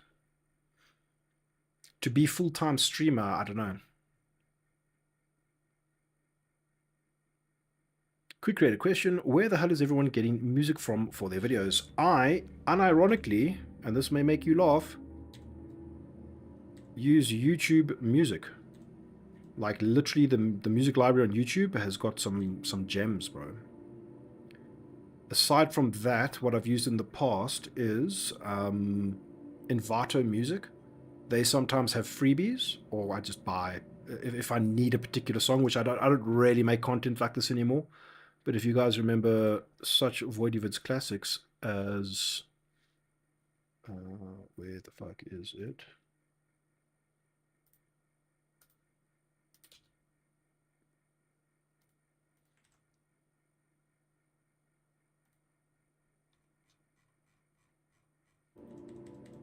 I still can't get out of my bed, man.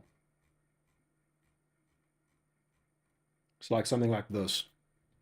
Maverick said company is called. We're in an origin. Oh wait, this is on YouTube. This might get taken down then. Jump like 350R now, and as you know, all good in 2050. We had to narrow in. So this song was something that I got off, like I went out, I was like, dude, this song is so sick. And I got it from Envato. And then they have like a whole process to like clear the video on YouTube in terms of like copyright shit. So yeah, if it's that type of artistic, you know, want to do some nice cinematography and music type of stuff, then I might hunt down a song. But these days, I don't know, I'm trying to make a video at the very least, I try and get 2 videos out a week. And it's just not really possible to do that type of same content, right?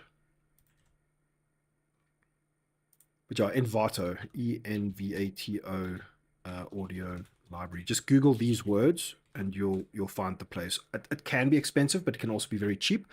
And sometimes they have free music that you can download. I think the meta for now is to get one of these subscriptions, right? To something like Audible. No, not Audible. That's fucking books. I forget the name of the company now. But they literally, you basically pay them a flat monthly fee and you get access to, you know, content that you can associate your YouTube channel with so that they don't strike you. And then they have like libraries and libraries of content. And you can also use other games' music, 100%. 100%. I'm a huge Homeworld 1 and 2 fan. Guys, I'm done. Oh my god, Void Dude just raged quit Star Citizen. No, bro. No, bro.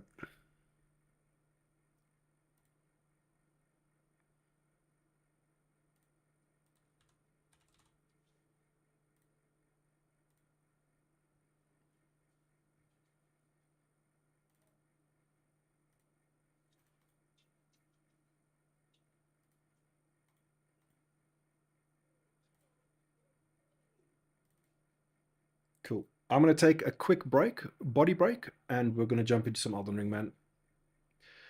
I do not... Well, we will be back for Star Citizen Jumptown shenanigans a little bit later tonight. But like I said, I want to try and take these like Friday streams as long as they can go. And we're going to jump back into some Elden Ring. But I'm going to, as I said, quick break, and we'll be back.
to smash some food in my face. I had not eaten since before the stream started.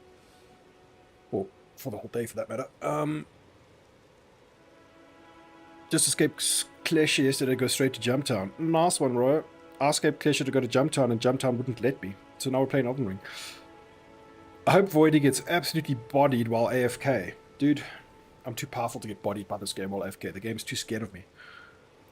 Okay, let's go fucking fuck shit up. Now, we've been exploring this southern tip of... Is this the lands between? Yeah, let's go explore the rest of the southern tip of the lands between. Adjacent to the lands before and the lands on top. All good ships have a name. Torben 13. We cleared that dungeon. Torben TST 13, thank you so much for the follow, man. Cheers for putting in. Whoa. Whoa. Whoa. Whoa. Calm down, sir. Holy fuck.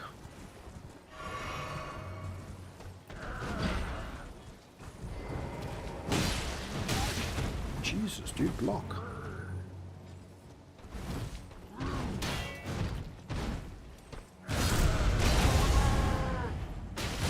One button. Wow, this is not going well.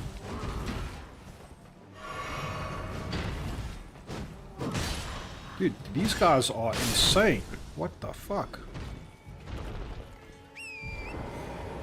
Oh yeah. I remember vaguely there might be an Ash of War here that I really wanted to get hold of. So, let's go this way. Man, what, dude, it never ceases to blow me away how atmospherically oozy this game is. Yes, that's what we're looking for. Look at us, epic gamers.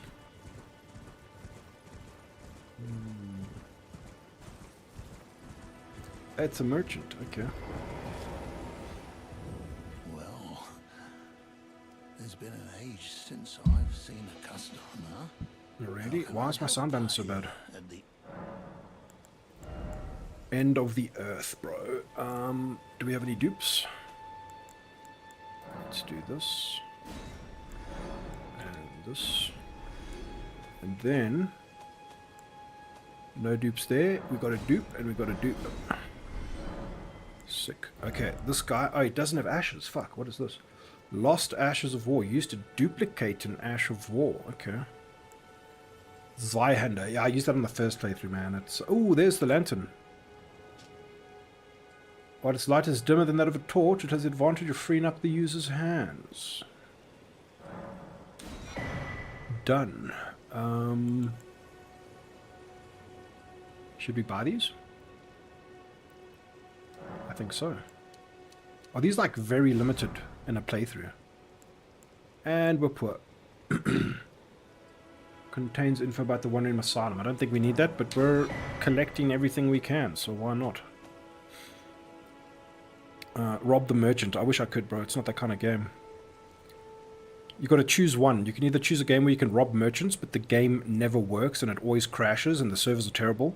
Or you play a game where none of that happens, but the game is playable. That's apparently the situation we find ourselves today in this amazing Friday Voidy stream. Have a safe journey. You have a safe journey. Tell me how to live my life.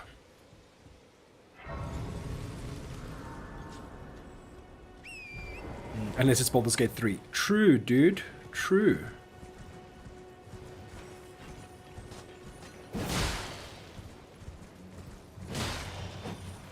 Do these guys have anything that makes them worth fighting?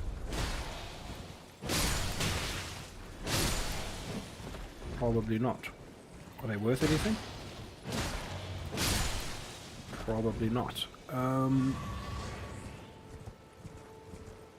Where to from here? Are there any like dungeons around here? I'm sure that there was somebody who sold Ashes of War down here. Well, the Zweihander gives you that Ash of War. Let's go there. This we are contented with. To the swamp. Still here just looking while I edit. Good luck, Smuck. I know how the editing thing goes, bro, it is like... Do you find that you underestimate every video you ever make? Because I find it always takes more time than I think it will. Fuck those guys in particular. Oh!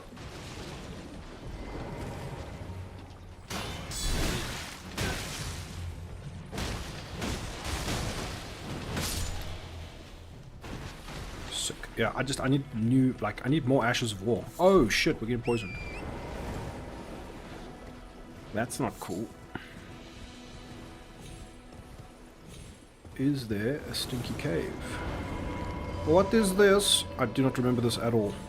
Oh, these things are morbid, bro. Is this thing gonna fucking kill me?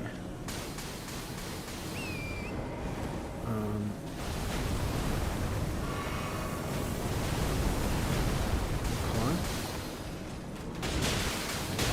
Fuck, didn't see that guy.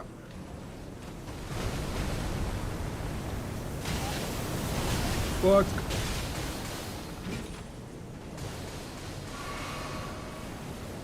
He's just never gonna stop doing that, is he?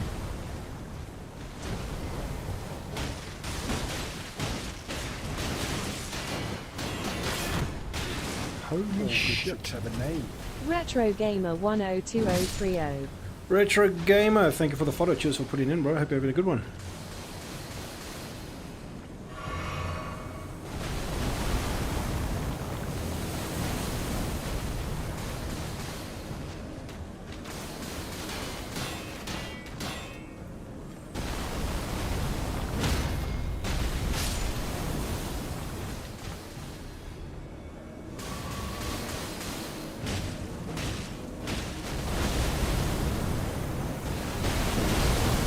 Oh my fuck.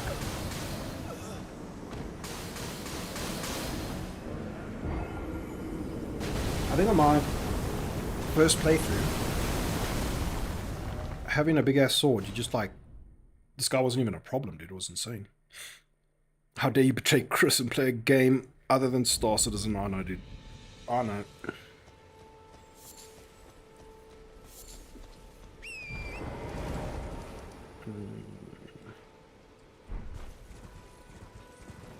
How are we going to deal with this guy?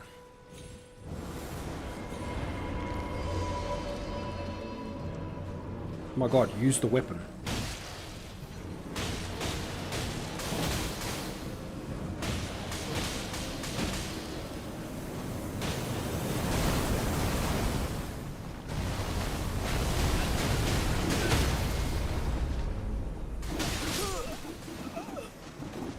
Bro.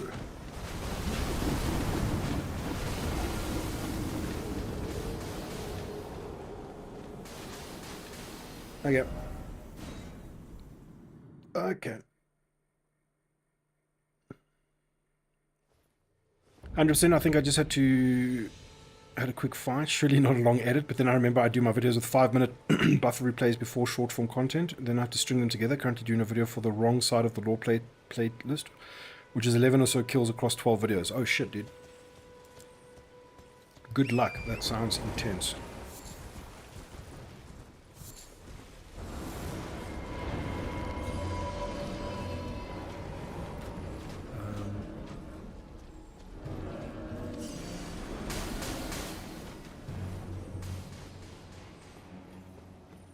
Occam's razor, I guess.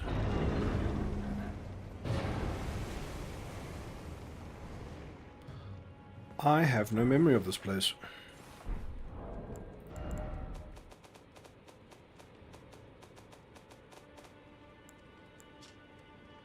One of the night sorceries of Celia, Town of Sorcery. Launches a projectile from a distance removed from the caster, so as to strike the enemy from behind. The sorcery can be cast repeatedly. The Celian sorceresses were... Oh, Jesus Christ.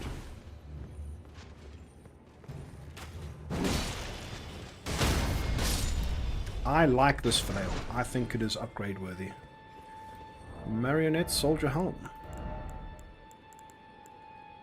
Medium load. It's not great. Why don't I remember this? It will do no good. And yet you persist. Who are the frothing degenerates? Besides you, handsome viewers. Hey-o. There seems to be something wrong with the sound balance. Do that. Something like that, maybe?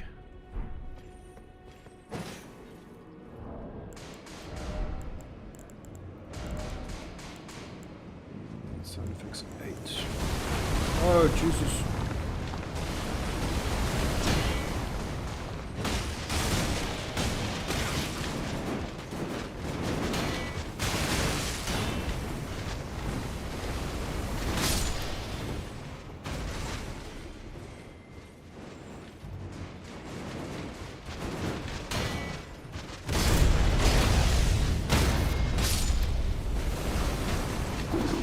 Oh my lord.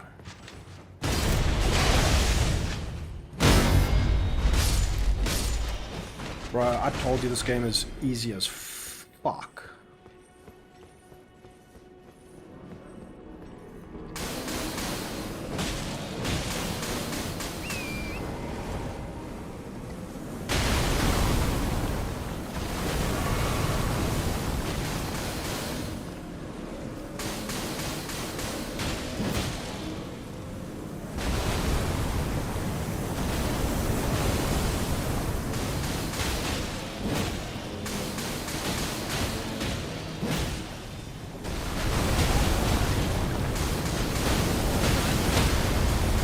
I knew the risks and I took them anyway.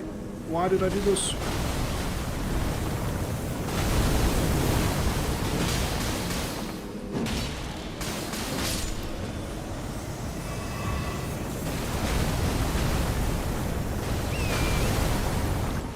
Not so bad.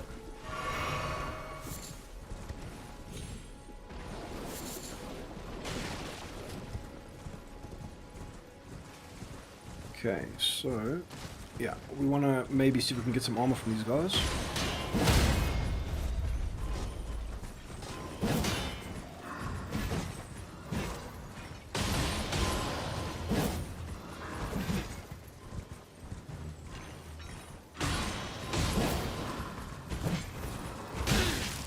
Ow. Ow. Ow.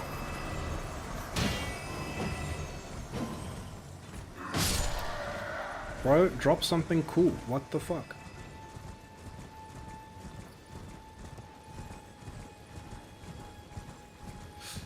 Okay, so I think, have we gone there yet? Where the fuck is it there? Is there a dungeon somewhere here?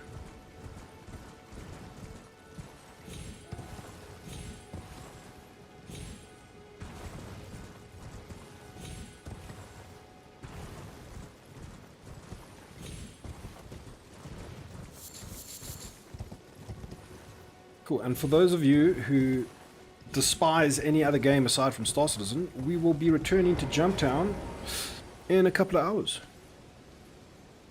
for the evening session with the boys.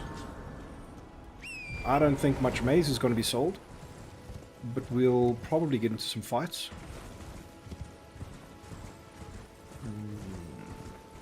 Let's go check that out. Oh wait, we already did that, right? All good horses have a name. So Ronnie decided to call this one. What are you going to call it, Ronnie? Now the spotlight's on you. The way it works is, in the Voidy Vids, I'll name the good ships. In the Twitch streams and the YouTube streams, handsome viewers name the horses and ships, apparently.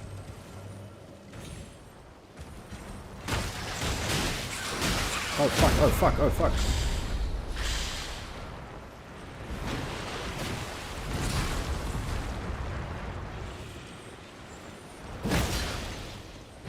Dude, this guy is one tanky boy, holy shit.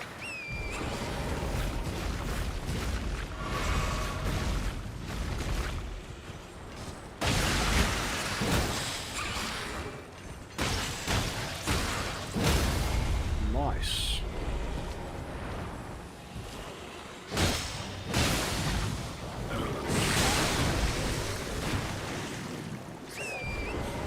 Epic. Bowel projection. Very cool.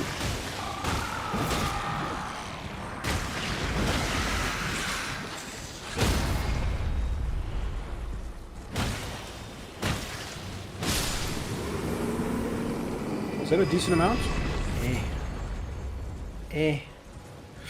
The things people do for ovaries. Wow, that's kind of fucked up.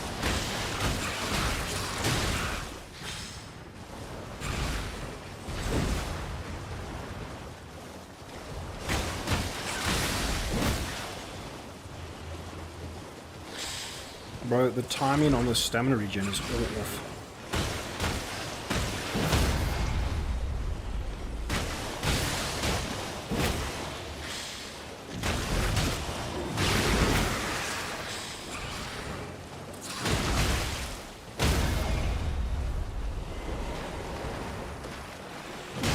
Why? Sick. Handsome hunter. I can't tell if this is a horse or a goat, to be honest, bro.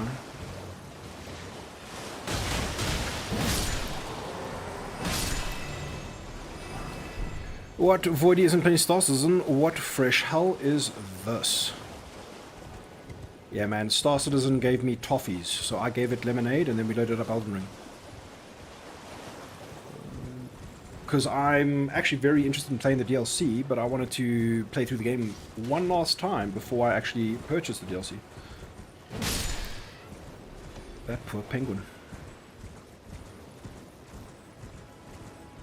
Need to do audio color corrections, etc. But 24 minutes of Cuddy Blue Chaos with a Hornet Wingman, Mark 1, not 2. Sick, dude. I've got to check out your content, bro.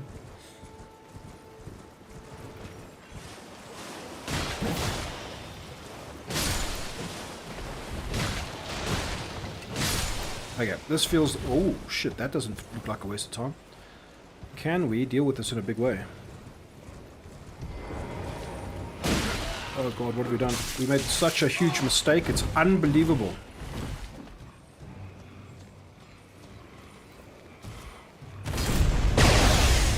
That does nothing. Not unlike the goggles.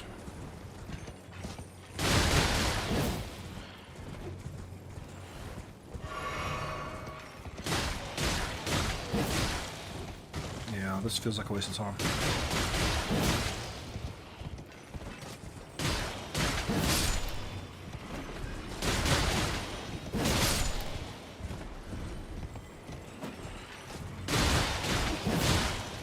Okay, alright.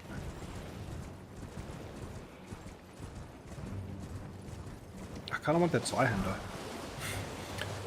SC's giving pains right now of Ultra full RMC and those invisible asteroids popping up and leaving me stranded in the middle of the belt for 100 kilometers from my ship. Dude, tragic.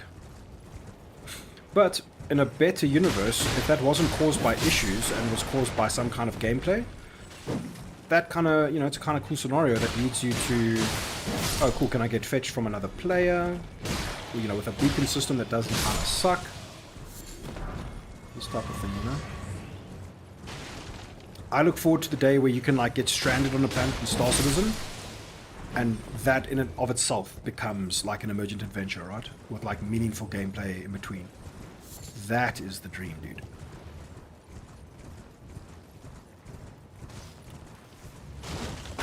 So this guy doesn't sell for the lantern. Where does the lantern go?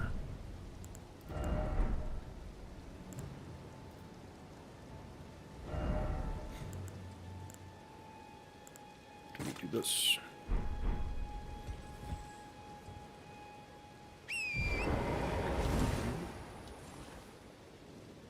One for lantern. Okay, cool. Sorted. What actually happens if you do kill these merchants? I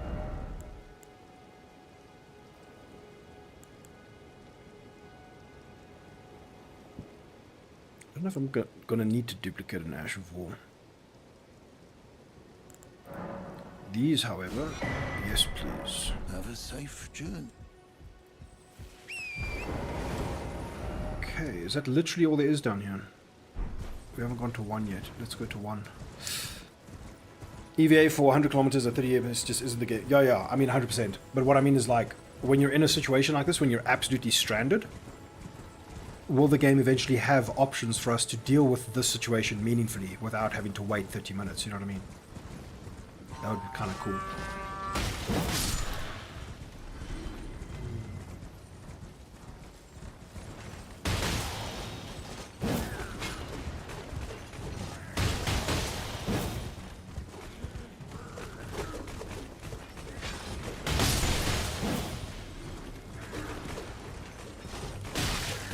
Oh my Jesus.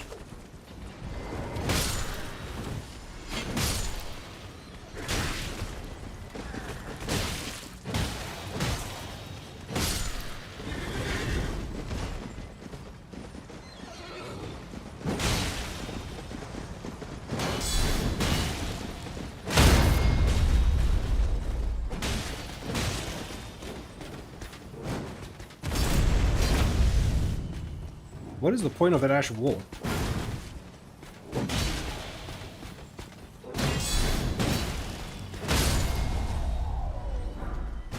Oh no, dude, we've already got the armor. Drop something else, bro. Can I ride his horse?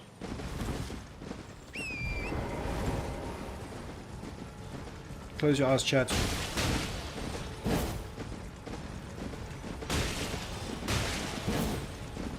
Wow. Feels bad, man.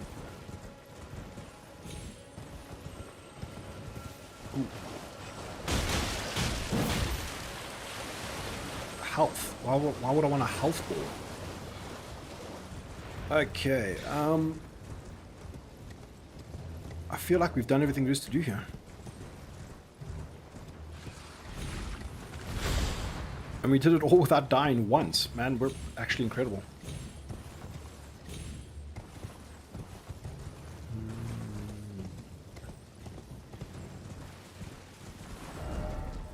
Okie dokie, so we did that. I feel like I'm missing like lots of elements on the map. Went there. That beach kind of sucked. Did we miss a cave? No, we did a cave here. Is there another cave somewhere here? These questions and more will not be answered on Voidy Vids.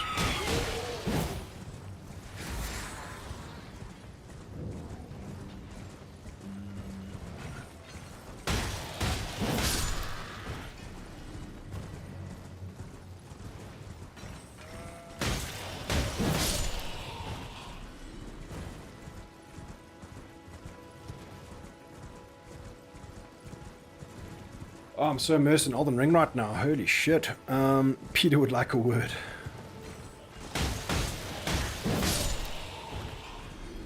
Drop something cool. A Guardian Sword. That's what I'm fucking talking about, bro. When the mobs drop something cool.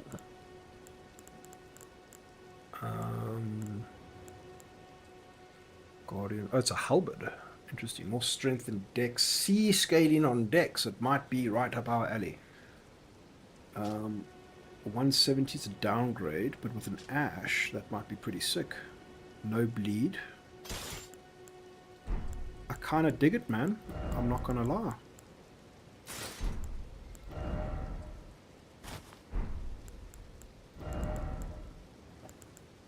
How much do we have to sacrifice to make this thing work?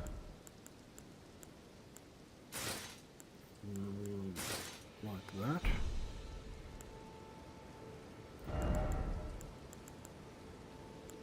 Hey, we can get away with that. Oh, we don't need that actually. So let's do that. Can we bump it up a bit? Yes, we can. No, we can't.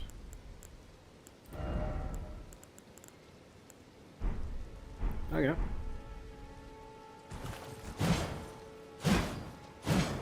I want to slap an ash on this and see what we can do.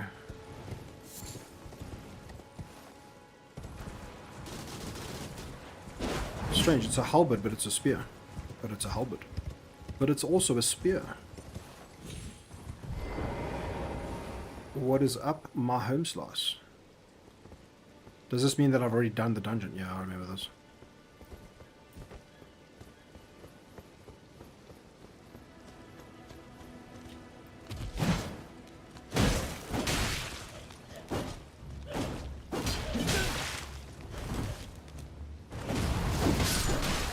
Wow, that went right over him.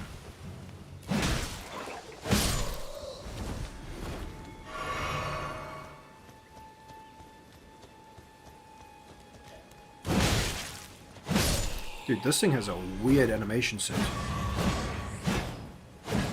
What is up with all the upward slices? Holy shit, okay.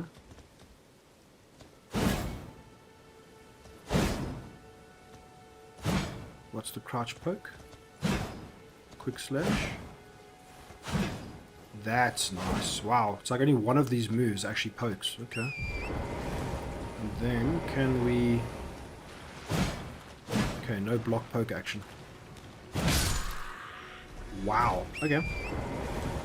I'm a fan.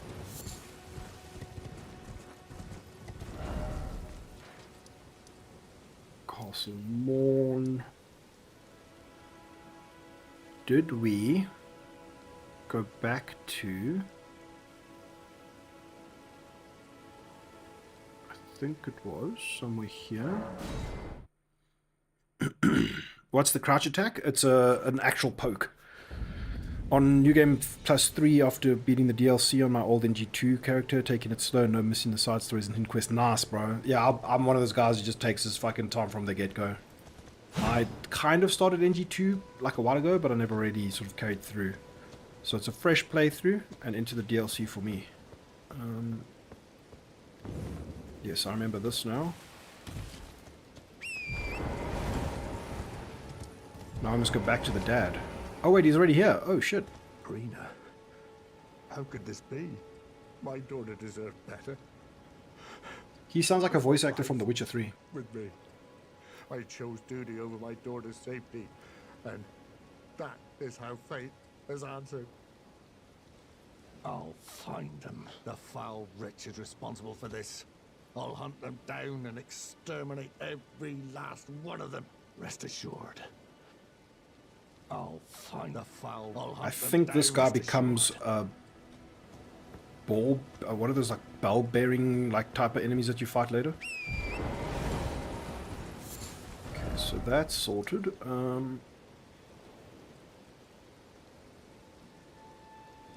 Cool. Have we done this jail? Yes, we have. We haven't really been down here. Oh, we did do that. Let's go there and head north. To the north! The king in the north! Halberds don't poke, only spears and thrusting swords can. So I mean that's what makes the game awesome, right? Like some weapons have very unique like weapon sets. This is technically a halberd, even though it's totally a spear. It's called a sword spear. So it's like a sword, but it's a spear. And it scales with dex. So C dex scaling. Let's see what we can do with it. 170 is the current max damage. If we do this, we go up to 209, but the ash itself kind of sucks. Then if we do the impaling thrust on keen, we get up to 180. This is 209, but this ash will be more useful, I think, sometimes. Let's try this for a while. Big damage.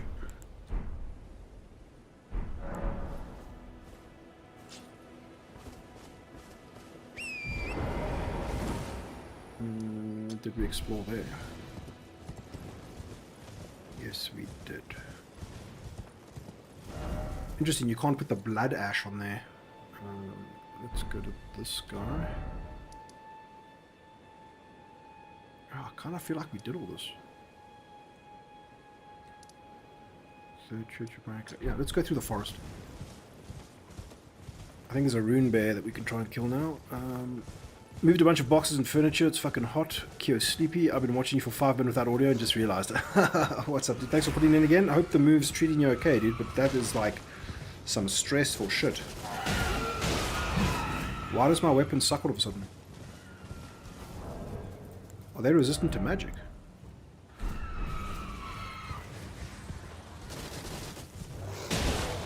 Dude, what is happening? Why is it so bad on the horse?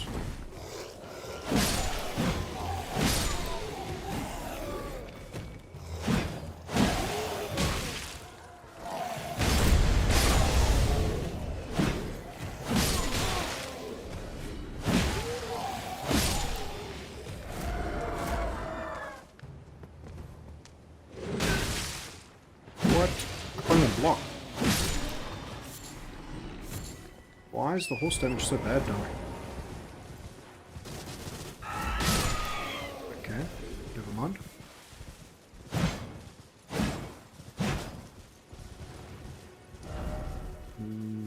Did we do this? Oh, that's the merchant sign. Into the forest we go.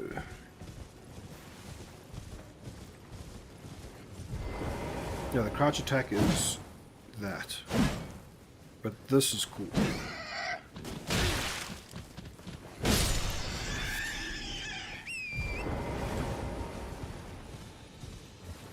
Okay. Oh, there's the rune bear. Oh shit. Can we handle this? Are rune bears resistant to magic? They might be.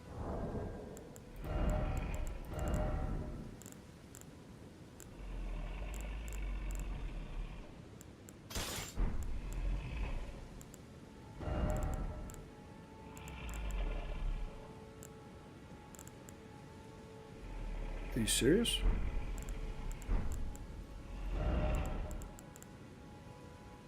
That's bleed. Am I all out of fire grease? Oh my lord. Fuck it, easy game, let's go. Bleed, bitch.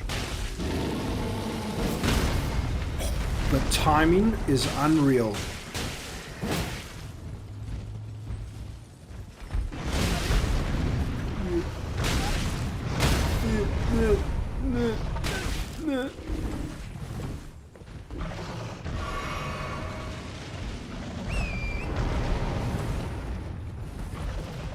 Sir, I'm not interested in your wares.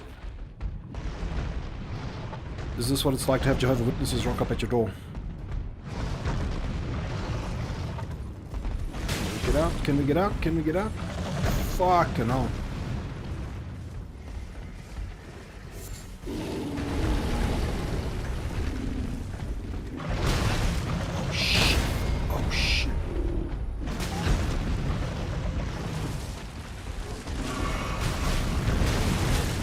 Fuck me in the tits. When do you get a break from this fucking cunt?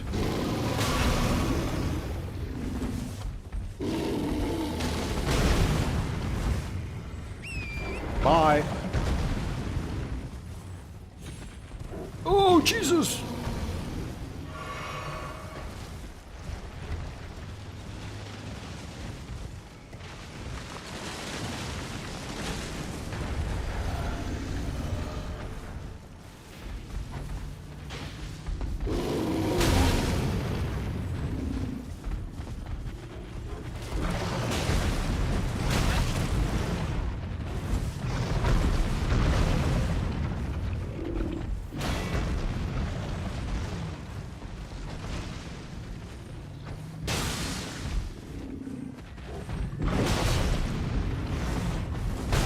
Dude, the wind-up is so ridiculous.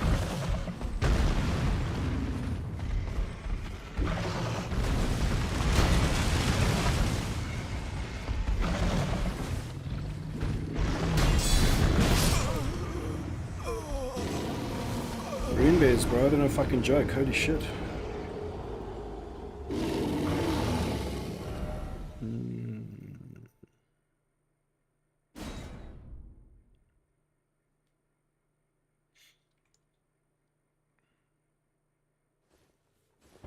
Very lucky you have lots of time to move. That's good to know, bro.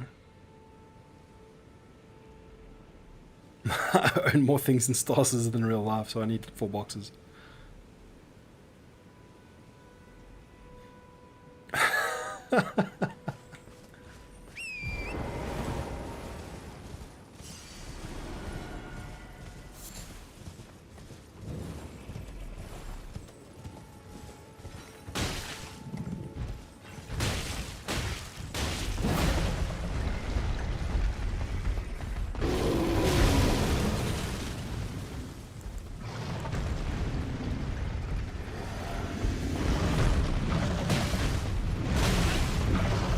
Dude. Why does it come out with fucking 3... 1, 2, 3 attack, dude? Holy shit.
Honestly, like, did they design this game for children?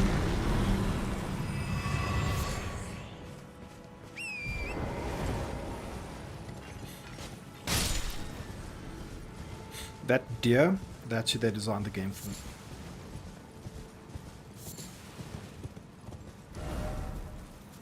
You didn't even drop any good loot, dude.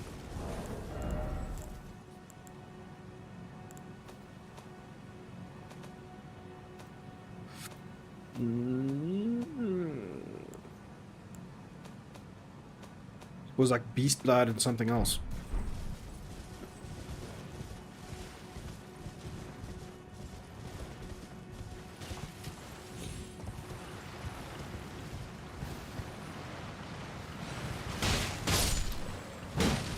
I feel like we're like over leveled now.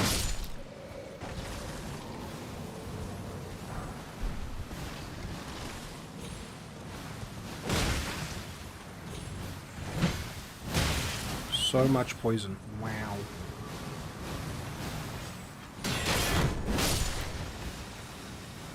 Dude, I don't remember there being so many fucking mobs here. Holy shit.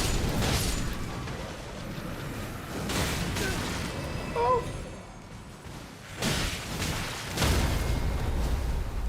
Oh no. Oh no. Oh no. I don't even remember these skeletons, dude. What?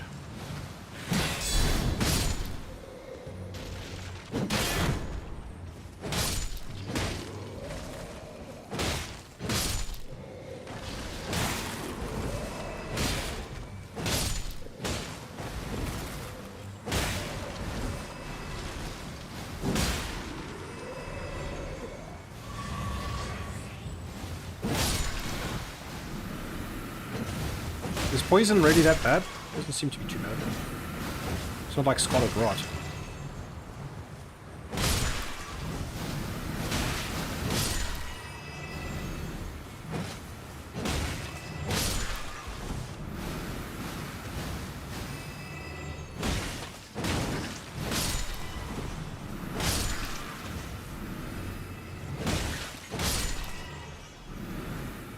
Wow, I totally expected to die there.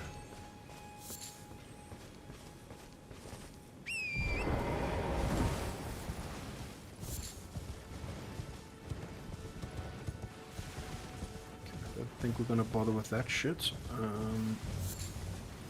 Is there anything else of interest in this forest? Damn.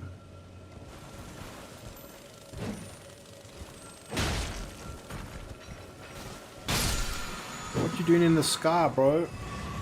You're a beetle. Okay, and this is waypoint. Remember. Maybe we talk to the sorceress after finding the sorceress, if you know what I mean. I think it was. Did I just get poisoned to death? Womp womp.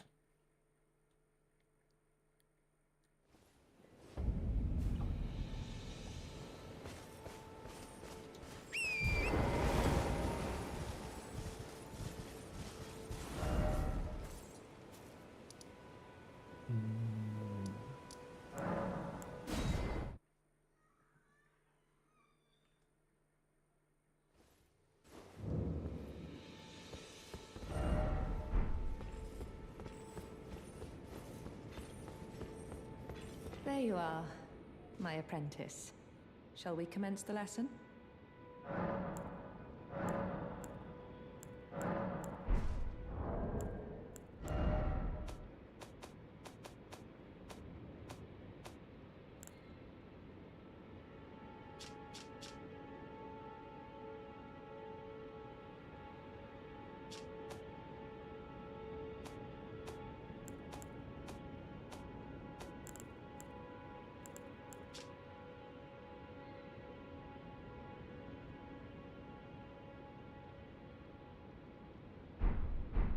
You wish to con very well.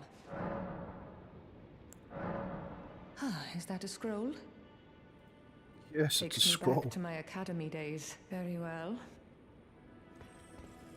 This is sorcery with which I'm not entirely unfamiliar. I'll be sure to incorporate it into one of your lessons. Never lose that inquisitive spirit.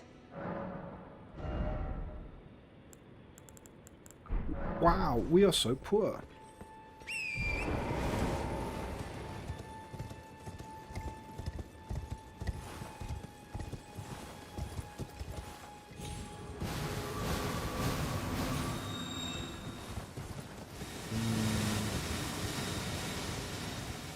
I need to add... I think we're going to try Margaret. But on this guy...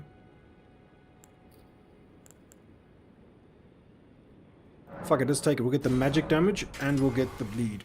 I think that's where to go. And we get a total of 176. With bleed, I think it's worth. Then maybe we upgrade it. Let's take stock of all the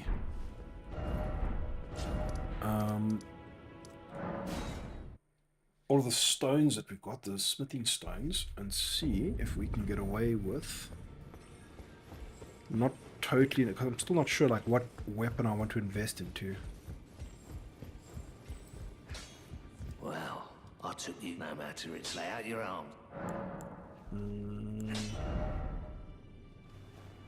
That makes sense.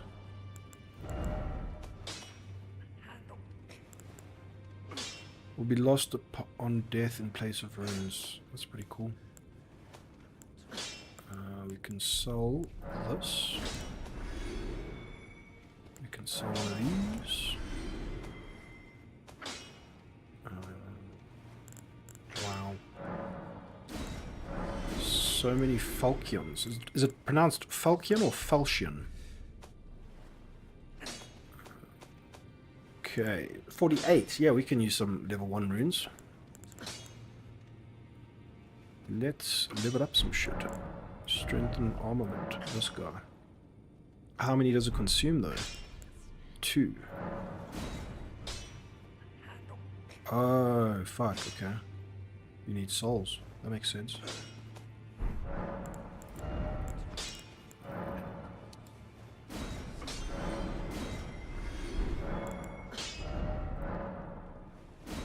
Two, 3. Oh, and it costs more as you go up, so you seriously do invest. Damn. What are we on in terms of damage? status. 213 from like, what, 3 upgrades? Holy fuck, dude. We're going to smash everything in our way now. No, stop.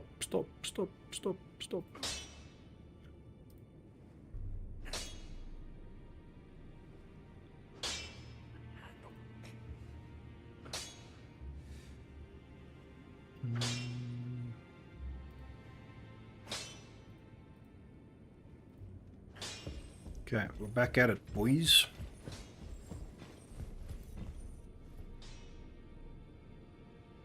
Yeah, we're not a simp.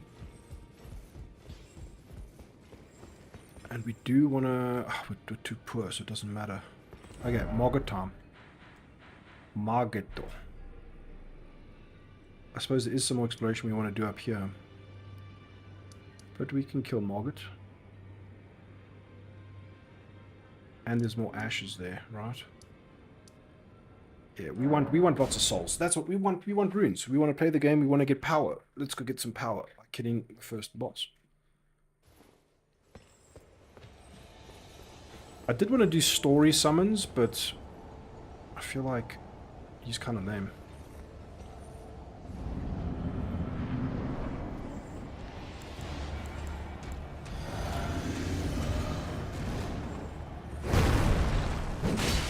Wow, we still do no damage.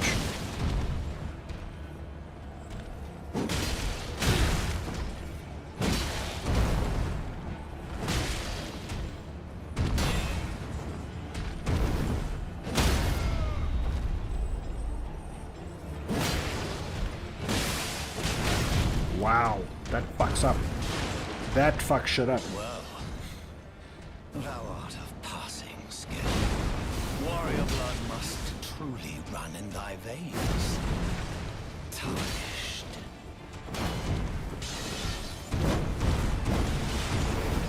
Dude, we're like so in tune with the game right now. Nothing can stop us. Holy shit. Oh fuck.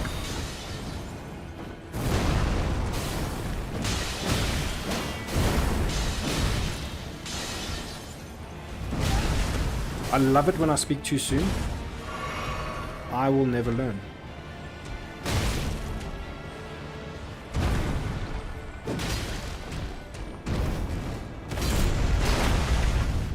Whoops.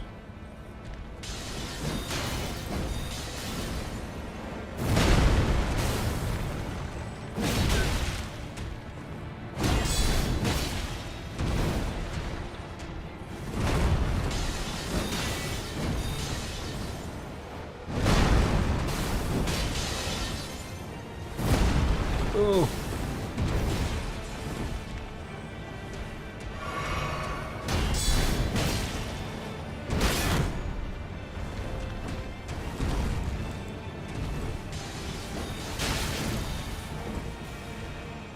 I can also throw shit, bro. Wow.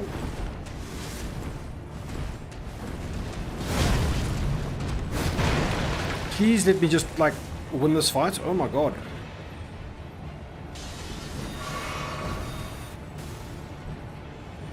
That was so close.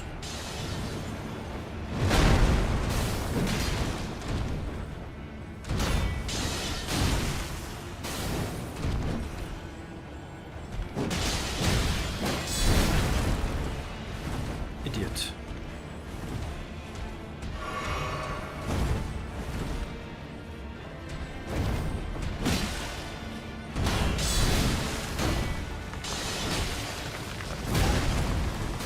Am I actually gonna die here?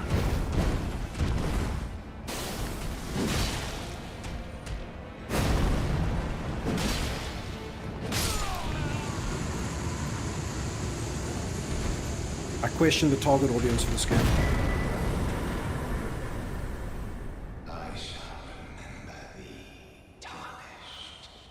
I mean, I smashed my face against him quite a bit in the beginning, but that was a lot easier. How you doing, Cafito? You still enjoying the DLC, bro? Have you finished it yet? Sup, Voidy? What playthrough number is this? It's playthrough number 2, but the first playthrough was literally 2 years ago, so... Very rusty. And I'm still kind of like, I'm in an iron about my build. I haven't like invested anything right now I invested some smithing stones into the flail. But I'm kind of not convinced on what type of weapon I want to actually invest in. So yeah, I think that is about it for now. We need some of those runes for upgrades, so we're not going to spend that now. But guys, yeah, the fam's home. We got to like do suicide hour and sorting out kids and dinner and all that kind of stuff. So I don't know if like persisting the streams on a Friday and just like starting the stream up again later is probably the way to go, rather than like leaving it be right back for like an hour. It's not going to work. So I'm going to be back for some Jumptown a little bit later, in about, say, about 2.5 hours from now. And guys, again, thank you so much for the support. Thank you for putting in. We finally had like a nice semi-decently long stream, and I appreciate everything. Yeah, go take a break. I just beat the DLC the other day. Sick. Was it a slog?